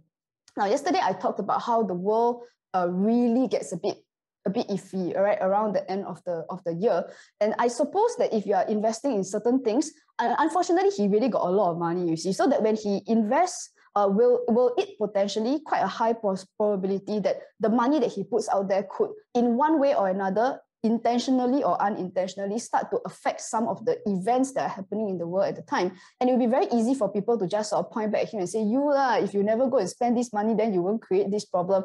And that kind of stuff is going to happen. Okay, so again, human nature, right? So this is something that I see happening for him. Yeah, so then that's where the skepticism shows up. So as you can see, around this period from about June to October, like this pink color period here, like I said, there's a bit of skepticism, and by the time we get to October, November, it seems like some of his projects will start to like show some results. And then, like I said, in December and Jan, when the world goes iffy, then a lot of people are going to start to trace it back and say that it's him. Maybe he's secretly trying to finance the something war or something along those lines. Okay, so one possibility there. Okay, so that's for Bill Gates. And I think what's very powerful, like I said, is not just the money. It's the fact that he will be the embodiment of the fact that you can actually do something like that. And people can see the value in a completely new approach to using our resources. Okay, so let me wrap up this bit about the agility. That now, if you start to see the value of this, then some of the first criteria that we need to have is, number one, you need to completely embrace the reality that the world is different now. Because that if there's even a shred of you that thinks that maybe one day we can go back to pre-COVID, then I think we lost the plot already. And I think for someone like Bill Gates, to give that money away means that perhaps he has realized that there's just no point in keeping that money around. For what? You need all those billions of dollars. And it's that he's really starting to create projects that what I think are game changers. Okay, so that means don't assume that people will want the same things. And the next thing is that you need to respond quickly and to anticipate what are people's needs and what needs to be done. I know a lot of us are concerned about maybe my job will not exist from a few years from now. Maybe it will be eliminated. Maybe people don't need me anymore, that I will have a salary. So it's in terms of how to maintain your value, then I think a good thing that you should add into your 2023 plan is to maybe anticipate Now, if May is correct, or it's possible I'm wrong, then you write me email and say, May, you're wrong, okay? But the thing is, let's just say if I'm correct. And then let's do something a bit more realistic and useful, which is that then what are the needs that people have? What are some of the problems that will come up? And how can you be part of that solution? Okay, and then that's where, and also you don't want to be stuck in the obsolete idea about, okay, this is the tried and tested way. Like, oh, if we want to feed people, then we do it this way because, same way last 30 years. Are there new ways to feed people? Are there new ways to get people to communicate with each other? And that is, depending on what your expertise is, you can absolutely be part of that. And don't have to follow the old rules. Because anyway, the world not following the old rules already. Why would you go and follow the old rules? No one's doing it anymore. Okay, so this is where the agility portion, I can finish with that, okay? So and now it's about 11 o'clock. Okay, let me start off with a few things about your 2023 plan. I made some promises to all of you, okay, that today we are going to take a very robust look at your 2023 plan. And our challenge today is, can we see it from an air era lens rather than an earth era lens? Okay, so there are a few things that I will cover today. I promised you that I will cover 46 timeless industries that will exist in any era. I don't care when it is. Doesn't matter which one you get into, okay, and we're going to see how you can, I'm very sure not just one, in fact, for most of you, you will be able to select multiple of those timeless industries. That is my promise, okay? That's one. And we also want to talk about how then you can collaborate with people, because rowing a sampan by yourself is a little bit scary. And the thing is, it probably is a lot better if you can row with multiple people. And what if you could get involved in multiple sampans at the same time? Like, wouldn't that be nice, okay? And I'm also going to show 13 very important criteria that when at the end of the day, when you look at your 2023 plan, does it really fulfill any of these 13 criteria? And these 13 criteria is not just about your survival, but it is also about whether it makes you happy. Because even as we want to innovate, right, you have to look at what is really making all these people depressed, then quiet quitting and all that stuff. Like, and can we solve that? And if your plan still has some of the old things that make people miserable, then why are you so silly, right? You might as well change it and do things that are purposeful, do things that are meaningful, okay? So, and let's talk a little bit about why 2023 definitely requires a new plan. And I want to remind all of us that if you look in your plan and it looks a bit similar to the plan from the last 2 years, then you might need some tweaks. Because last 2 years was about getting through the pandemic. That means we were trying to make business as usual. Then we were conscious of the interruptions. But if you think about the word interruption, means that it's a temporary thing. There's, temporarily we cannot go shopping mall. For how long? A month and a half? Then everybody just complained, right? But the thing is, eventually you went back to the shopping mall. So who cares, right? It's over already. But I think in terms of, if you can't see that the strategy for here onwards is different from the COVID survival strategy, then we've got some problems here. Now, if your plan looks suspiciously like your pre-COVID plan, like last time before got such thing called COVID, right? And then it really means that your plan is going to sound a lot like an Earth era plan. And that, again, isn't going to work, because maybe it will be very hard to get people interested to join your Earth era plan and to combine with you or to collaborate with you, because the language that you're speaking may not appeal to people anymore. And it sounds like the same old, like, I don't know, it just maybe can make money, but I don't know, that I don't feel very enthused about your plan. Okay, so that becomes a very big problem, because nobody interested in your stuff. Okay, so why it requires a new plan? Number one reason is because March is just around the corner. Today's date is the 29th of Jan. So basically, I said this happens on 24th of March. That's 2 months from now, right? So world going to change. You need a new plan for 2023. Okay, world mindset and priorities will shift. And when it shifts, guys, it is not an interruption. Whatever happens from March onwards is going to last 20 years, just like the Osama bin Laden period, and just like the financial crash that became after that, everyone obsessed about money for 20 years, right? Basically, whatever's happening this year, everyone going to be obsessed about all those things for the next 20 years. That's how important it is. Okay, then after that, we have the fact that financial markets, the way we know it, is going to be unstable, or at least there's tension. And it means that things don't move the way they did. So big countries, USA, China, Saudi Arabia, possibly even Russia, are going to grapple with, first of all, they all have internal issues, and they will also take the opportunity to start moving a lot of political chess pieces. That means political dynamics will change. And it means that you cannot assume that your plan is the same as 2 years ago. guarantee it. Okay, so this one, number one, I hinted to everyone, I would watch BRICS if I were you. Okay, forget about NATO and forget about European Union. Okay, and also the reality is that job security fears will grow. And this is obvious, isn't it? So as recession looms, as many people cannot hold on the organization, then this is naturally going to happen. And even if it doesn't happen, everybody is still scared. They are wondering when it will happen. So it's like whether it occurs or we are just waiting, it is equally as bad. Okay, so that's another reason why I highly recommend an agility strategy here. Now, a third reason is I haven't covered beyond 2023 yet, but in future webinars, I will cover a lot more of this, that there will be a very, what I call an entrepreneurial period that will come around 2005 to 2026. And this entrepreneurial period is not the kind that people are like, bo pian, no choice, then they have to go and like find a way. In fact, it looks like a very enthusiastic period that people are literally creating their own projects. And it's like the way the industrial revolution used to be. There was a period of time of a bit of like a depression, because then people were going to London and it's like, and people were trying to keep the old king and queen thing going for some time, that it was like a bit depressive, right? And then this funny thing happened where suddenly inventions started happening. And people found new ways to make things, and there were new products that made people very excited during the Industrial Revolution. People were building railways and building steamships and things like that, which became very exciting. Now, the same thing is going to happen in our world as well. And it happens as early as 2025 and 2026. And I suspect that's why we have to pay a lot of attention to, and this is not being ageist, it's just being practical, pay attention to what the millennials and the Gen Zs are doing. Because just like in past eras with the Industrial Revolution, who do you think came out of all these steam engines and railways? They're all the young people who are experimenting with stuff that they don't even know what they're experimenting with. And somehow it works, and then before you know it, next new thing that everyone is on already. So that's why you do want to pay attention to what's happening in that space.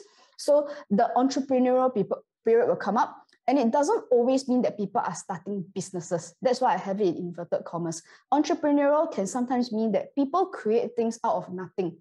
And people come together to share their ideas, and they just create things that the world has not seen before, right? And that means if you would like to participate in that, that means you kind of want to be part of that conversation already. You know what I mean? You don't go and wait until people do that. It's like, y'all take all the risks, are they okay already, then I go and join. That is a safe zone mentality. And it means that it is not an entrepreneurial mentality. And it also means that the truly entrepreneurial people will not want to work with you. Because in a sense, it's about what are you bringing to the table. And in the end, these, like I said, collectivism will show up. So people will get into groups. And that means that you want to be part of the conversations that you want to be part of as soon as you can right now. Okay, and so work trends are going to shift. And some of the extreme things are going to start happening. Great Resignation already happened already. China already Bailan and Tangping already. So you start to see some of these really extreme work trends coming up. I will highlight more of these work trends that will happen in 2023 later. Okay, so some of the patterns that we see coming up is nearly half of all Gen Z and millennial workers have been doing freelance work in the past year as the Great Resignation continued. And this has been very, very rising, very, very rapidly, especially after the COVID pandemic. But in fact, the article also suggests that these numbers have been rising even before the COVID pandemic, that this idea of like freelancing, the agility model comes very naturally to Gen Z and millennials, possibly because they grew up with a mobile phone in their hand, okay? So that you find that inflation, again, sky high, and people want flexibility. And also the Harvard Business Review also saw, and by the way, look at this is 2018, before COVID pandemic already, that in fact, their survey shows that 9 out of 10 people are actually willing to earn less money to do more meaningful work. So that's a trend that we see coming up, which means that if you want to do more purposeful things, don't be so afraid that people are like, oh yeah, don't know, this one don't make so much money, maybe people don't want to do. I think that is changing. Okay, so that's another positive mindset change that will become even stronger after March. And you want to be part of that conversation, okay?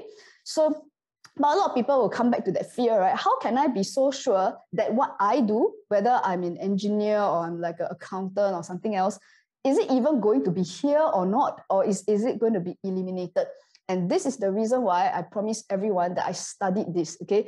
I studied the 46 timeless industries. That means whatever I'm going to show you has existed across all these eras. I don't care you Majapahit or Cleopatra or like during, what was this? Greek and ancient China, you name it, they got it, okay? So here's what you can look forward to as I present this. Number one, that all of these 46 industries will be around long into the air era because they have never disappeared before from the world, and therefore they will not disappear going from earth to air. Doesn't make sense, right? People still need these things.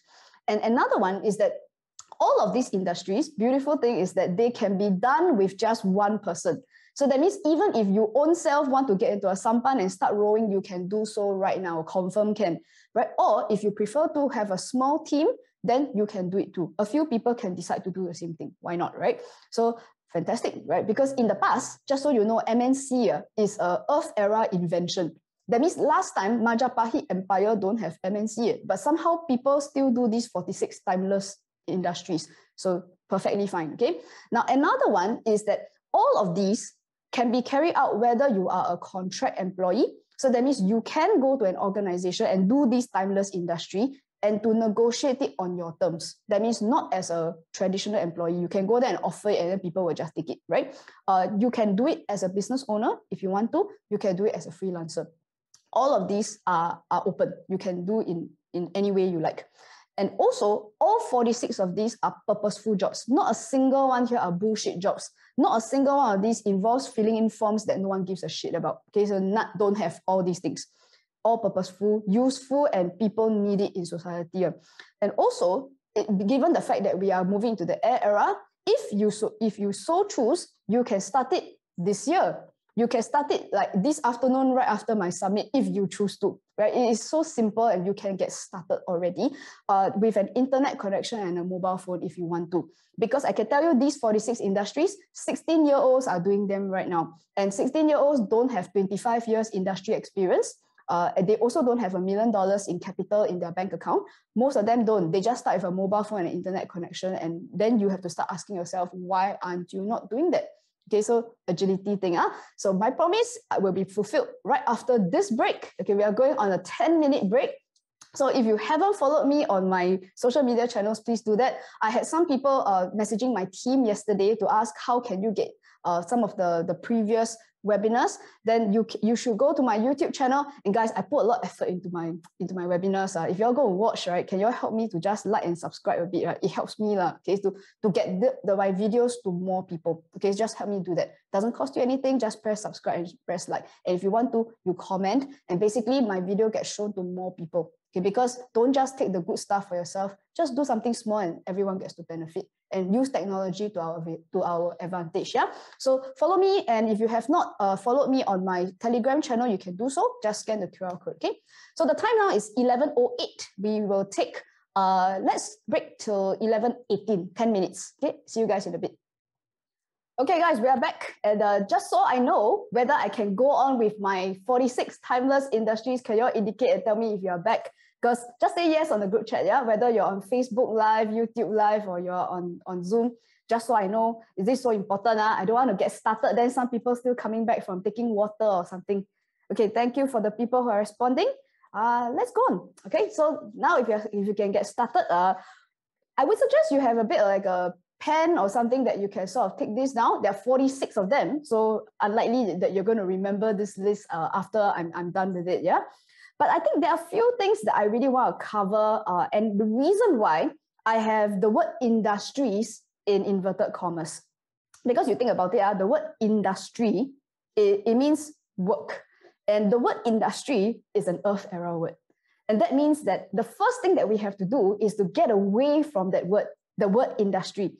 Okay, so guys, if you think about industry, right? Well, this one I talk about it all the time. I call it the drop-down list. You know how when you fill in form, right? When you go on a government website or whatever, then they ask you what industry you're in. Then you press the down arrow, and then it always starts with accounting. Then after that goes with administration and secretarial, whichever. So basically, you scroll up and down the list trying to find that one category that whatever you do fits best with.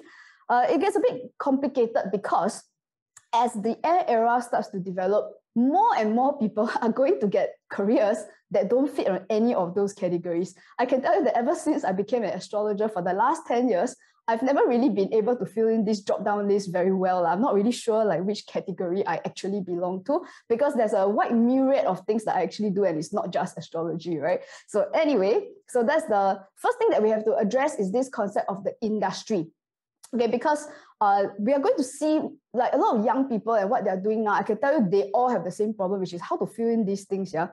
Okay, and another problem with the word industry is that straight away it limits everyone's minds.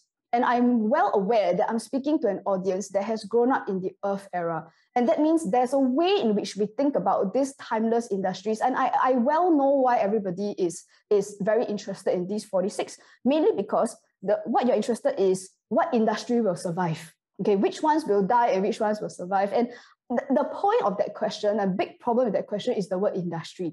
That you keep thinking about, oh, but then food and beverage will die, man. But the thing is, not all food and beverage will die for obvious reasons. People still need to eat, right? But the thing is, there is a certain thing that will die, but eating food will not die, if you all try to get what I'm saying, right? And it means that if you say that maybe, let's just say, pick something like maybe trains or airlines or whatever is going to die or whatever. But the thing is, people still need transport, right? So that means it's very important to sort of really divorce this idea of the things that people are going to do. My 46 timeless industries have nothing to do with that drop-down list. And I understand that a lot of people are still thinking in this idea of the drop-down list. That one really has to change, right?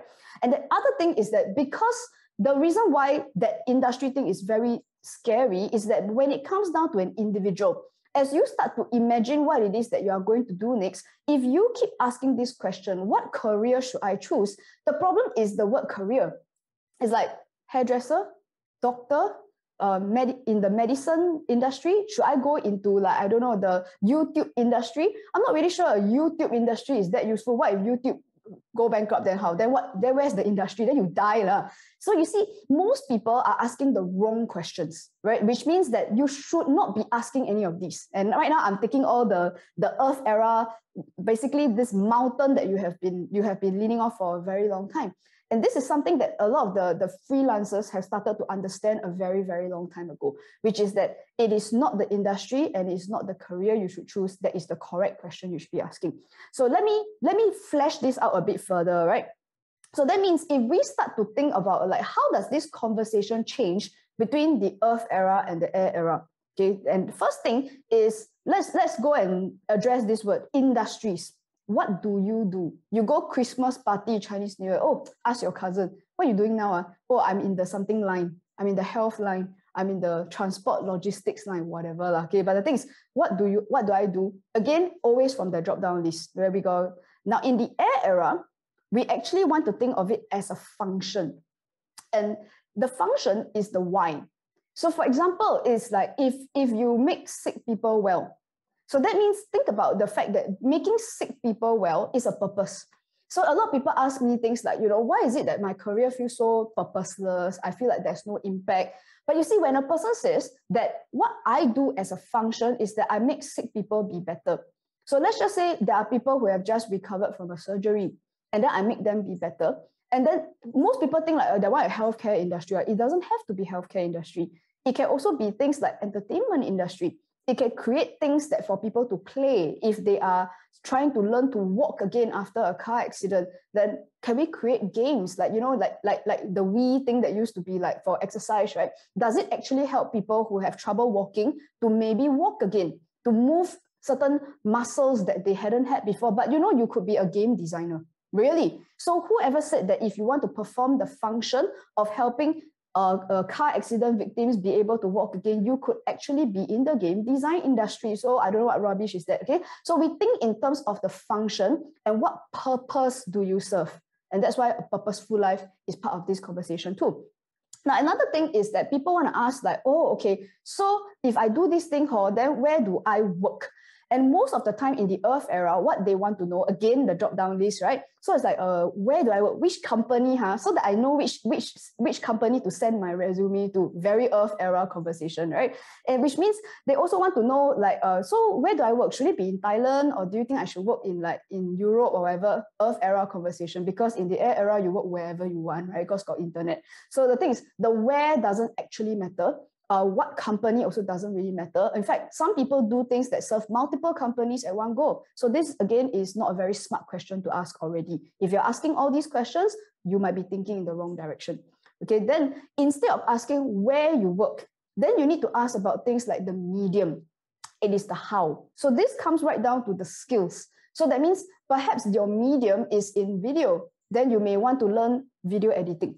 So technically, you could be in healthcare and then have a video editing skill. Why cannot? Because now have already. Okay, or there are people who are very good at carving things. Like you can carve like wood and create some design or whatever. Is that a skill? Yes, it's a skill. So you don't ask where you work. You basically ask what do you actually do in order to make that function happen. You could be a game designer, or you could even be the person who goes to organizations like the hospitals and the rehab centers to say, hey, we've got this Wii game that helps people to walk again after car accidents. Like, can we talk about how we can expand this further? We can make our games more fun and more relevant. So that is also a function. And you don't have to be in any industry to make this thing happen. Like anyone literally could do this.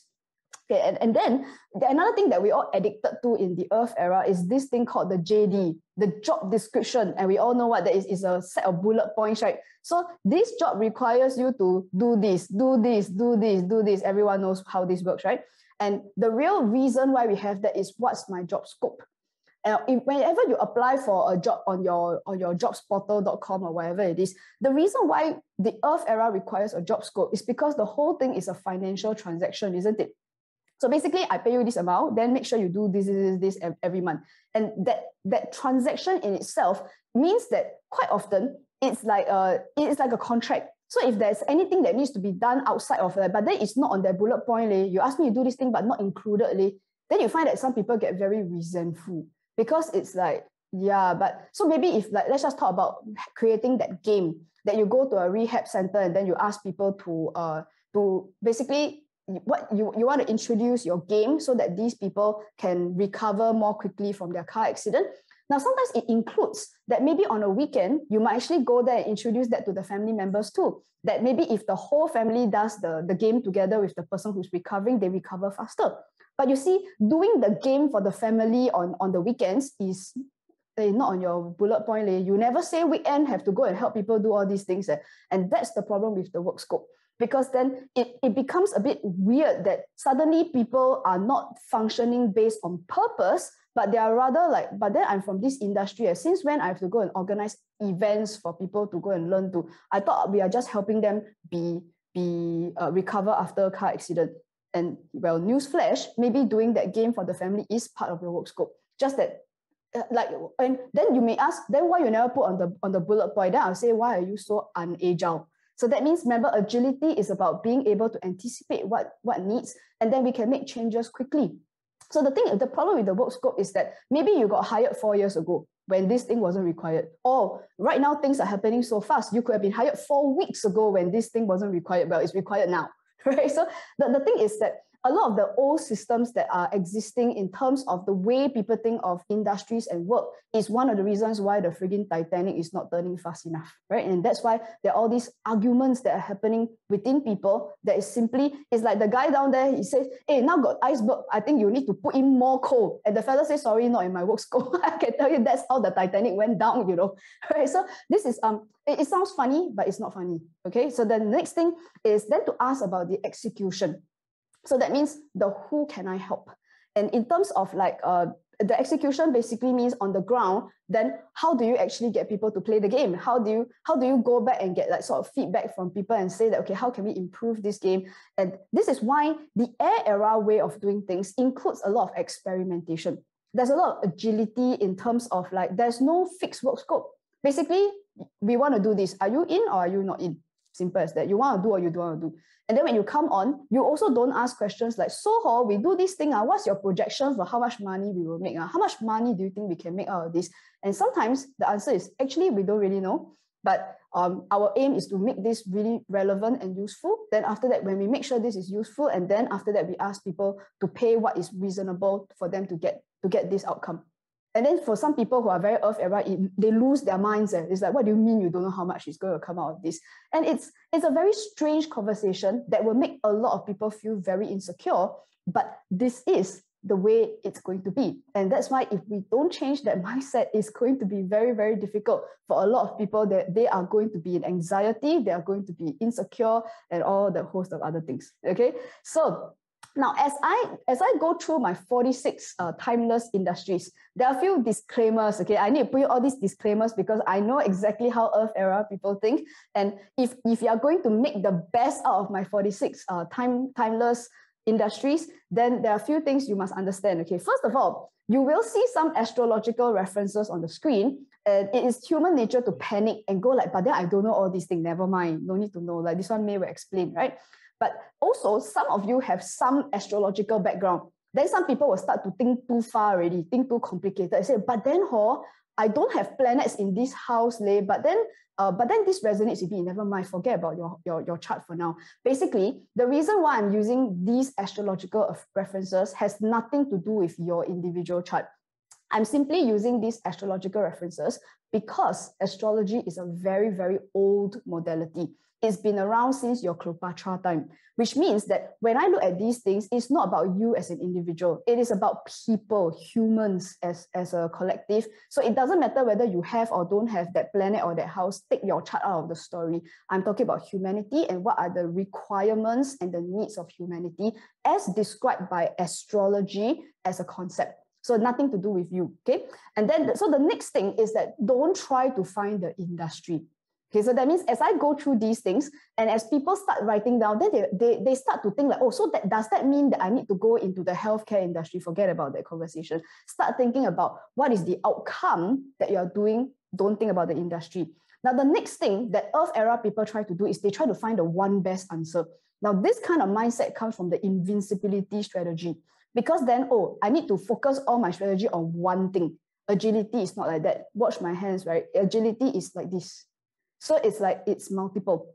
So that means you don't go and find, but then if I'm in transport, right, then how we help this thing? You can be in transport and still help this problem. Okay, so in the air era, this is absolutely possible. So that means don't find one answer. In fact, as I go through 46, there's a lot of industries. I'll bet that more than 90% of you are going to pick multiple of those answers. And if that happens to you, you got it right. Okay, so that's the idea that we want to actually mix and match quite a lot of things. So don't be afraid if you end up picking 4 or 5, that's fine. You know, that there are different ways to play with it. Okay, and another thing is that most of the time, Earth era people are looking for security. That means, oh, if I do this, then I will earn money. That's the first thing that most people think about. I know it's hard, okay, but the thing is, when you switch into this agility mindset, the purpose of looking for this timeless industry is to remember what I said, is that as the world changes, we are looking at to anticipate what are the needs of people. So that means you must think of yourself as a solution provider. So that means there is a reason why this particular industry or this career or this job has existed for thousands of years, 5,000, 6,000, who cares, right? It's always been there. And it's there because the people who use that service, who engage your services, have a certain need. And therefore, you get paid because you fulfill that need. So that means we want to get away from this idea of go where can make money, go where can survive, and that's coming from a me perspective. Like I want to tell me what I need to do to survive. And if you come from there, I can tell you one thing, it doesn't make you attractive. That I will choose the person who's serving my needs. I'm not choosing the person who I don't know and you must pay me first. I can tell you it's not attractive at all. And I tell you, people who come from that perspective will become less and less attractive as there are much more attractive options available on the internet and we can choose from the entire world. Okay, so that means you're going to fall off the wayside if you still have that mentality. So think of yourself as for each industry that I share, think about what is the problem and where do you come in to actually solve that problem. And the better you can do it, the better the industry is for you, okay? Is everyone ready? Okay, good. Okay, so now as I do this, let's play a bit of a game and let's do this together as a community. Okay, so we're going to try this and I think it's going to be awesome. Okay, I never tried before, so we try together. Yeah. Now what you see on the screen here is known as a word cloud. And it means that it is made out of like multiple words, right? And then the bigger the word means more people choose that one. And I think the purpose here is not to find the one best industry. Let's not be very lame about this. But the whole idea of a word cloud that really works is that we're going to see a diversity of answers. Okay, that's what I think is going to happen. So this is where later I'm going to do something, use a bit of like tech and have some fun, right? That we can all contribute to this word cloud. And then we can see, it's like, is it true that there's a diversity of things that we are all capable of? And that when we put it together, it's going to look pretty nice. Okay, so that means as I go through each of these 46 timeless industries, and I will do my job, and your job is to think through each one and to decide which ones really resonate with you. And your challenge is not to pick the one. Don't pick the one that is like, oh, I think do this one can survive, can make money. I would like each person to imagine, just imagine that if you didn't have to make money, just take the Earth era thing out of the way. If you didn't have to, and if you were thinking about how, is there something useful? Are you useful to society or not? And that when I describe this thing, you're thinking that, you know what, I actually really, I'm quite good at this. I'm naturally good at this. And if I did that, maybe I'll be happier. And your challenge is to get away from your previous career. I don't care how many careers you had in the past, that were Earth era already, that we think about if you could reset the whole thing. And if you went back to the days when you were 16 years old and they gave you an option to choose anything you wanted, again, that means forget about the last 25 years, right? Then what might you have picked? Because right now it's possible that you might have a myriad of options to choose from. You might as well allow yourself that freedom, okay? And this thing is non-consequential. No one is going to remember what you type anyway, right? So let's do that. So as I go along, I'll introduce like a word. So maybe I say if you find that this industry is very attractive to you and if you had a choice, you would do it, then you write down this particular word. So at the end of the 46, you will probably have a list of words in front of you. Then later on, what we do is that, say if you have 5 words, right? Then you type the 5 words into a list and then it will all go on the screen and everybody's words will be on the screen, okay? Everyone good? If this is okay, can you all say yes on the group chat? Just tell me yes if you find that this is interesting and you are willing to participate. Okay, so can you all put yes on the group chat? Just write down whatever words. Okay, and you don't write down now, okay? We go through the industries first. Okay, if you're ready, then I'm going to get started.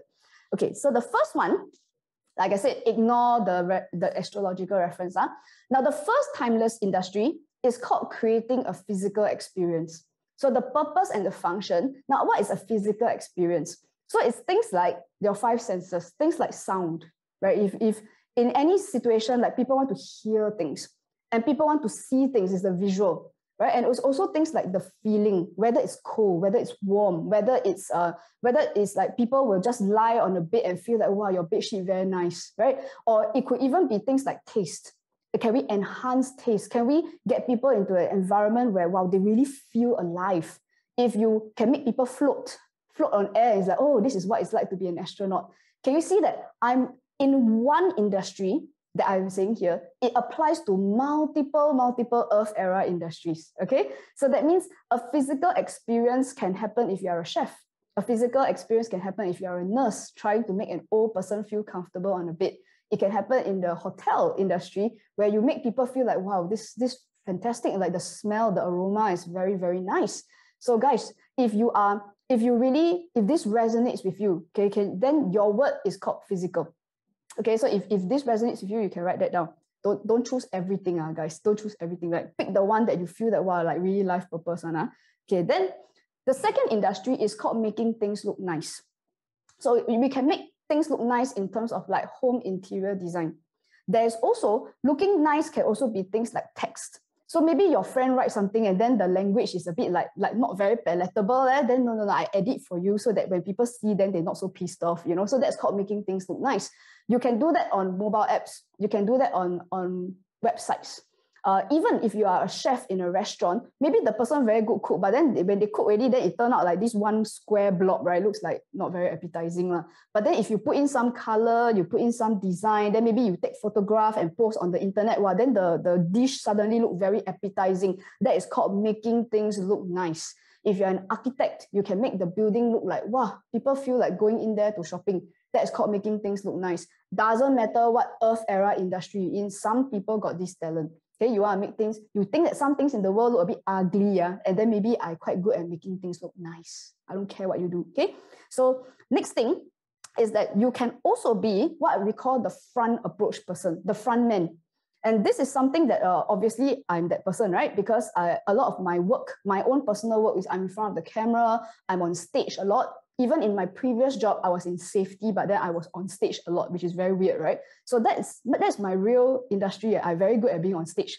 And also the front person can also be what we call a bit like a receptionist, or the person who is the front man who answers questions. In case there's a crisis, there's a problem, someone has to go out and say, okay, everyone calm down, and I'm here now. Do you have any questions? Please ask me. So that's where the front person is and some people not so talented at this. And those of us with that talent, you want to step up and be that front person. Okay, it doesn't matter what industry you're in. Okay, so good, 3 industries, timeless one. I tell you, in Cleopatra time, right, there was that one guy, when she make the rule, then people don't like one, right? Then there's that one guy have to go out explain to people. That one is called front person. You see, that person don't even need to be a politician. Your job is just to go out there, explain to people what's going on, right? And then the next one, let's go. Okay, the second house, the 4th on my list is called managing resources. Okay, so now, of course, you can be very earth era. You can say, oh, manage resources is what? Accountant, financial advisor, can. But think about, you can be a warehouse person. So that means even in the Majapahit Empire, I tell you, they had a warehouse of some sort. Then there was that one guy, he very good at knowing, you ask him, hey, this box, where to put? He tell you where to put. Then if you say, hey, we need this tool, can we have 50 of these tools? He know where to find it. Somehow he just know. And he did not have a name card that says warehouse manager. He don't have, he just do it, function and purpose. So that's called managing resources. And managing resources is also not just the physical things, that people can manage things like time. People can manage things like manpower. And there's that one guy in the army, you know who I'm talking about. That guy, you go and ask him, hey, we need 5 manpower to go and do this thing. Somehow he find you that 5 manpower. So it doesn't matter you military or you warehouse manager or you are the project manager, it doesn't matter. You go to a team, and that's when you tell them, I'm very good at managing resources. I know exactly what time this thing needs to happen. Don't worry, I deliver to you on time. Done. Okay, that's a timeless industry. Shakespeare era also got people do this. Okay, next one is number 5 on the list is called making resources accessible. Okay, so that means it's like sometimes the warehouse a bit far. So that means a person needs to make sure that when people need the resources, it is available. So that means even in the Alibaba empire, I can tell you that maybe the farmer grow the vegetable very far away. Then there's one guy, he take the camel, then he load all the vegetable onto the camel, then he go to the market there, and he put the vegetable there so that the people in the city can buy the vegetable. This is called making resource available. You do not call yourself logistic industry, no more industry. Just make sure your one function is you do everything in your power, make sure that when people need something, it is there.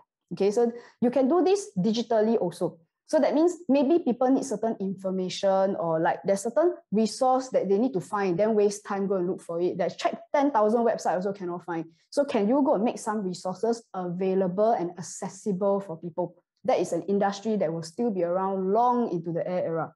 Okay, ready for number 6? Yeah, so if you like number 4, you write resources. Okay, that's your keyword. I forgot to tell you all the keywords. Then number 5, if you want number 5, you can say accessible. Okay, accessible. That's the keyword. Okay, let's look at number 6. Okay, number 6 is called anticipating the need for resources. So this kind, the first 2, 4 and 5, right? They deal with the resource already there. Then number 6, they deal with the resource don't have yet. Okay, so that means, you know how in the Julius Caesar Empire, right, there was that one guy, he know that we about to fight war. Then he go and sit there and calculate. Then he think that, wow, we need 6,000 men. Then we not enough Maggie mee to feed all these guys. Then he go and tell the king, hey, king, we need 6,000 Maggie mee. Then the king will say, okay, now we go and find the 6,000 Maggie mee. Then that guy, his job is to go and think into the future. What we need, Then it's like, maybe we need to go and find this thing. So in every empire, we need someone like that. So let's just say you're part of a YouTube filming team, and then they want to go and film somewhere in Delhi, in India. Then it's the person who think, hey, wait, we need to apply visa. We need 5 visas for our film crew. Then you go and find the 5 visas. Can you see that? So it's like that in itself is a timeless industry, confirm need. Okay, so that means if you are very, very good at this, now this requires the kind of person who a bit kiasu one. they can imagine all the nightmare scenario, like what jialat, we don't have this. Now, if you are naturally talented at this, write this down, your keyword is called anticipating. Anticipating. Some people are super talented at this and they love to do it. In fact, they always volunteer for this position. Okay, next one. Next, another industry. Okay, number 7 is called making complicated things understandable. Okay, so then what this means is like, say you are an accountant, then the P&L sheet, if you're not accountancy trained, you see it's just a sea of numbers. Then it's like, wow, I don't understand what is this. So what does it mean to people? Then that's when a person, he create the 3 bullet points. Okay, the 3 most important takeaway is these 3 things, and this is what we need to work on. Done. So basically, it's also things like maybe some technology. Maybe you make EV batteries. Then the connection from one to the other, right? Last time when we in primary school, we never learned this because last time no EV ma. So the thing is, most people do not understand why something is so important. You go and explain to people. And this works for those of us who are subject matter experts. And you know that the public do not understand certain things. And then you go and simplify things for them, okay? So if this is something that you're quite good at, I know a lot of accountants, lawyers, doctors can be very good at this. Your keyword is called complicated. So that means you're very good at complicated things. I can make it simple for you, okay? Next one, number 8 is the people who consolidate information. So sometimes one of the big problems with most civilizations as things get very complex is that the information is all over the place. So these guys are basically, they take all the funny things and they put it in one place for you to find. So last time, very, very long time ago, sometime in the Majapahit Empire, then people are writing books. They write on scroll, papyrus and that kind of stuff, right? But then this guy and this guy are all over the place have it. Then the king told this guy, hey, too complicated already. Can you go and visit all these guys, take all the papyrus, deliver to the royal library? So that there's this one place that if you all need information, go there and find. Okay, so this is called consolidate. And most of you can do that. Some of you are in industries right now where you find that it's like we don't have one place that people can go. And let's expand this further, okay? Most people will find that in your industry, there probably is already a library. But the thing is, that one is based on the Earth era demarcation of what is useful. I give you an example. Let's talk about a medical library. Now, let's just say that maybe the one in your company is full of drugs information. It's about what are the ways to solve diabetes or whatever. Then it's all pharmaceutical or like medical information. But we're starting to find that more and more information is coming out of like maybe to heal people. It's things like family environment. It's things like meditation. Maybe it could even be specific types of like mind exercises and stuff that could really help people recuperate. The thing is now your library a bit don't have all this information. And in the air era, when we removed all this industry nonsense, right, then you find that no, anything, everything in our power that can make this outcome happen, you go and consolidate. And whoever said that your library has to be the king's library, you can open one in your own house because internet can create library. So a person can do that at any one time to consolidate information. Okay, so if you like this, write down your word is consolidate. Okay, number 9 is to analyze and to interpret the information. So this one is a little bit different from number 7. Okay, although they can be combined and they can be related. So analyzing and interpreting is like, especially if you know of things that are a bit not so accessible to people generally speaking. And it's like what you're sharing is your judgment on what do you see actually happening. So like as an example, a lot of you don't read astrology. So which means that even if I make all my calculations available to you, it's not like you understand the prediction. So what I do is I analyze and then I present it and I show you also my interpretation of what's happening. So if this appeals to you, you can put analyze. Okay, so that is your keyword. Okay, now we go to the next one. Number 10 is finding new ways to convey a message. So this is where I think most people think of it as communications, PR, media, but it's a lot more than just that. Because sometimes nowadays your t-shirt and what your t-shirt says is also conveying a message. And it means that if you were to watch like a particular movie, but if somebody edit it such that the color change, right? Just the color itself conveys a message. And there are also ways that we can describe things to little children or even to people who do not understand specific concepts. You can convey something by music. You can convey something by storytelling. So there are many ways to do that. Okay, so if you can, if you like this, then yours is called message. Okay, that's your keyword. Okay, let's go on. Okay, number 11 is the ability to translate one language to another.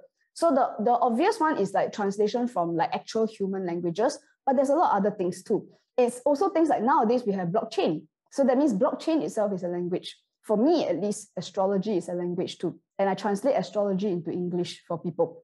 And translation can come in many, many different types of that kind of languages. Okay, so sign language is another. And as we go on to have more diversity, then you'll find that translation can be a powerful thing. So if you like this, write down your word is translation. Okay, some more. Now we have people who do things like transportation and connection. So that means it's like, right now we think of it as like you take one MRT line and how to connect to another MRT line. When you make a phone call to somebody, how does this connect to another person? But it's also things like when we are looking things at like transmitting data is a big thing now. And this works for the people who are into more like technical type industries. And your job is to translate like power grid and EV batteries. So there are people who with that kind of knowledge. Now, does it mean that then you have to work for some big Singtel M1 kind of company? Not necessarily.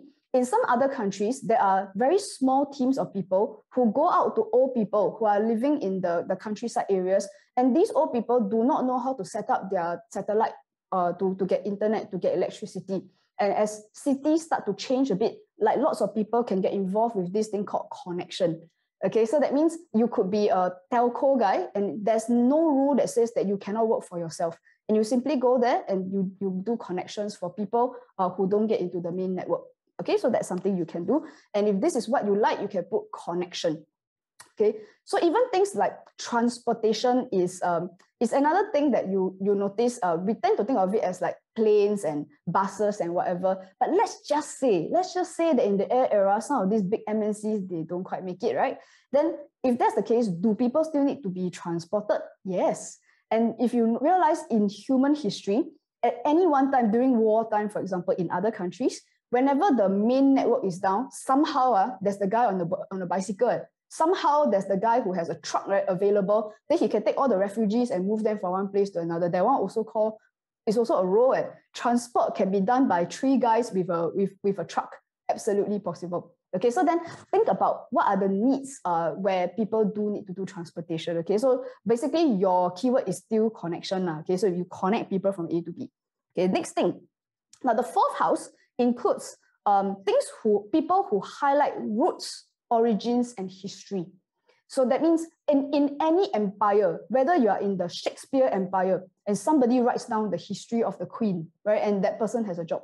And also, you'll find that nowadays there's a need to link back to history. I know of someone who created a cafe that is all Peranakan food. So that means, and it's fantastic, this person has gone and studied the recipes of his grandmother and his great-grandmother. He's updated a few things, and his cafe is very nice. It has like a lot of Peranakan art around him, and on the walls, there are like little nice stories about famous Peranakan people in Malaysia and in Singapore. I think it's fantastic. So that means his highlight here, and I think his cafe looks a bit like almost like a museum. And a lot of Peranakan people say that when they go there, they really feel like, wow, I didn't realize that my culture is so rich and there was all this history behind it. So in fact, highlighting roots and origins is pretty good. Now, it's not just cultural roots. It is also other things like roots can be even the origin of food. Like a lot of people do not know where their food come from. Like a lot of kids think like chicken is the thing that's on a styrofoam plate, right? But the thing is, chickens come from elsewhere. So there can be a lot of education for people about where does your chocolate come from? Who exactly grows the cocoa beans? And so there are lots of all these things that can really contribute to where things are. We can trace origins of many, many things. Okay, so if this appeals to you guys, and you write down your keyword is called roots. Roots, okay? Now, another one are people who create warmth and security. So this can come in many forms. Like you can literally be in security. You can also go to families because a lot of people are concerned that when I go out to work, then my mother cannot walk, then how? So that means how you can create warmth and security is well, don't worry, I'll show up at 2 p.m. every day to make sure that your mother has lunch to eat. And while I'm here, I can take care of all the old people on the same block. Okay, so that again, that is also something. It's like what used to be babysitting, but as the population ages, this could be an actual trait. It's like instead of babysitting, it's like mother sitting. It is necessary and really people need them. So warmth and security can come in terms of like, especially as people are very isolated nowadays. They're working from home. They are not seeing each other. And so that means creating warmth and security can simply be creating activities where to have people realize that you are not alone. You can reach out. And I'm pretty sure that throughout history, during crisis periods, there have been all kinds of people doing similar things. This job will never go out of style. Okay? So if this appeals to you, your keyword is warmth. Okay, warmth. So we go to number 15, is things like family values and support. This also includes like, just now I mentioned the old people thing, but it also includes things like support for mothers, support for children, things like that. And even for teachers to make sure that there's this idea of people can reach out.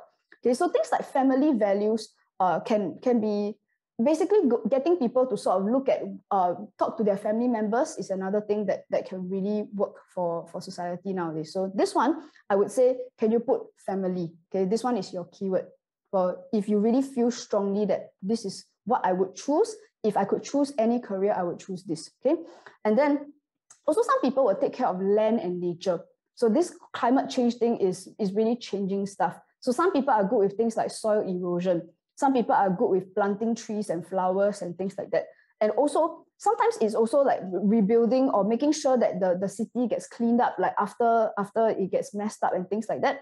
So making sure that we keep our rainforest around. So there's always someone like that who takes care of the grounds. Even things like landscaping, quite frankly, is a combination of making things look nice and taking care of land and nature. Why cannot combine? You absolutely can combine. Okay, so are these things that you can own self one person do? Yes, you can. You can absolutely do this by yourself. During the pandemic, I know of people who decided to be lawn mowers, and they'll go to all the houses, especially old people who couldn't mow their own lawns, and say, I'll mow your lawn for you. Right? Sometimes it's really that simple. Okay, and then we also have number 17, which is defending. Oh, number 16, the keyword is land. Okay, so that's the keyword. Now, 17 is called defending your people. So that's, of course, the normal way we think about it is that you are a soldier and then you go and join the SAF or whatever. But defending the people can be many, many other things too, right? In most industries, it can also be like, for example, it's like if you talk about people in Hong Kong, yesterday I mentioned that Hong Kong is like in trouble right now.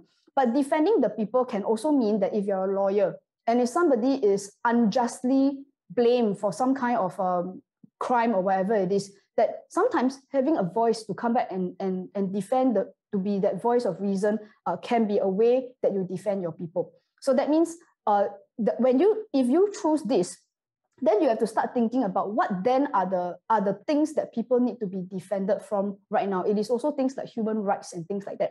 If it is really important to you, okay? So if this is your thing, you write the word defend. That's your keyword. Okay, let's go on to some more. Okay, now number 18 is for building homes and spaces.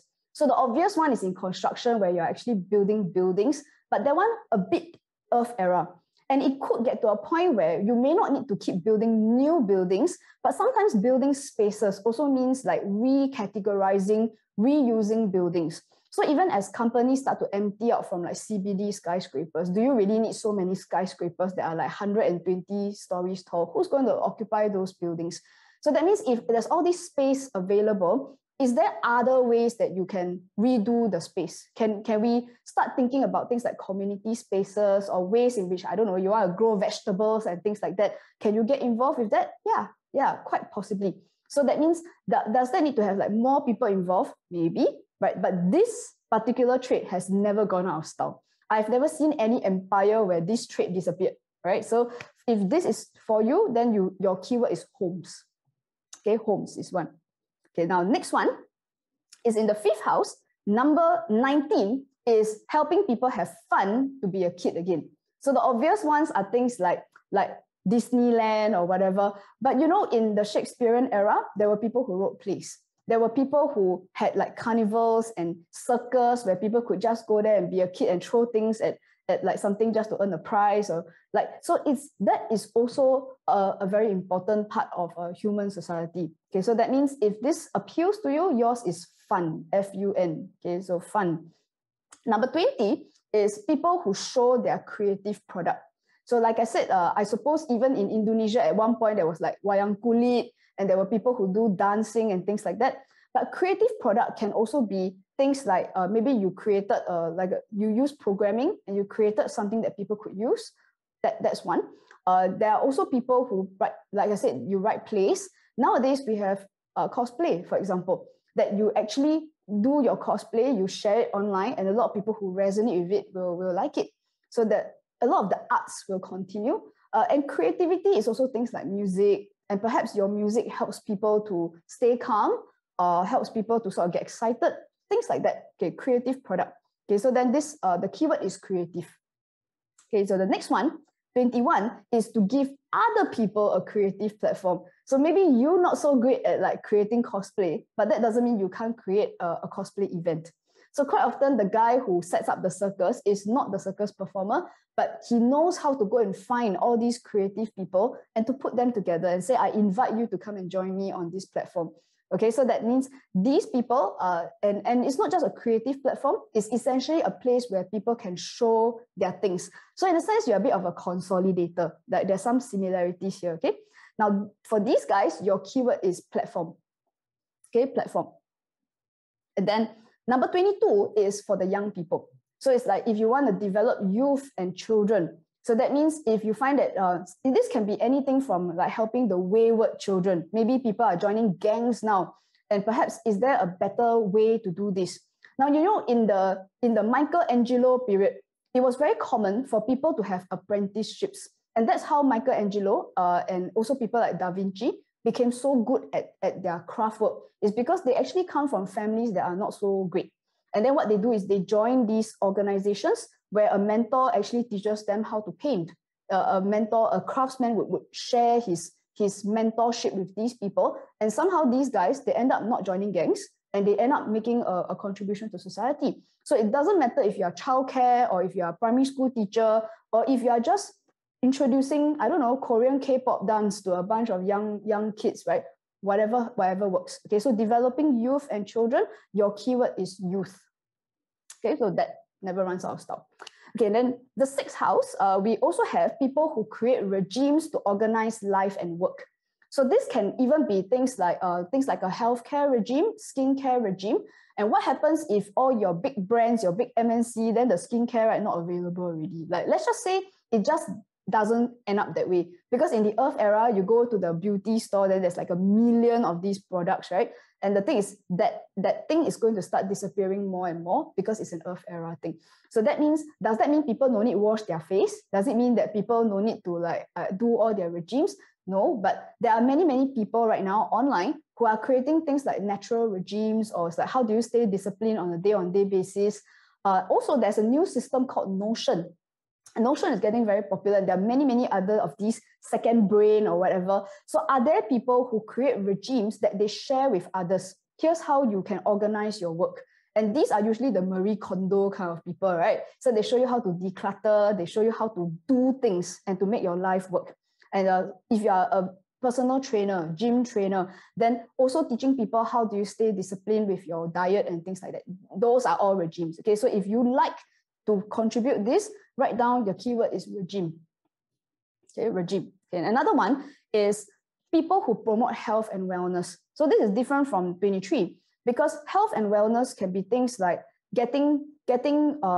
is even going to like certain places where people are not healthy, making things available to them. But this can involve education. It can involve things like medication. It can involve like better food or better lifestyle. Going to companies and saying that, okay, everyone's too burned out. Okay, everybody's going to stop and like, we do meditation now. We go for yoga. Come, we all go for a run or a swim.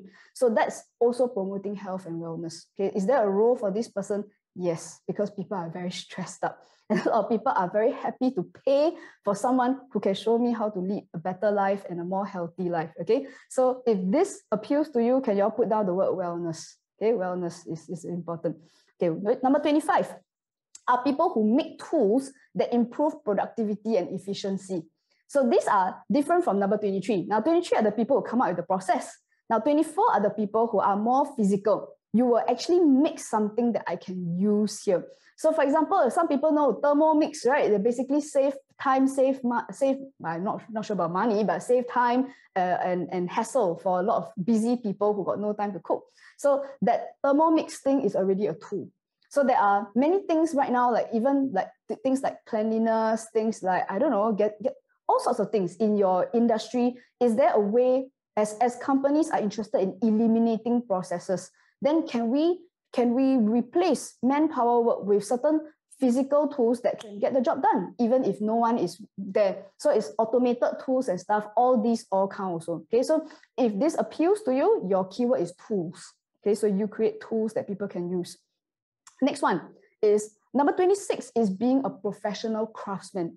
And these people are subject matter experts in using their hands to create something. So these guys, we tend to think of them as like, you know, the guy who do the Ming vase, then he take 3 months to make one vase. That one a bit extreme. But think about Gordon Ramsay. Of course, we think of him as a media personality, but a chef can be a professional craftsman. The sashimi chef who can cut the sashimi in that particular way. So this is different from just providing food, that it is the craft that is behind it. And craftspeople can come in literally any sort of form. There are people who, like the carpenters, for example, are craftsmen. That fellow who can just make the table exactly the way it is. And you know what? Even in the Cleopatra period, the craftsman was a very respected profession, and it never goes out of style. So these are the people who work with their hands, okay, and they produce wonderful things. So if this appeals to you, what you do is you put craftsmen. Okay, so some of you are like that. Okay, another one, the 7th house. Number 27 is you can be a middleman, a diplomat, or a bridge. Now, this becomes very, very important in the world as people start to not get along with each other. There's a lot of polarization. You say one thing, some people agree, some people say not agree. Some people say that, oh, this guy philanthropist, and other people say this guy dark agenda. So that will always happen, right? You just get used to it, isn't it? But you see, sometimes if it's just opinions, it's fine. But once it gets into a place that's not so nice, and you'll find that even during the Greek Empire, there was that one guy, he very good at going to find the people on the other side. The Greeks and the Romans don't get along, right? So somebody go there and he's basically, hello, I'm here to make some friends, right? And it's like, can I bring some of my Greek food here for the Romans to try? Okay, I give you free food. Okay, but can we sit down and talk properly or not? Can we not fight each other or not? Right? So some of us are very good at that, at being the diplomat. And you can do that in all sorts of things. If you have husband and wife don't get along, can you sit down, get them to sit down? Can you all look at each other in the eye and say that this is very bad for your children? Can you all talk properly, please? Right? So that is diplomat. Some more. Okay, let's go. Number 28 is people who create conversations. So that means you can create platforms where people can have forums. They can discuss that. During the Greek era, there were people who created conversations. People like the Aristotles and you don't have to do philosophical discussions, but it's a place that people can have their voice heard and that people can discuss things. Even in workplace, that some of us can be very good at being that person who come up with the agenda and some points, and then we can all open for discussion. But someone has to lead the discussion. And if you are very good at that, can you write this down? Your keyword is conversations. Number 27, your keyword is diplomat. Okay, so that means what function do you perform in society? I don't care what industry you're in. Okay, now next one, number 29 is the voice of reason. And this one is a bit different from the diplomat. This means that during times of when people are confused and whatever, that essentially what you do is you are the grounded person. And you can say, okay, everybody just be calm, and then let's think of it in this way.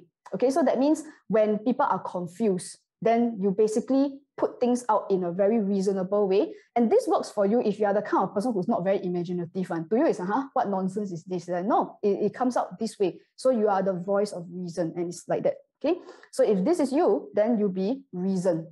Okay, and this happens in almost any industry. Okay, so especially if we talk about human rights and maybe the hotel is not very happy, then they ill-treat all the people from third world countries.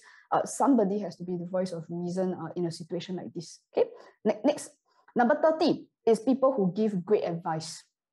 Okay, so that means when a person needs to be in a one-on-one and they come to you and they say, I don't know what to do in this situation. Like, can you help me, please? So this can be, traditionally, these are people who are counselors, they can be coaches, but at the same time, you can also be a business consultant. Perhaps the company is so messed up until maybe we kind of need a person to come in and tell us like, okay, all these people are unhappy, what do you think we can do? And then you go there and say, okay, maybe we can try this and that. Okay, so you can give great advice in just about any situation. Okay, so if that's you, can you put advice? Okay, so that's you. Okay, let's go. I know it's a lot, 46. I promise you're all timeless, all won't die one. Okay, so next one. Okay, number 8 are people who help others to deal with change and to deal with crisis. So this is important because let's just say, okay, let's expand this a bit. Most of the time we think of change and crisis, it could be people who lost their jobs, right? So then if it's mass retrenchment, I know a lot of HR people who really make a special effort to help their workmates who have been laid off. So that means, okay, can we help you maybe find something to tide over first, right? If you're not feeling so good, like maybe we can have a support group or something. So things like, basically you are not the person who does the counseling. You simply make sure that these people are taken care of. Okay, so that's dealing with crisis. If you think about how, like, for example, in the Ukrainian war right now, there are people who deal with refugees also. And refugee is not as simple as you take one lorry, then you just put all the refugees there, then you drive them to another country. It's not as simple as that. It's also about where do they stay? How do they contact their family members? It's like, I'm in distress now, I can't find my husband, right? So things like helping people deal with crisis can be combined. It can be combined with things like transportation. You can help people move from one place to another, right? And also, crisis can also be things like helping to create warmth and security. Can we build homes, temporary homes that house people if they are not in a good place? So things like that, you can combine, guys. Don't just pick one, yeah? Okay, then number 32 can be dealing with things that are taboo or unwanted. So basically all the ugly, shitty things that people don't like on. So if you think about those of us who deal with things like disease, if you deal with things like shit and poo and urine, right? Sorry, that's still a problem in our society.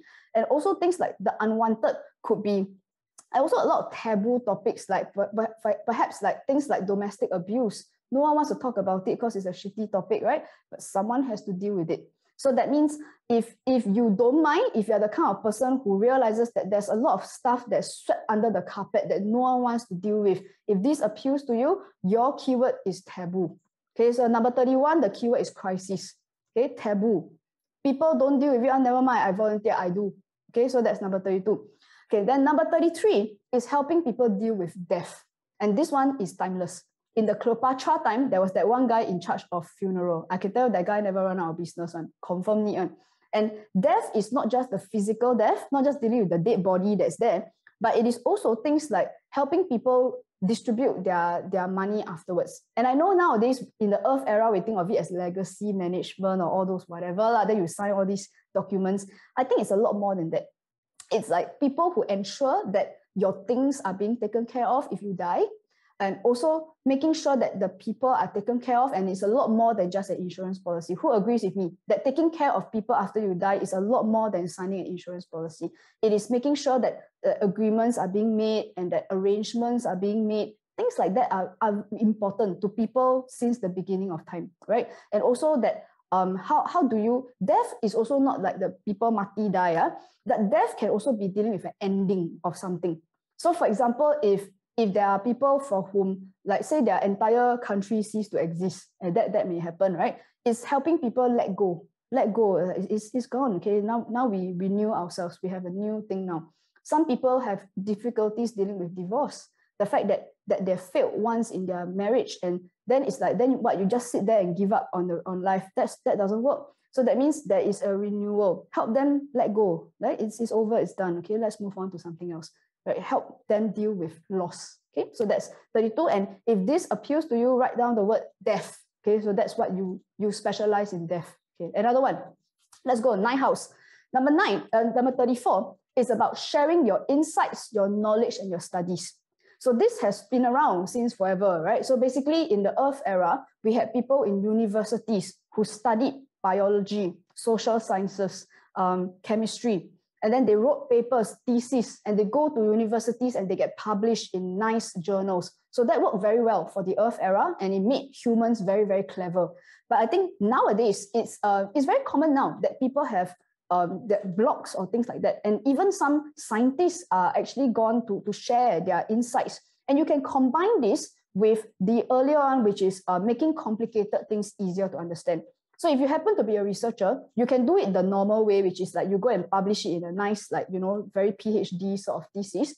But at the same time, it's really helpful if this person is willing to share their knowledge in a more palatable, understandable way. Make it uncomplicated for normal people who are not PhD, right? And if you have a simple YouTube channel, or even share your articles in bullet points, or even like comic strips and things like that, that allow people to understand, like what is subsidence? So a person a scientist who's willing to explain why the city is sinking, I think that's very useful. And if you're a subject matter expert, you can do that too. Sharing your knowledge, you can write books, you can make like video series. Okay, so then these are the insights if you are an expert. Okay, so if this is your thing, then can you write down the word insights? So that means you are sharing your studies, okay, insights. Now you could be number 35. These are people who do the broadcasting. So basically the guy who writes the paper, sometimes he's not very good at publishing. He's not very good at getting 1 million people to come and see this. So some people say, never mind, this is what I publish for you, right? So that means I'm very good at posting online. Okay, so that means come give me all your material and I will make sure 1 million people see it. Okay, so that means these people have a different, they have a different talent. So if you ask them to write, they cannot write. They say, sorry, this one I don't know. But if you ask me to make a lot of noise, can. This one used to be last time, right? In the Queen Elizabeth era, the first one, right? He's the guy who go out with the megaphone. Okay, announcement, everybody, tomorrow, something. That guy. Okay, so now we got digital version. Okay, this person make a lot of noise. Okay, so this is number 35. And if this appeals to you, you are broadcast. Okay, so that's your strength. Number 36 is the person who upholds ethics and rights. So this is the person who, more than a voice of reason, is the voice of this is not okay. This thing that's happening is not okay. So sometimes they are lawyers, but sometimes you are also an activist. Look at Greta Thunberg. And this is somebody who has essentially made a career for herself from the age of 15, basically going to the United Nations, going to a lot of these international organizations and telling them this is not okay. This thing that you're doing, I don't agree with it. And the thing is, it's been so powerful, people follow her now. And so the thing is, for many people here who are kind of angry about things that are not okay in the world, and somebody has to say something. Okay, so that means if this is you, then write down yours is ethics. Okay, so that means someone has to speak up. And if it means that you write books, if it means that you go to collectives, and then or you can also be the voice of reason. So that means this is not okay, but can I be the voice of reason and say that can we do it in a different way? You can combine. Okay, so number 37 is that you can share explorations and discoveries. So this one is a bit different from 34 because these guys are maybe you have traveled to Tibet and perhaps you have just gone there and oh my God, like I did not realize that people did this. And maybe you're not a PhD. So number 34 is a bit different. Okay, so that one is you actually go and study and then you like a lot of like that official information. Discoveries are a bit more personal. So maybe you've been to some of the extreme places. You've been to Tibet and you've lived with the camel guy, and then you have gone to basically the ice regions and you sat there with the igloo people, and then you say, wow, I did not realize that they cook food like this. And what does alcohol look like in multiple countries? And you have a YouTube channel about that. That's called sharing your discoveries. Okay, so guys, can you write this down? If this appeals to you, then it's called discoveries. Okay, and if you think about it, like this is an age-old profession. Like even people like Marco Polo, for example, from like don't know how many 100 years ago, right? He made his thing from sharing his discoveries. He went there, he took an interest in what other people are doing, and he shared it with people. Okay, so that's very valuable, timeless profession. Okay, another one, number 10 house. Number 38 is called supporting a great leader. So this is where of course, traditionally, we think of it as like, okay, maybe if you join an agency or civil service, then people can do that. But I think it's a lot more than that. Sometimes it's also in a community. It's like, even in the old days, like if you had like a village chief, for example, assuming he's doing a good job, but there's so many things to do, right? So that means he kind of needs people to help him do all the like nini nene stuff, right? And it means that some people are not necessarily a leader themselves and they have no desire to be a leader, but they're quite happy to see that if someone's got a really good vision and if you need help here and there to sort of like run things for you, I'll volunteer, I'll do it for you because I can see you are very tired. we don't want you to tire yourself out, and please let me help. Okay, so that means that doesn't mean that in the air era, you have to go and be like a freelancer or a business leader. Some people need to support the people who need to do bigger things, and that person only has 24 hours. And if you believe in that, you can go and support. Okay, so then if this appeals to you, you can put down leader. I would like to support a great leader. Okay, then just put down 38. Then number 39 is to support people like such as parents. This one is a bit of a different sort of thing. It's like it's not exactly developing the children and the youth, but rather more and more, I think there's a real big problem with parents in the world, because as the population ages and you find that there are like fewer and fewer children nowadays. And one of the reasons why the world is not producing people. So I'm not saying like go and like pop out children or what lah, but the thing is parents are struggling in a big way across the world. So anything that you can do to help mothers and fathers to sort of manage this idea that we kind of need to take care of like aging parents plus kids plus the work situation, that is very, very valued nowadays. And I know lots and lots of parents would be very happy to pay good money for anything that helps them to solve this problem. Okay, so then if this appeals to you, then write down parents. I care about parents and I want to find useful things that will help them live life easier. Okay, let's go on now. I'm already at 39 already, okay? So then we have number 40, which is that you can help to bring things to public attention. So this one is a bit different from the broadcaster. And this thing about public attention can be like, it's basically people who escalate things. If you all know what I'm saying, this Earth era word, right? It means that we take things to higher level, and it's the kind of person who goes to authority figures and say, okay, teacher, or maybe even like a Mr. Leader person, I need to tell you this thing. And it means that you start to make this thing a real issue so that we have to deal with it. Okay, so that means if this appeals to you, then please put down attention. So these are the people who go and inform the people in charge that we need to deal with all these things, different from the broadcaster. Broadcaster send it to all the people. Okay, so this one, attention, 40. Okay, then number 41 is people who support not specifically a leader, but you can support an organization, a club, or a community. So these kinds can be, I suppose if you are not really the leader kind, somebody needs to sweep the floor, somebody needs to prepare like the papers, some people need to be the one to inform the WhatsApp, inform all the members like what's going on. If you do like a newsletter, for example, that just lets everyone know, hey guys, we've got a few of these activities coming up, who wants to join? But someone have to write the thing, right? Someone have to send it out to people. So you can combine that with even the broadcaster. I'm the person who post on the Instagram group like, hey guys, like, can you all go and join this thing? So that's called supporting an organization, a club, or a community. Okay, so for you, your keyword is, just put club first. Can we put club? Okay, I have to make up these keywords along the way. I didn't think of it beforehand. Okay, so okay, next one. Okay, 42 is helping people build a collective identity.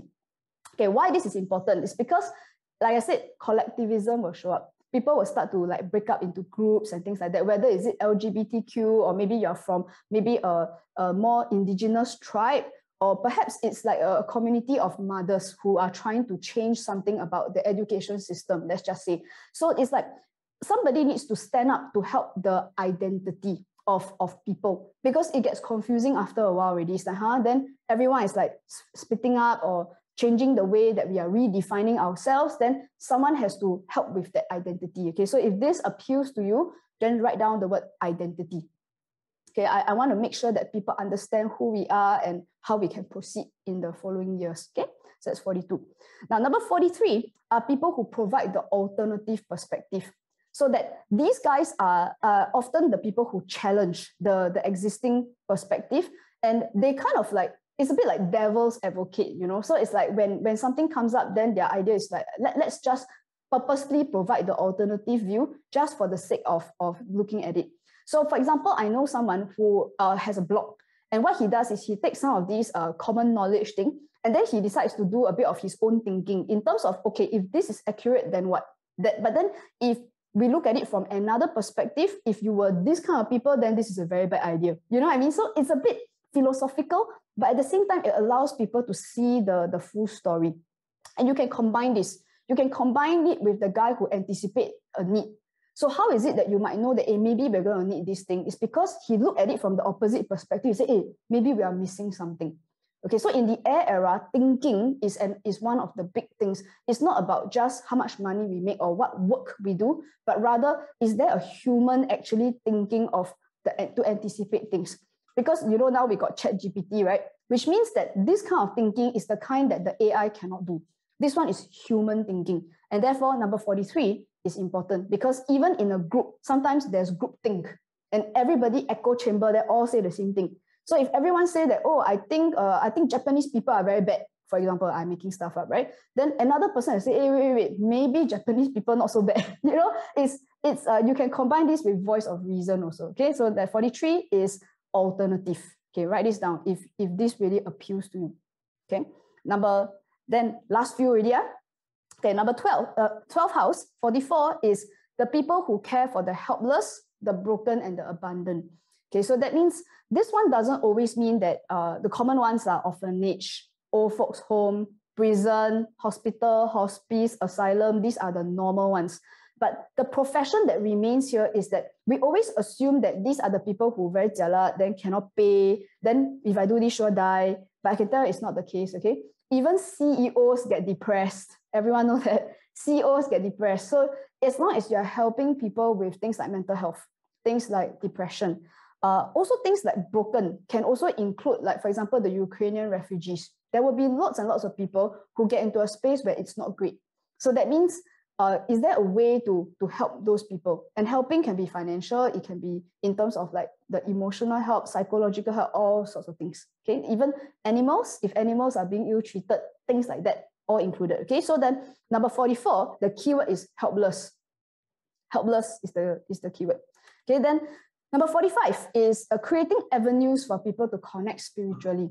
So this one includes those of you who do things like spiritual healing, if you do things like meditation, even if you are religious. And it's basically helping people to connect and to feel that there is support on a spiritual level. This one, timeless. Basically, Cleopatra had it, Majapahit have it, they all have it. Okay?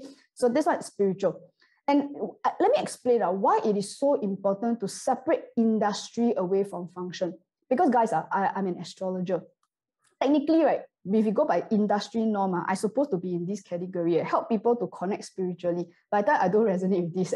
I don't sit there, ask you all to look at planet, then connect to the planet. I really don't. I'm much more interested in taking a complicated thing and making it simple for on the ground so people understand what this thing is about. So basically, I don't care about industry. I know what my function is, and it's not helping people to connect spiritually. Not my thing. Someone else will do this. Okay. So then another thing is number 46 is the last one.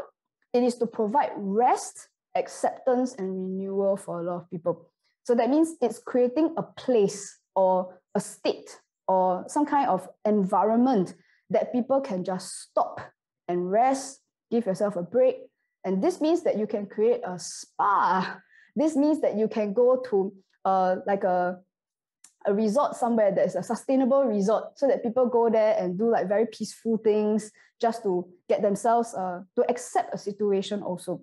Like, for example, I said like agility is about accepting the reality of what's happening in the world. Some people go to struggle with it. So that means, is there things that you can do? Music to help people realize that, we can accept this, and then we can have a renewal. Okay, this thing. So if this is appealing to you, your keyword is renewal.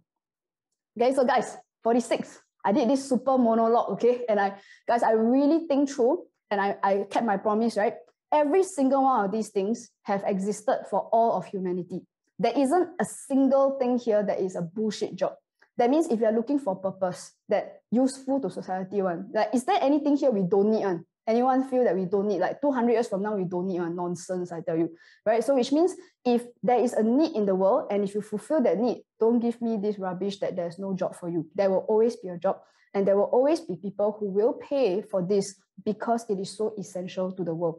And this means that just because it exists does not mean that MNC continue.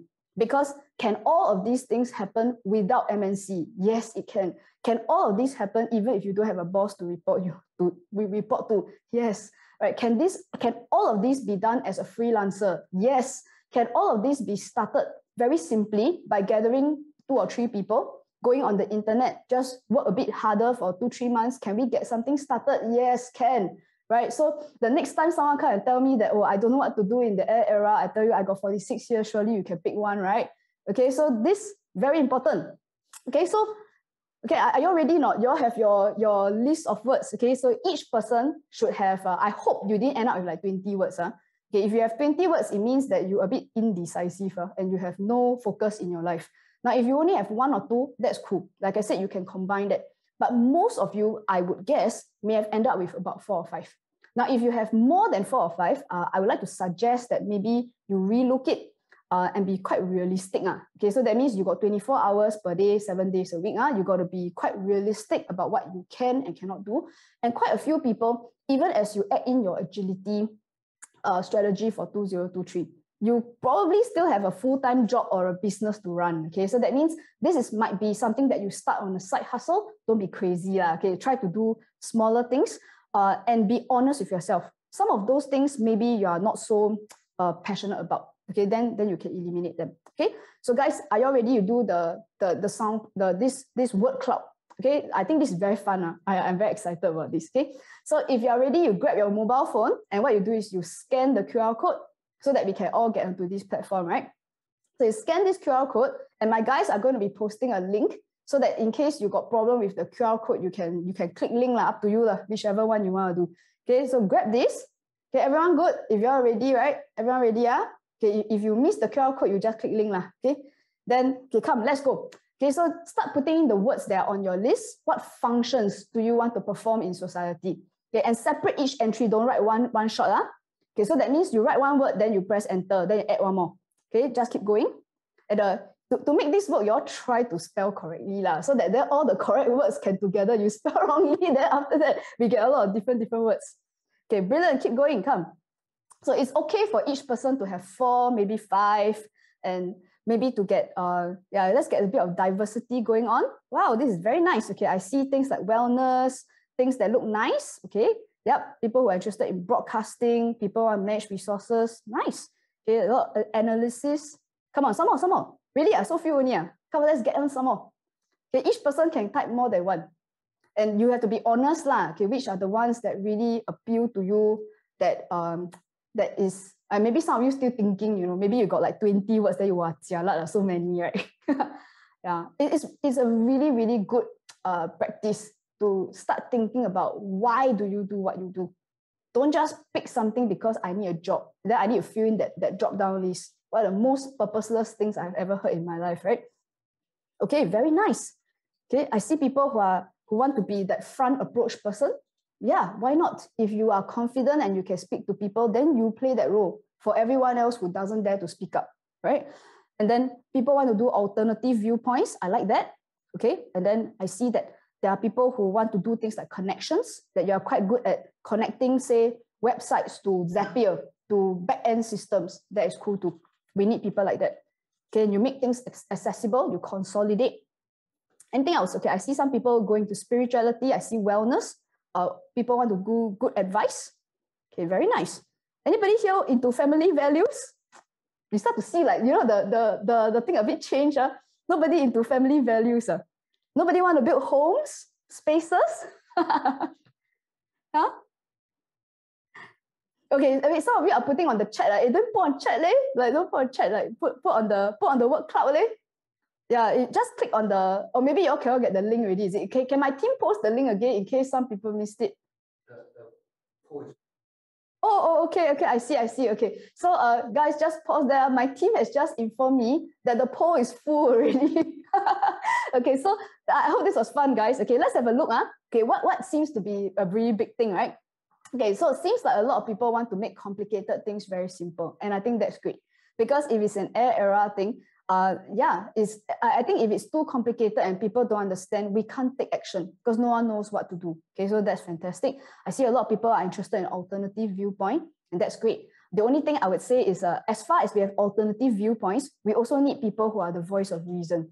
Okay, because that's why if those of you tried to key in and you didn't get a chance because the thing was full, right? Voice of reason needs to balance alternative. If not, we're going to get people fighting like crazy on forums, right? And then we also have people who are into wellness and spirituality. that one definitely a trend now, because Earth era forgot about these things. And that's why, as part of the innovation that we're going through, we are just trying to desperately solve the problems that the Earth era created: burnout, depression, and all that stuff. Okay, and I see a lot of people who want to deal with the creative thing to get more attention, advice. I think that's great. Okay, so guys, what I'm trying to do with this word cloud is that look at the diversity that's here. And it's like we got 200 over people on the Zoom, and I think we have more people on Facebook and on YouTube, just the people who are watching live right now. And the thing is, if all these people somehow found a way to sort of like get into the ecosystem, it is actually not a disaster at all if things don't operate the same way, because in the Cleopatra time, we had all of this. In the Shakespeare time, we had all of this. There's no reason why all these intelligent people can't find a way to still keep our services going, even though some of the old structure different. Never mind lah, do it in a new way. Okay. So I hope you had fun with this. Who likes this? Right? Who likes this? Just say yes. Right? I think it's, for me, I think it's very fun. Okay. So, okay, let's ask a very Earth era question. Okay. So awesome, right? So there are all these people who can do all the weird things. And then in the air era, do we still charge for our work? Because the way May say is like, don't do things for money, right? Then like that house, yeah, I still need to eat leh. Then all these people charging me for their service, I need money to pay them, right? And then the big question that I'm going to ask you is this one important. All these people get paid for their service. So that means when you were Michelangelo, then you go and build like church, and you are very talented, then you go and architect build for people, right? Got money or not? Got, right? Then the thing is, you work in the Napoleon era, then you go and be soldier, defend your people, got salary or not? Got, right? So basically, everyone got paid. Literally, you just throw a dart at any of these people. Some of them got paid in vegetable. Some of them got paid in salt. Some people got paid in tulips. Some people were paid in like shells. Doesn't matter what they're paid with. Nowadays, you want to get paid by Bitcoin also can. Whatever it is that you want to collect, right? The point is, everyone gets paid. So basically, the concept of getting paid has been there since the beginning of human history. Cannot be you do good things, then no one pay, right? And if no one pay, it means that what you do is quite lousy, right? I mean, as a consumer yourself, if it's lousy, then you don't feel like paying, right? But if it's very good, then you're happy to pay. What you need it, then you're happy to pay, right? So this has never changed, and it will not change in the air era. Now, what will change is that people do things without a purpose. That means they are broadcasting stuff for nothing else than to make money. That means they are doing broadcasting, but they don't even know what they are broadcasting. Is your message useful or not? Does it help people or not? Don't care, just keep posting because make money. It's like, so this is the part that is the Earth era thing that we are eliminating, is this idea of doing things for no reason, purposeless, no meaning, just do it to make money. And that is what does not work. So what you see here is that I've asked all of you to redefine what you do by virtue of the purpose that you perform in society. Okay, so now to wrap this little exercise up is that to think about this industry thing, okay, so I cannot emphasize enough, you must remove this idea away from your plans if you are trying to transition your career.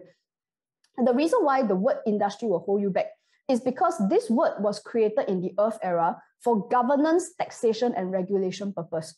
So that they will say all the people in this industry must follow this rule. All the people here must pay this tax. That's the whole point, is just to regulate people. There's nothing wrong with that. It worked for many years. The problem is it was never designed for you to be purposeful. Then people kind of forgot why they are doing this for society. And so the problem is for each person, whether you are the boss, you are the freelancer or the employee, you end up becoming a worker ant. And if you look at the way we look at society now, when you see those economics report, those financial report, every single one of us is just a production unit. And that is why words like productivity, GDP, have you done a good job? No one cares whether you are a nice person. All they cared about was GDP. So the thing was, this becomes the issue when we have not appreciated any other purpose in life besides how much money did you make last year. Okay, so that's what I'm trying to get at. And you find that the word industry actually takes away creativity and individual contribution. And the word industry norm, okay, if I were you, I would cancel this word away from my vocabulary from now on. It doesn't apply in the air era. Because the thing about industry norm is why, if you know how some people, they really hate it, like at Mooncake Festival, right? Then they're a bit obligated to send you mooncake. Then they're a bit obligated to like buy things for you at Chinese New Year if they happen to be, say, a property agent or an insurance agent. Actually, you don't believe in it, but then you kind of feel like a bit funny if you never do because everyone is doing it. So everyone's doing industry norm. So if you don't do, it's funny, right? And there are things, of course, I'm making one example, but in your industry, there are some damn stupid thing that everyone does because it's industry norm. No one challenge it, which is really damn stupid. So then you start questioning some of those things, and maybe in your plan, you could be, how about if I don't do this thing? Maybe that immediately makes you happier already. And also things like industry norm can be very restrictive. I know a lot of doctors who are forced to prescribe certain drugs, certain kind of healing methodologies because it is the industry norm, and because by virtue of the fact that they belong to a specific industry, they are not allowed to prescribe other things. Of course, that's just doctor, but for many of us, it's the same thing. We know of other solutions, other ways that we can solve this problem, but your hands are tied behind your back. By virtue of the fact that you belong to this industry, you were not allowed to propose something that was alternative. That doesn't work in the air era. So that means people need to speak up and say that I know we've been doing this for the last 100 years, but maybe we can try something else, right? Don't stick to that. And also the problem with industry is that if you look on the right-hand side, all these picture, all these industries there, let's just say if you're from banking and finance, and then suddenly I ask you to move to education, childcare, and training, straight away people say that, wow, I don't think so. I think very hard to switch industry. What kind of nonsense is that Earth era thing? So that means whether or not are you going to be a good childcare teacher, let me tell you what's important. Do you know how to take care of kids?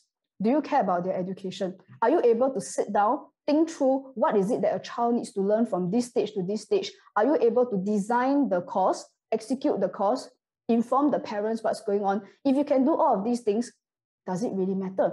And in fact, is it possible that a banker today can be an excellent childcare teacher, possibly better than some of the existing childcare teachers? If you all agree, show some sign, please, that you agree with me.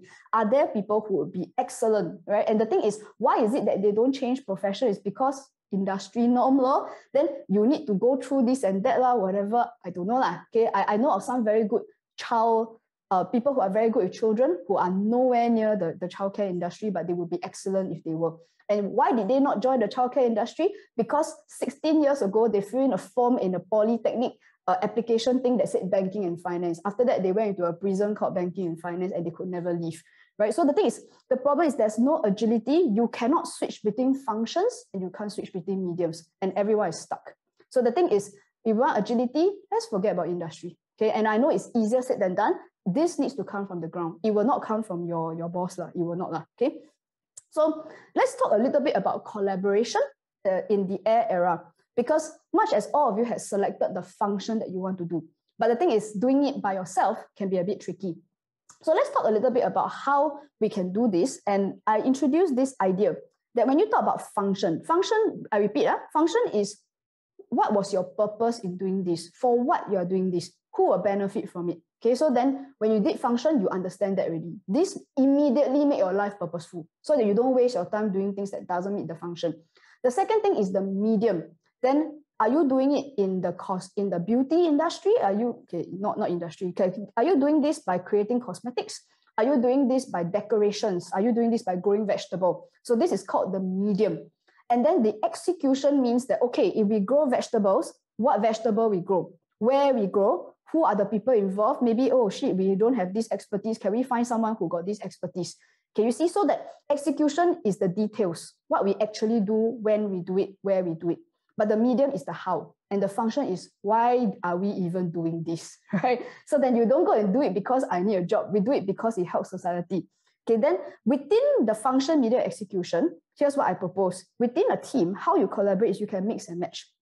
And you will need to mix and match. So that because if everyone have the same function, medium, execution, then you might as well clone yourself, right? So that's not very useful in an era. So let me show you an example of something like that, how it can work. So this is just a hypothetical example of a YouTuber. And this is one I understand very well. Because right now you're looking at this screen and you see me on the screen. But what you don't realize is that I got 4 people, invisible people behind me. I've got 2 sitting to my left. I've got one in Kajang in Malaysia right now. And I've got another one in Penang right now. I literally have 4 invisible people while I'm in front of the camera right now. Okay, so that means, of course, using this simple example, how then can these 5 people work together? So let me show you. Let's just say this guy, he's the star of the YouTube channel, right?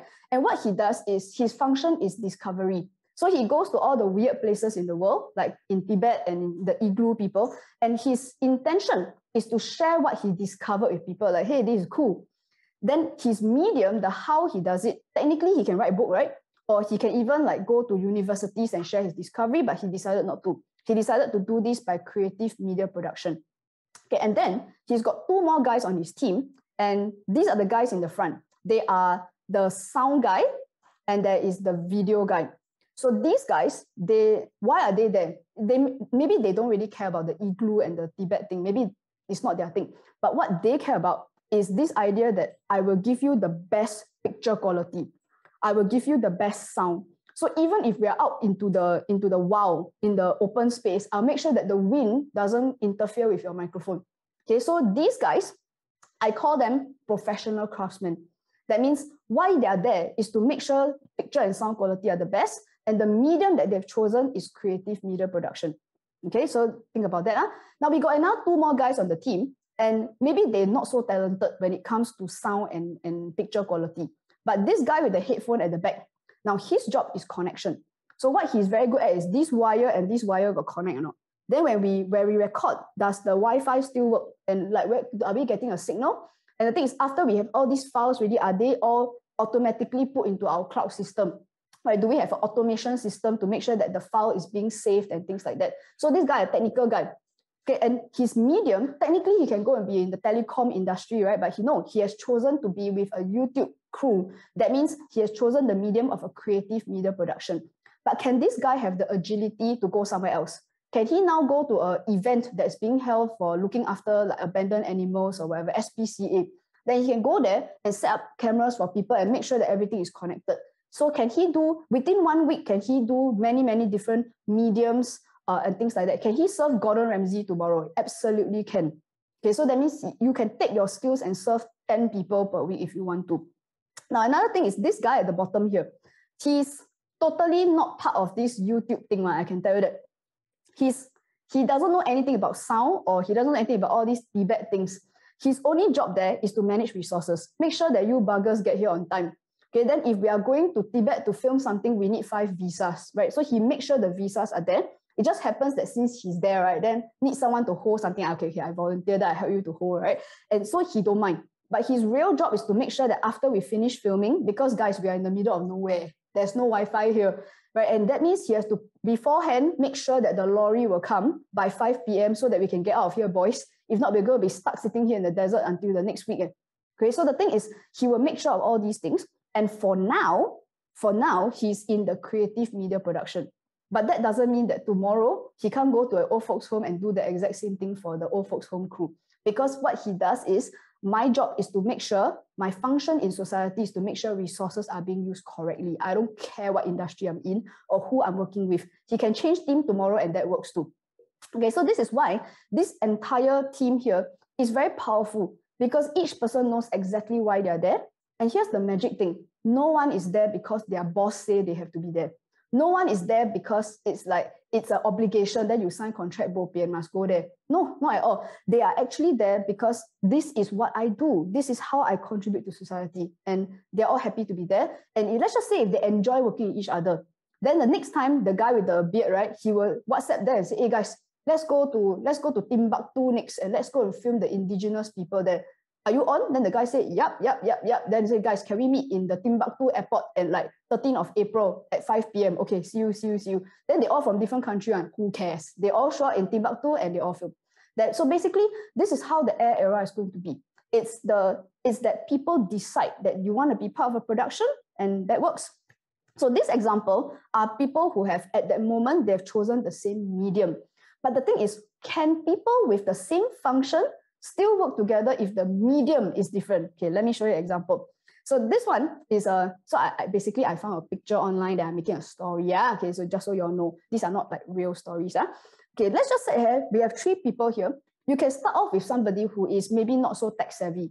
Maybe she's older and she don't know about all these mobile app and whatever. But you see the lady in the middle happens to be a professional craftsman. She's a chef and she's very good at coming up with recipes. But at the same time, there's a part of her that as she gets older, her function has moved. So originally she spent 30 years working in a kitchen. producing good meals. But now as she gets older, maybe she gets more concerned about health and wellness, because she realized that as people get older, they have a lot of diseases. This one cannot eat, that one cannot eat. And now they are very sian because the meals are very boring. And she's starting to get very passionate about, no, I think that you can still eat healthily and still have very good quality food. So now she's decided to have two functions. I promote wellness and I'm a professional craftsman.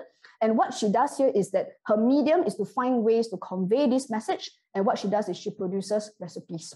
So she's very good at writing it out, and she's not tech savvy. So she takes pen and paper and write out in Chinese. Okay. So then the problem is right now, non-Chinese speakers do not understand her recipe. Okay. So that's a problem.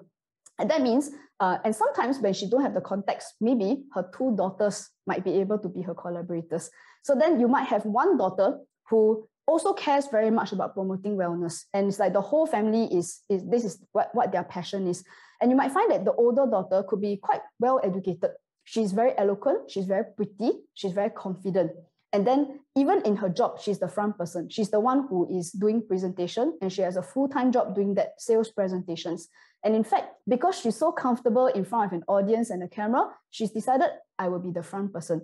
So I will be the one doing like the recipes together with the mother. She's the one presenting it in the pictures and on the videos. And it's not her recipe.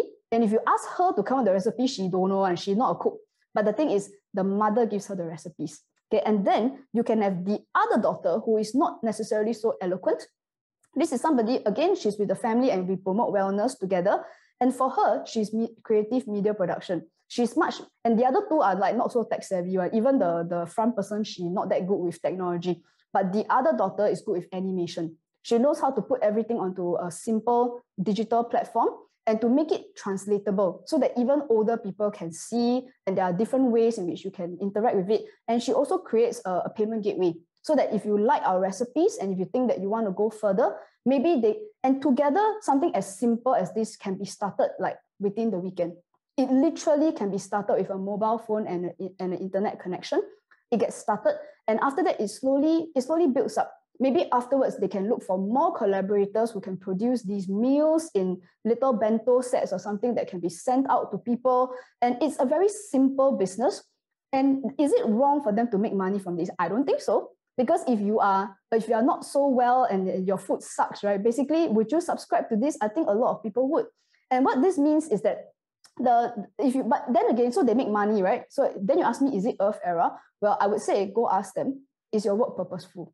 Does it contribute something to society? And they say, yes. Are you doing things that is your natural strength? Does it ever feel like you wake up, then you, walao, I have to go and write this another episode, I hate this. Do they do that? No. In fact, they're all thinking all the time about, hey, can this thing very popular now? Do you think we can do a series on like this particular ingredient so that more people can use this ingredient?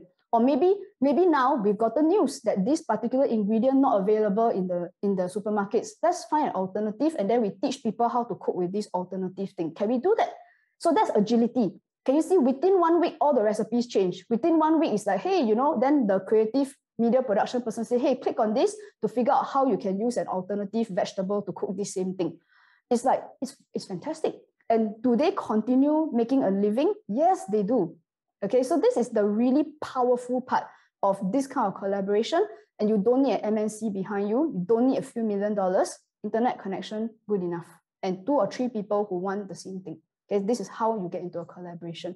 Okay, so let's so basically the concept is that I know this is not the best moral concept as a matter of a heist team, but I found this online and I thought it was very useful. And these are the tropes that come with what we call a heist. So if you watch a lot of Hollywood movies, right? And what you have is a team like that. And each person has a role. So the person who's very good at like stealing things is a thief lah. And then the guy who's very good with the internet stuff, with the hacking is the hacker. The guy with the brain is the mastermind. The guy with the big muscle is the hitter. And the very good looking one who's very eloquent is the grifter. So yes, they're all criminals. But what I'm saying here is that it's also one way when we say, are you my partner in crime? And it's kind of like a team of people who each have a very individual role. They all know why they're there. The team doesn't function as well without that one person. And the magic thing is that each person has to know why you're there, your purpose, and you are doing the thing that is natural to you. So that means the hitter doesn't suddenly go and be the mastermind. It doesn't work.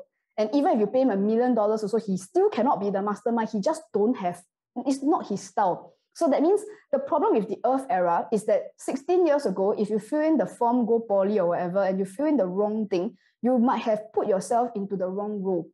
Maybe you are a hitter by nature. Then you ended up being like the hacker and you really hate IT. You hate programming. You hate all this code that you have to type into it every day. Is like, wow, just screw off, right? And so the thing is, maybe that person needs to be in a Muay Thai space, teach people how to box, teach people how to be strong. And then if that's you, then that's you.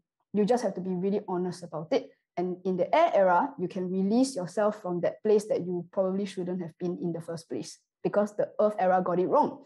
Okay, so then here, now we get into how then do you find meaning when your current job feels quite meaningless? Probably because it is being locked up into this very Earth era structure. And then, so I wanted to share this with you about a survey that was done by the Cato Institute. This was done before the pandemic. And they asked all these people, like, do you agree? How far do you agree, strongly disagree that your life is meaningful? So they found all these people who strongly agree that their life is meaningful. So why am I sharing this with you is so that if all these people who say their life is meaningful have these certain answers, it gives us some clues as to how then you can have a more meaningful and purposeful life in the air era. Okay, let's look at this. So apparently all the people who said strongly agree, they agreed that hard work is its own reward. That means it's not even about how much they're being paid. It's the fact that I did this thing and it's good stuff. And that to me is already like, whoa, and they found their work meaningful. Okay, and then that they had strong belief in a personal agency is that I do this because I choose to do it. And I do it in the way that makes sense to me. Okay, and these are the people who are meaningful. Okay, and then we also have people who emphasize high personal responsibility. More than 2/3 say, I need to be responsible. And that means that they are not the people waiting for their government or their boss to, don't know, our boss never provide. So what to do? I provide, right? And here's the weird thing. Yes, you provide. That's the whole point. You provide. And that is, and you find that when there is no personal responsibility, then all we end up with is complaints and wondering why I was not given something. Okay, and then also there's high compassion. That means, and this is very useful in the air era, because if you are going to perform that function, do you even know what people need? Have you put yourself in their shoes and thought from that perspective at this point, with this thing going on, what do people need right now? Okay, guys, get your team and everybody just go and fulfill that particular need. And that makes you relevant in a minute by minute, hour by hour basis, not by quarter basis. That one Earth era already.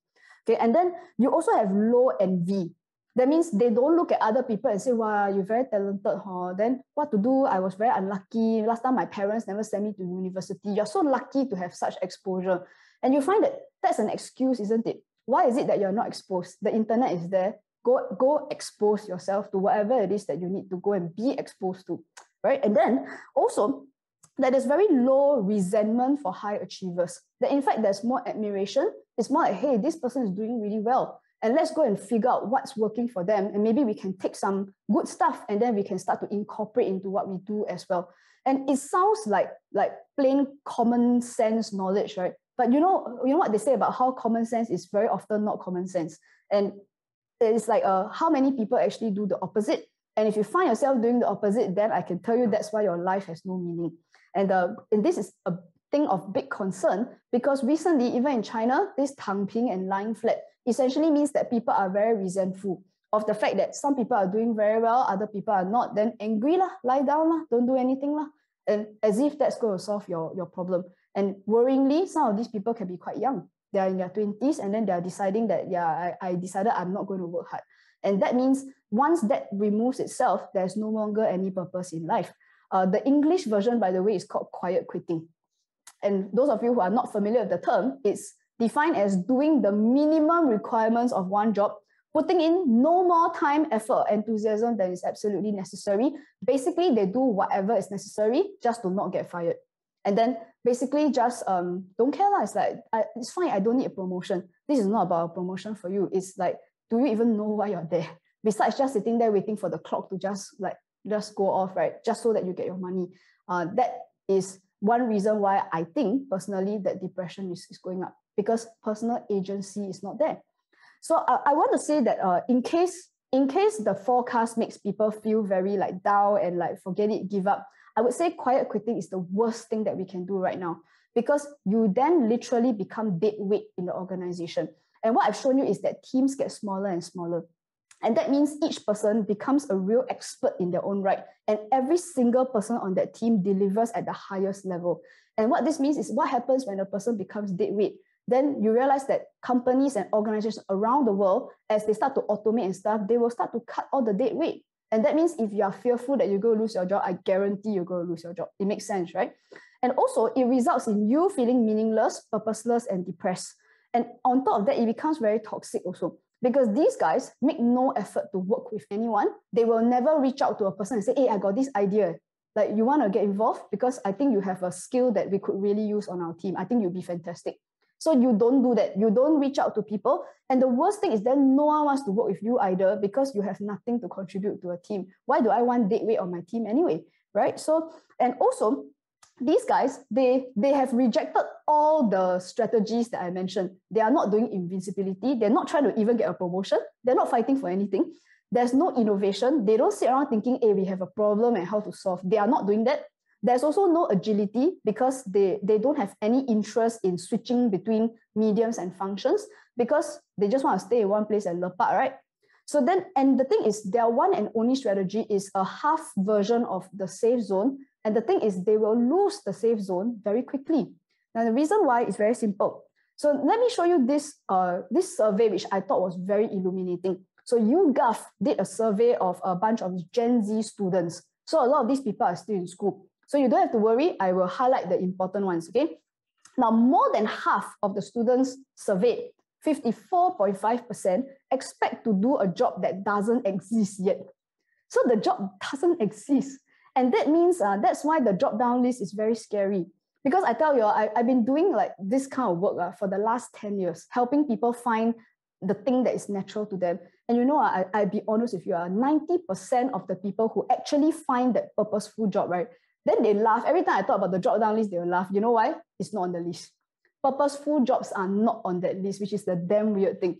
And this is why, as the young people start to realize that the job doesn't exist, and you realize just now with the exercise that we did, with the function, and you can mix and match the functions, is because when you mix it, you realize suddenly that industry disappeared.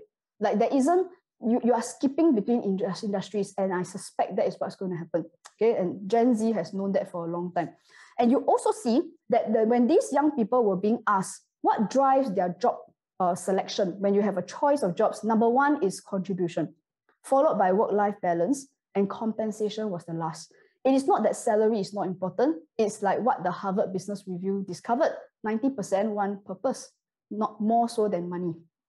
And then, so basically this is really, really true. And I want to show you some real examples.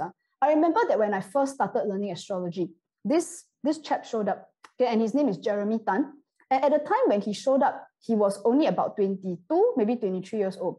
And Jeremy was in NUS at the time. So at the time I thought, okay, young punk, right? And then he showed up and he talked a bit about his desire to do something that was more contribution to society. And I thought, okay, so what are you going to do after graduation? Then he looked down and then he's like, I think I'm going to go be a digital marketer. And when we asked why, he says, yeah, I guess my family is not super rich and I kind of do need to make some money first. So this is the reality for most of us. And that's how it's all started, even for a young person like Jeremy, that he needed to do that first. So the thing is, when he came to the astrology class, there were a few things that he discovered, right, that made him a little bit more suspicious of the original decision to do digital marketing. And he discovered a few things, like, for example, that he was very good at seeing the dark side in people, and that people were not always super nice inside, and they were very afraid to show people their true self, because then they thought people would reject them.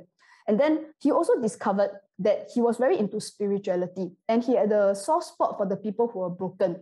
So I'm not sure if he's watching this. I'm not watching the audience list, but if Jeremy was involved in that word cloud just now, I suspect some of the words he would have picked are things like voice of reason. He would have picked things like helping the people who are broken, because these guys are struggling. They're not going to work properly and they feel bad about themselves when they wake up in the morning. And I think then what happened very interestingly was that about 2, 3, maybe 4 years ago, Jeremy left the digital marketing industry. And that was maybe about a year after he completed my program. And so he actively got himself into a place where from a side hustle became his full-time job. And then he moved into, at first, a one-on-one sort of coaching with a lot of people. He was dealing with trauma and purpose. And then after that, another indicator he saw in his chart was that he was very good at community. And I remember speaking with him just last year. And I asked him, what's next for you, Jeremy? And he says, I think community. It's like one-on-one was great and it's very intimate, but I realized that I want to expand this. I need more people to do this and to have the community support each other. And I said, wow, that's fantastic. And that's exactly what he did. So he went and created, he's moving a lot more into a community-oriented space. And yeah, it's like, I'm really proud of this guy. And so he came in at a mere 22, 23, and in a very short time, he's really managed to build something for himself. And guys, he did it by himself. All he started with was one website that he asked someone to help him do because he's not very good at this. And he also created an IG account that he has maintained on his own for the most part. And of course, now that he's been doing it for a while, he's getting some help now with more collaborators and things like that. And I'm sure he's getting more collaborators as he goes along. So this is a good example of someone who's like a millennial Gen Z sort of thing, and how they can do something like that with very, very little resources, because Jeremy does not come from a rich family. Okay, so now, and this is his website and what he does, right? And I don't mind showing these things to you guys because I need you to see that some people have done it. And he used to be in digital marketing, selling people SEO programs and that kind of stuff, very earth era, right? And so you find that more than 44% of the Gen Z are saying that I would rather be unemployed than to do a job that I don't love. And this is very different from what used to be. It's like, even you don't like, then your mother say, you don't care whether you like or not, you better stay in it because you need money. And it's like what we do in return for that money, okay? And also you find that 38% of the Gen Z have said that they would rather be self-employed compared to, but there are also 40% who would still prefer to work for a company, but 38% entrepreneurs is something like what I told you in 25 and 26, year 2025 and year 2026, an entrepreneurial wave is going to rise. And this survey was done by YouGov in 2019, and that's already 4 years ago. So those were students, university students, and if 38% of them want to start businesses, that's a way higher percentage than what people used to do. And they also surveyed, this is just last year, that CNBC surveyed, and it seems that 60% of teens want to launch their own businesses instead of working in regular jobs. So guys, 2025, 2026 is just another 2, maybe 3 years from now. These guys are getting into their 20 years old. They are getting to 22, 23. They will be another Jeremy Tan. They will, even if they went into a business, in very short time, they will leave and they will all start their own businesses. And they will do so on the internet because they can do so with a mobile phone and one internet connection. And this is going to be a real trend as we go along. Okay, and so this is another example. This is Sing Hong. And Sing Hong is Sing Hong is, she'll always be a little girl to me because when I first met her, she was about 23 years old and she was very early into her coaching business, and she was doing some relationship coaching for ladies, high flyer ladies who want to find boyfriend, but they don't really know how to put themselves out there. They didn't want to look desperate and things like that. And they don't know how to do this very simple thing. So when I first met her, she was trying to feel her way around. And it was only afterwards, later on, I discovered that she was actually an accountancy graduate. So she's from Malaysia. She graduated in one of the really good universities, and she had a first-class honors in accountancy. And like most people, can you imagine if you're her parents, that you would have thought like, go be an accountant and have go join a Big Four, Price Waterhouse or whatever thing, right? But she didn't want to. Unlike Jeremy, she didn't even bother with the full-time job. She straight away went into starting her own business. And what I heard was that she only had very, very, very little money in her bank account when she started. And she was like, never mind, like anyhow. So she went online, she started doing her YouTube videos. And the thing was, it started growing. And you'll be thinking, why would women out there listen to a very young woman about how to date? But you see, this girl is no ordinary person. With her natural strengths. So what her chart shows is that she has two things. One is that she, as an authority figure, she can talk sense, and it's really voice of reason. And she also has an ability to produce a regime that people can follow. So that means, what do you do step by step? What are some of the things you can straight away incorporate into your life so that you put yourself out there to be available to meet people in a way that is healthy and incorporates with your belief system? And she created that from an age of 23, 24. I've seen the system and I'm impressed by it. And so this is what she offers to people out there. And that's why people who are much older than her, 10 years older than her, 15 years older than her, they're following her now. And they join her systems, they pay for her coaching because she's really that good. And so the thing is, it's that natural strength. And where does that structured thinking come from? It is the same skill that got her the first class honors in accountancy. And this is what I mean by the agility, because it is not the industry that binds her, it is what she's able to do. So what is her function in life is to put out information in this very step-by-step organized manner. Who cares whether you're an accountant or a relationship coach? And to her, what she's driven by is function and purpose, which is that it matters to me that women out there have the confidence to put themselves out there. So today, Sing Hong she's started a collaboration with her husband, and together they run their YouTube channel. They are very young, by the way. They're still only about 26 years old.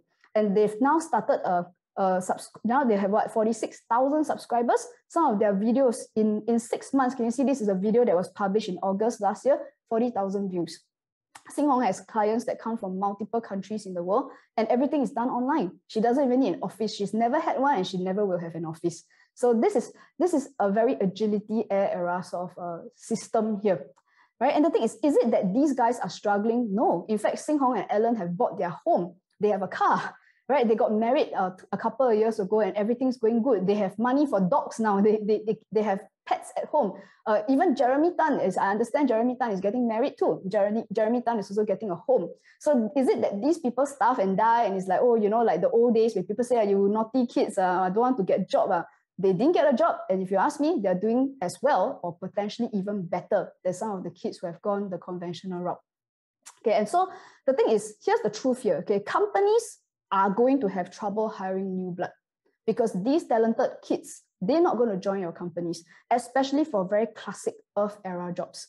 And the thing is, if what you want is for them to sit at the laptop and to do the 9 to 5 thing, very, very few people will want to do that job anymore. And what this actually means is that companies will have to automate, because these guys, you keep putting out ad, then all these people don't answer the ad, right? So now you have to automate, or they take complicated things and they simplify, or better still, eliminate the thing altogether. Why must do? Only do, just eliminate, cancel. So the thing is, that's why I say that in your plan, this is something that you have to look at, because like it or not, you're going to find it really, really hard to have people come in and join some of the more old-fashioned Titanic systems. And this also means that there will be fewer jobs across the board. Because as companies start to eliminate and remove all these things, then we won't need so many workers already. So even if you try to apply, there will be no jobs available for you to apply. Okay, and even the Boston Consulting Group have identified even before the pandemic that the new freelancers are where the talent is going. And they started to realize that last time, people used to freelance because you were lousy and you couldn't get a job. Now it's the other way around. That means it's like if you were very good at what you do, you became a freelancer, and the talent is moving freelance.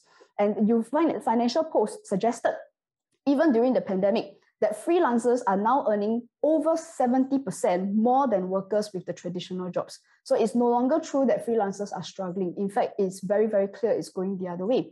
So which is why I put to all of you here that in your 2023 plan that you're looking at for yourself, that genuinely talented people will increasingly choose to be self-employed because the internet makes things easy and the opportunities are really abundant now. And you find that then you have the freedom to choose the purposeful, interesting projects. And that's a big problem that we see in the Earth era now, right? That is that people feel that my projects are like whatever, like you don't care about it. And you get to choose who you work with. So no more complaints about your workmates and things like that, because you don't like that, you just don't do it. Basically, freelancer. And then they are also agile, so they can switch between functions and mediums. You're not linked to one project. You can do 10 in a week if you can handle it. And also that it aligns with your beliefs. Whether do you actually care about the project that you do? Okay, and then also you get to do your best work. A lot of people complain about how as an employee, there's a certain system that you kind of stuck, right? So even if you were very good at something, you didn't get to showcase it. And that means if you wanted to do photography in this really weird way, you do it in your weird way. And most people look at it and go, wow, this is really unique. But if you went and take pictures in a media company, they'll say, you do it this way, follow the system. And what's more important is, if they're genuinely talented, the fact is they earn more. Okay, so that's a pattern that we will see. And this means, okay, let's extrapolate further. What's going to happen in 2023 and beyond is that eventually, that all the people who remain in traditional employment as a pattern, logically, you will tend to be older. So that means a lot of the young people, they don't want to work in the office. So you walk into the office, and everybody there is geriatric, you know. And then also, if you have a job, then you end up with the less interesting, less purposeful projects, because quite frankly, they become the projects that the freelancers don't want to do. And that means someone got to do it, right? Which means that the full-time employee will kena the project. And you also get stuck in your specific work scope and systems that look suspiciously like the job description or the bullet points that's there. You also are perceived to be not very good at what you do. Because along the way, you find that people who are very good at what they do, they already go freelance. Or maybe you can say, but then no, like, I'm quite good at what I do. Then I would say that it is perceived that you are not confident that you are good at what you do. And also that you are probably the people who care more about financial security than purposeful work. That means between money and purpose, they choose money. And also because of the need for the salary security, then they end up actually being underpaid. Because it's like, and if people want a guarantee, it's like, I don't care what happens to the project, I want to be paid no matter what, then okay, you can get a contract like that, but we're going to take a bit off the top. So that means eventually your so-called job security is just going to be undermined and undermined and undermined. And I know a lot of people don't want to hear this, but this then is the truth, because the agility model is the new model and safe zone is totally not workable in the air era. So I want you to compare this, right? So if you think about how even yourself to work with the people whom I just described versus if you find a lot of the freelance type people, they are generally younger, or at least they are young in their mindset. So that means they're very dynamic and they know what needs to be changed at any moment and they don't complain about the changes. So they also invest in their own cutting edge equipment, their knowledge and their skills. And this is like, it's actually very telling because I'd be very honest with you. Sometimes when, you know, I've done this for 10 years, right? And we occasionally get people who come and inquire about our courses. Then every now and then we get someone who asks, can claim skills future? Then and for us, we know that when they ask that, they are 100% guaranteed to be an employee, because it's a concept of how if I will only go and get myself trained in something if the company is paying for it or if the government is paying for it. And what it comes down to is sometimes there is a reluctance to invest in your own equipment, your own knowledge. And quite often it's like, I will do this all, but can claim from company, you know, I think company should pay for this. And this is a very Earth era concept. And what you find is a lot of freelancers, they will invest in their own things. That means a videographer will have the best equipment. He will pay whatever is necessary. He will import the thing from another country if necessary, because he has pride. I want to make a very, very good video, so I will have the best camera. Things like that. And they also, you find that a lot of this kind of bullshit training will disappear because the freelancers, it costs them time, money, and effort to go and attend a training course. So if they go and attend something, they know very clear, this will make me better. And there's no hesitation about this. But you find that when most people are like, do this one got points now, can clock my professional points now. And then you know, very likely, they don't even care about whether the training is good or not. They're just clocking points and like fulfilling ticking boxes, that's all. And also, you find that freelancers tend to do above average or what I call excellent work because they need to have sustainability. And that means that if you want to be renewed, if you want people to contact you again, you will do better work. And so that means they tend to do better work than the people who are just collecting a salary. And they're also happier workmates. So when you work with them, remember the picture I showed you with the YouTube crew, right? They're happier workmates, like fist bump, right? Because they chose to be there. They're not there because their boss assigned them there. They choose to be on that project. You know, and also they dare to charge more but only because they are very confident, I'm good at this, I will deliver. And that means they raise their prices so that they get better customers.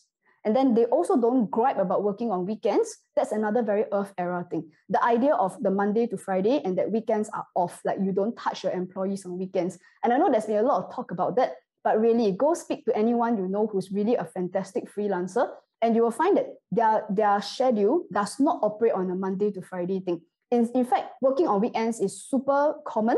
It's not an issue for them. And sometimes they meet at odd hours. And in fact, they're very grateful if someone is willing to meet at odd hours, because they'll tell, oh, I have this thing that I need to do by 4 p.m. Like, is it okay if we meet at 11 p.m.? And the other guy said, yeah, you know what? That works for me too. Okay, high five. Then I'll meet you at 11 p.m. And then when they come on, they go like, wow, tough day. Yeah, tough day, but come, let's talk about this. That's what freelancers are really like. And it's very agile. It's very air era. And you consider how a lot of people will grab in, what? 11 p.m.? Sorry, I knock off at what time? That's Earth era. Okay, then my question is, for each person, oh yes, and that they bring very unique, multi-dimensional tools. Just because someone is a doctor doesn't mean that they are not a very good chef at the same time. And why not? You can combine all your different skills, and you can really only do that if you're a freelancer. And that is what a freelancer is able to offer on a multi-dimensional level. Okay, and that means the question is then, who would you rather work with? If you compare the two, I think it's a no-brainer. So that means in terms of the attractiveness of who starts to become more valuable, okay, if I may use an Earth era term, in the air era, it starts to become clear who becomes less and less valuable and who becomes more and more valuable. And this becomes the truth here. Okay, so I just wanted to share like a real life experience that I have working with a freelancer. And this is Tracy B. And I met her on a freelance portal. I was looking for a ghostwriter. So this is a big confession. Now, a lot of the articles that you see coming from me, and I work with this lady, and she's not an astrologer, but she's a professional writer. And when I met her, we took to each other immediately. I have great respect for the way she works, and I believe she has great respect for the way I work as well. And I have to say here, she's not my student, but because she writes my articles, then Tracy has had to learn astrology from me as well in her own ways. And my experience with Tracy is fantastic. And that's why I can tell you that working with freelancers is really, truly one of the great things that will rise in the future. Tracy has never missed a deadline. And on top of that, in terms of her chart also, it's like a lot of the things that really align, I believe, with her beliefs is that she also cares about things like mental health, making sure that people understand kind of like the dark side, the psychology behind people. And that's why she really enjoys the research that she does for the articles that she writes for me. And there's something that Tracy, I don't know if she knows this, but she's very good at resource management. So that means she doesn't just write the articles for me. She's actively always thinking about how we can expand things, how we can make things more useful, more practical. And she's not just trying to do things that makes more money. She's thinking about how can we make this topic and say it in such a way that people understand it better. I love working with Tracy. And I want to show you all some proof. That can you see that this is an email that I received from her 2 days ago, and she wrote to my team. She says, I've added an article here. It's a post that I pulled together from a few YouTube videos where May talks about the benefits and insights of PA. And I think this is a good post for this week to promote the summit that's coming up this weekend. And then she actually wrote the article already, and then she put it on a Google Doc and she sent it to us. I want to tell you something, okay? I did not ask her to do this. I didn't ask her to go to my YouTube channel and watch all those myriad and hundreds and hundreds of videos to try and find something useful. She did this on her own time. And this is over and above what I'm actually paying her to do. And so the thing was, and the article is fantastic. She really did go and find a different angle. And there she's also thinking about, oh, there's a summit this weekend. Let's try to use this to get more people to come. And this is what Tracy is doing. And let me show you now. Yesterday, I was also presenting my summit live. And we took this screenshot from when I was actually presenting on Zoom. And if you look at the chat here, she actually said something that, so Tracy is actually one of the participants in my summit. I didn't ask her to come and sign up for the summit. She did it of her own accord. And here's what she said to the host and the panelists. She said, definitely getting some great ideas already. Love the why copy and paste strategies don't work anymore as a great writing topic. So she came to my summit, maybe because she herself was interested in my topic, but I tell you, she doesn't stop. She's always constantly thinking about, okay, how can we convey this better? Like, that's a great concept. Let's find ways to write it so that more people understand what May is saying. It's fantastic, guys. And this is not even, she's not on the clock, guys. And it's not like she do this, then she get extra money and nothing like that. But I can tell you what's happened. I've been so impressed by her work ethic that I've introduced her to other people I know who are looking for writers. And right now she's writing a book for two of my good friends. And I've got another friend who runs a happiness company who teaches people how to be happy. And I know that she's already looking at writing articles together with Tracy as well. Why would Tracy ever run out of business? In fact, I think very soon she's going to come to a point where she has so many people writing and calling her that she's like, okay, wait, I have to prioritize and I have to pick my customers already. Tracy does so much better as a freelancer than she ever would as an employee. And I'm very sure that she picks and chooses her projects and look at the passion and the interest that she has. And this is why I really want to emphasize like how important it is that people really look into that. So I'm aware that I have overrun by a bit, but please guys, stay with me, okay? Because what I'm going to show you is, let's look at how to assess your 2023 plan. Okay, and I promised yesterday that we are going to look at your plan, and I promise you 13 things that you can use to brutally look at your plan and to be honest with yourself. Is your plan simply a continuation of your Earth era goals, beliefs, and also things that have kept you very locked in and not agile, okay, in your 2023 plan? And what is it that you really do need to do? Okay, and I will make this quicker, okay? So these are the 13 things. And these are, I think, the common mistakes that if you see any of these things happening, then your plan may not be robust enough for your plans. Okay, so there are 4 pillars here. One is about working with your natural strengths, whether you are working with your community and your context, whether you are serving current society's needs, and are you really keeping to your own self-definition and purpose, okay? So the first one is that you don't use your natural strengths. So if you look into your plan, how much of your natural strengths, people say, I want to be the front person. I want to make complicated things simple for people. Or I'm very good at being the voice of reason. How much of it is in your 2023 plan? Or is most of it based on the skills? Second one is, are you also forcing yourself to learn skills that will make you employable, even if they are not your strengths?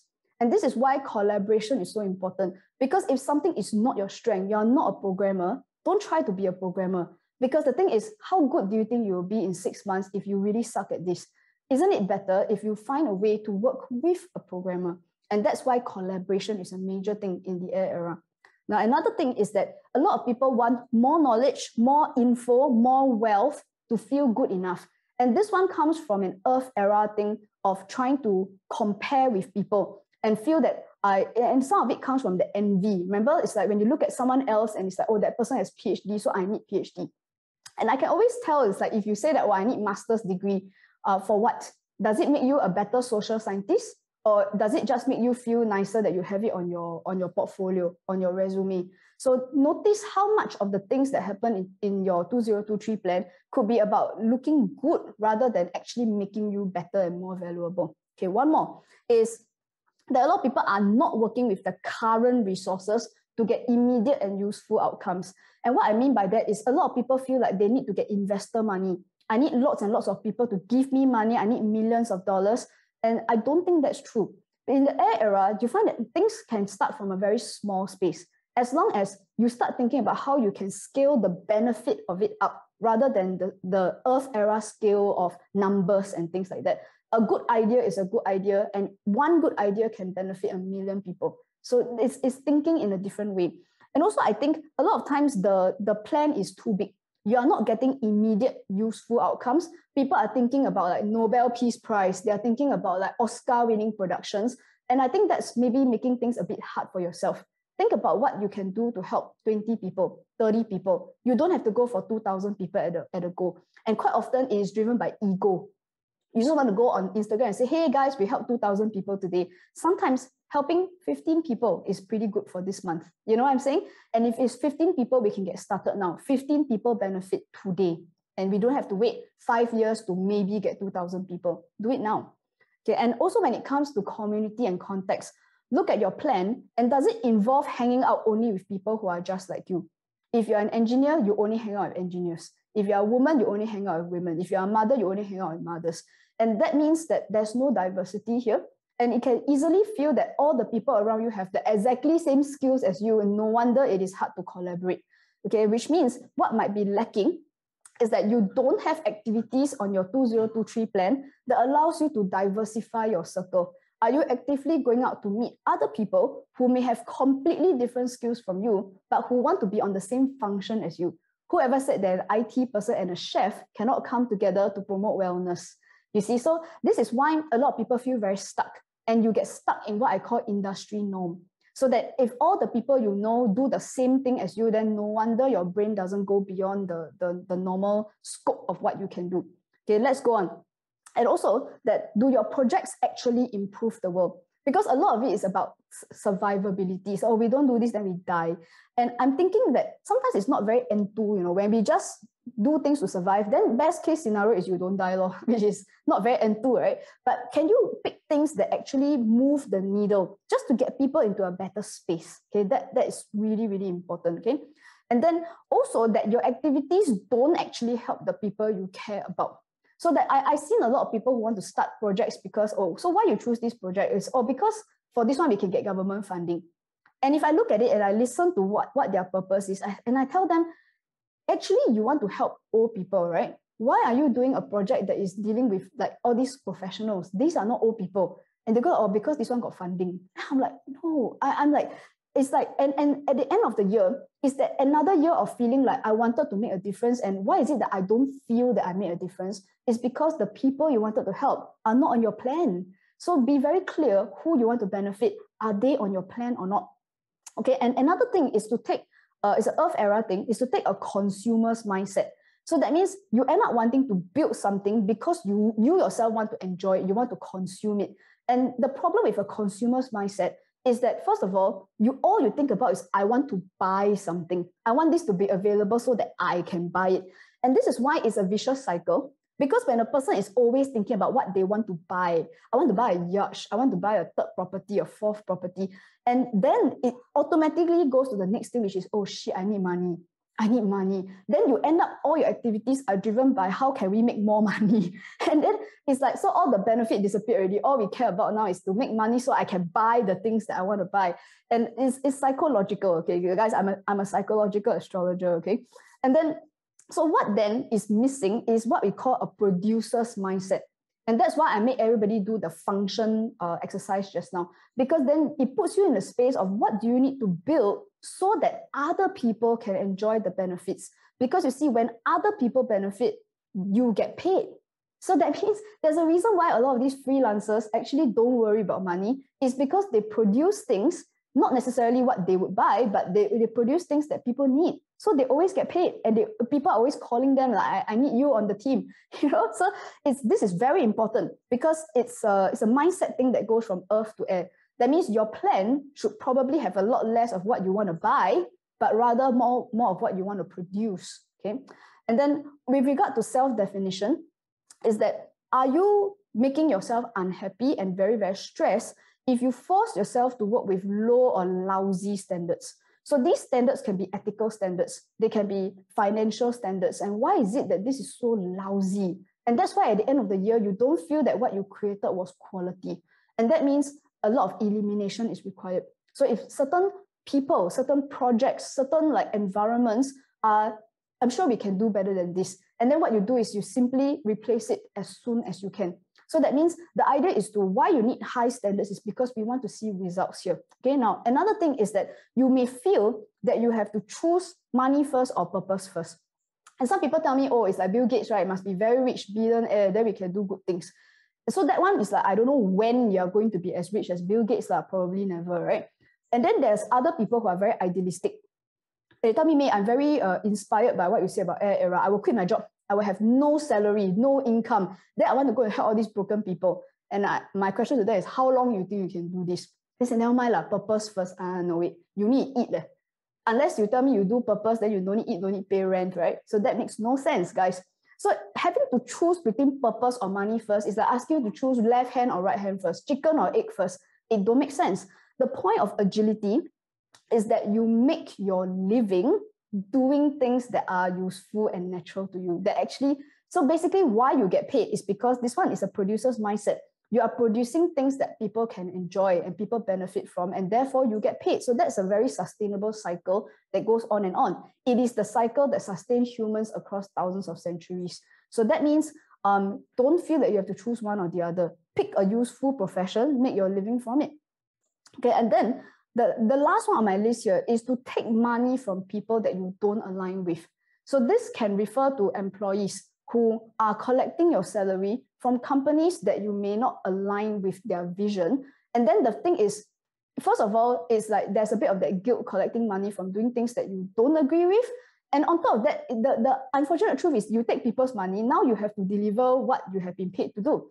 Now, this also happens to business owners. It also happens to freelancers too. If you find yourself hanging on to a lot of these projects that you continue doing, is like, why? Because we need money. But actually, I don't align. So then it's like, at the end of the day, you actually become complicit.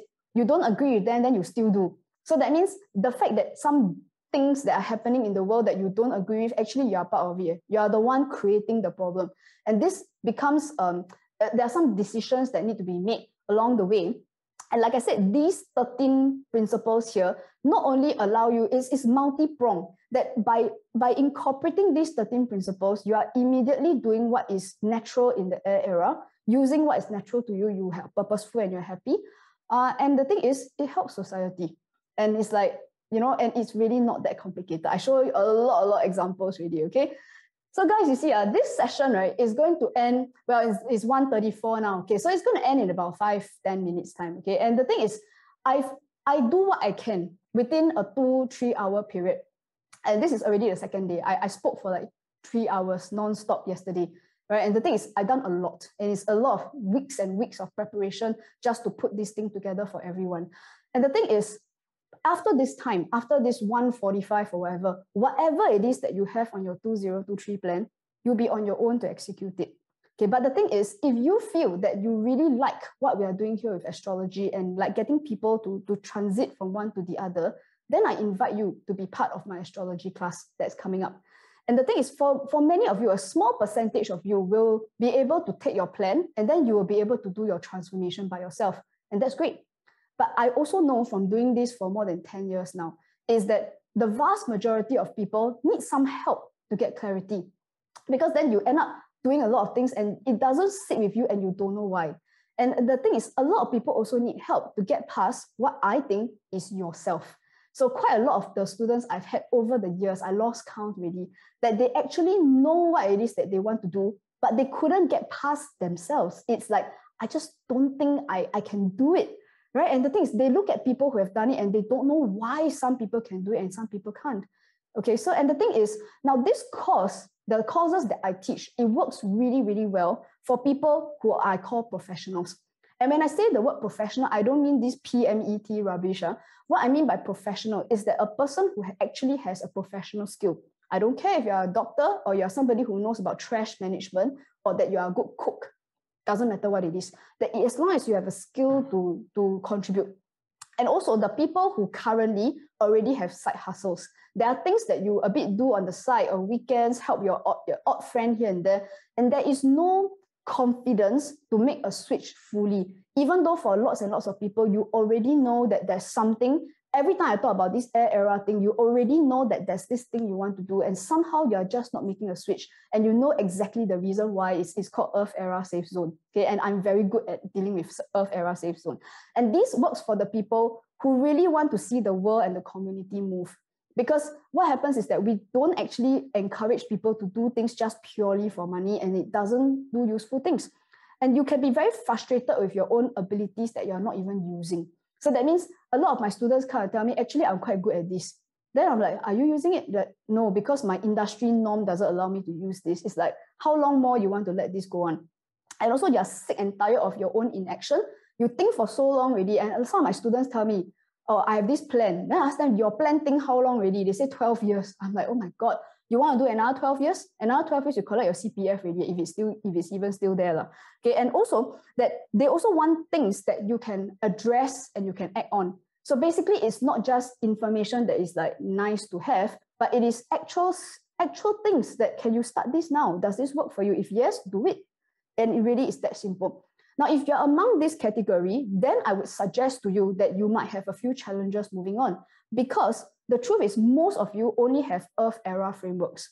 So that means in order to do a transition, straight away people start thinking about things like the old-fashioned timelines. They start thinking, okay, do I need a PhD? Do I need a master's? Do I need to go and get like some years of experience, but then if I got no experience, nobody will hire me. And guys, I tell you, all of these are very, very bullshit. Sorry.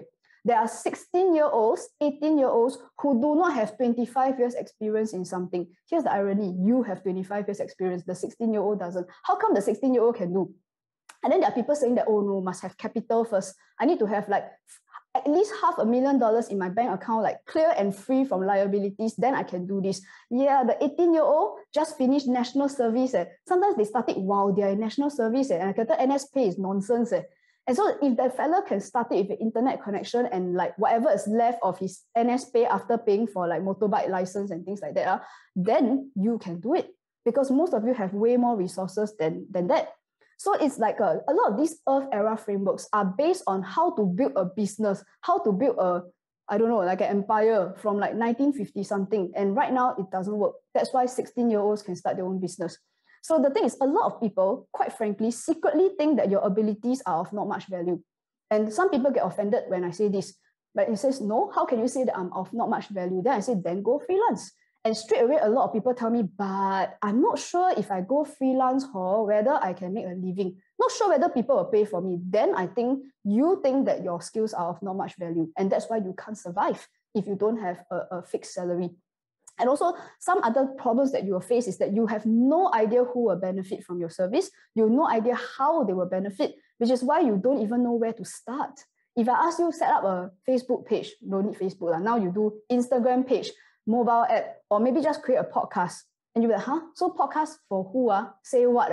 And that becomes a real big issue because you're not even thinking about what is the function that you do and who will you help. And also the thing is, the mediums that you see that are available in your so-called industry may not fully resonate with you. And this one, I can tell you my story, which is, guys, I'm an astrologer. Do you know what most astrologers do? They go to the Straits Times and they write horoscope column, right? And then they go to all those female magazines and they write like, annual horoscope and things like that. I tell you, I lost count of how many times I've been approached to do this. And guys, let me tell you something. I have never written horoscopes. My entire astrology career, I have never once even bothered to write a monthly or an annual horoscope because my function is not to stay within the industry norm. My function is that we want to help people make a transition in their life, deal with crises in their life. And let me tell you, a horoscope, anyone here ever had your life been transformed by a monthly horoscope? No, right? Said no one ever. So which means doesn't align with me, I don't do it. I have never done it and I never will, right? So the thing is, see, the mediums is such that if you're stuck in this industry norm, then I would have thought that, oh, if I want to be an astrologer, then I must do this. Then I wake up in the morning going like, hey, basket, I gotta write this stupid thing again. And that's exactly, then I'm no different from an unhappy employee, isn't it? Same thing. That's not what being a freelancer is about. And it turns out that my medium happens to be 6-hour online webinars, which are so unique that no other astrologer does it. But, well, go figure, that happens to be my medium. And that's it, and it resonates with who I personally am, right? And I'm happy doing it, even though it's hard work for me. And so the thing is, a lot of people cannot even articulate or describe your plan. So you tell your husband, you tell your friends, you tell your kids you want to do this. And people say, can you say more? And then they, I also not very sure. Then it's like somehow or something like this. Then if you can't describe it, no wonder you can't execute it. And that means it's really important to have the vocabulary so that even if it's just a few words that resonate. And if you like what I did with the function exercise, now that's a lot of what happens in the training. It's because the function actually starts to tell you, oh, this is a problem. And then we flesh it out into things like mediums, how exactly you want to solve this problem. And then the plan starts to become clear. And it's not so much of a plan that's being told to you, it's a plan that's being developed by putting different pieces together, different functions and mediums. And that's how a lot of freelancers create offers that are very, very unique to them. And they don't have to follow some stupid industry norm where everyone is doing the exactly same thing. No wonder no one stands out. Okay, so now the thing is, that's why for all these people who struggle with these things, and there's a reason why I know about these things, and also because I studied this for a long time. And to me, I can tell you astrology is the only tool that I know of that truly tells that unique story, that it tells you who's the target audience, what is the purpose, why the person do this, and why you're so angry why you get triggered whenever people say this, right? And how can we use the anger into the activities that you actually do on a daily basis. And I think also is that it gives you the honest truth about what you're good at and what you enjoy. And sometimes you're not doing all these things in your career, and I don't know why. And also that there are things that you really suck at or you really hate doing, and yet over and over again, I see people in my class telling me that I really hate this. Then they laugh and they say, yeah, but then that's kind of my job, right? Then they look very sad. And it's like, and the question is, well, I want to be honest with you, astrology doesn't actually tell you this, but this one is where I claim credit. It is down to a very, very no bullshit, no nonsense way of looking at the chart that questions what is there and matches it to the decisions that you make on a day-on-day basis. And then I ask you all the difficult questions. It's like, so you hate this, right? And why are you still there? And so it becomes the difficult questions that get people to confront what it is that you're so afraid of, and then how to deal with it. And I think that's really a very big value. And so you also get down to things like your essential values. What are the boxes that need to be ticked so that you know that when you do this thing, you can do it for the rest of your life. And it's not just if you ask some people, like, so are you happy where you are right now? They say, it's okay for now. And that is not for the rest of your life. When a person gives the answer, I tell you what they are doing does not align with their values. They actually can't see themselves doing this more than 5 years. And it doesn't sound like happiness at all. And it doesn't sound like you're doing a good job at all. So that means, and also things like the contribution to the world and to the community. And that's why in view of this, I would say that if you want to get things done, then you must go to someone who knows what they are doing and who have done it already. And the reason why I'm so passionate about this is because I have made that transition. And I did not start my career as an astrologer. In fact, I started in the corporate world. I was from the construction industry and I was in the safety industry. I'm a specialist in height safety. I make sure that people don't climb high and then fall down and die. So that was what I did for many years. And I was quite successful at it. But you see, you can always tell that it doesn't mean that the work I used to do was not meaningful, but it was not the place where I could do my best work. And I knew from many, many years ago, more than almost 20 years ago now, that I had some abilities in astrology. I'm good at this. And the thing is, my previous job did not allow me to do this.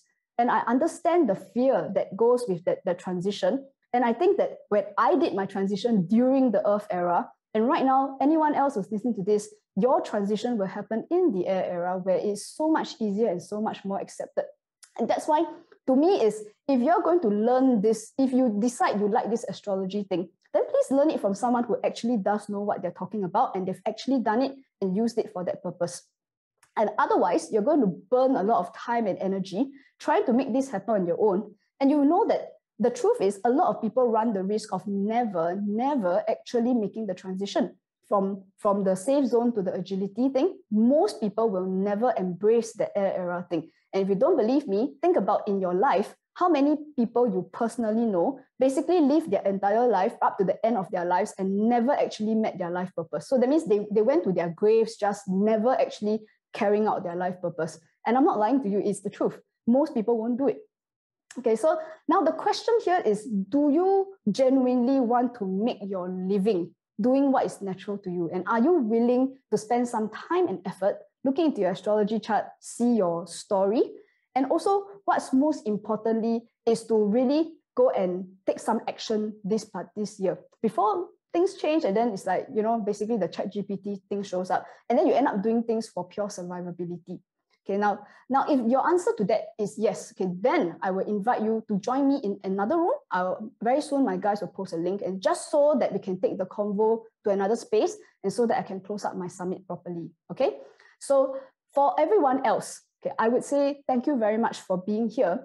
And I think 2023 is going to be a very, very interesting year. It's a year where those of us who understand the point of this entire summit is that we are preparing for a new time. And the biggest change now is that the things that we have depended on, the structures like governments, like basically knowing for sure that something is going to be delivered, that people are going to be nice to each other. There are some things that we've taken for granted for a long time and it's not going to be that. And this is why our plans for this year is so important. Okay, so I would like to thank everyone for your attention here.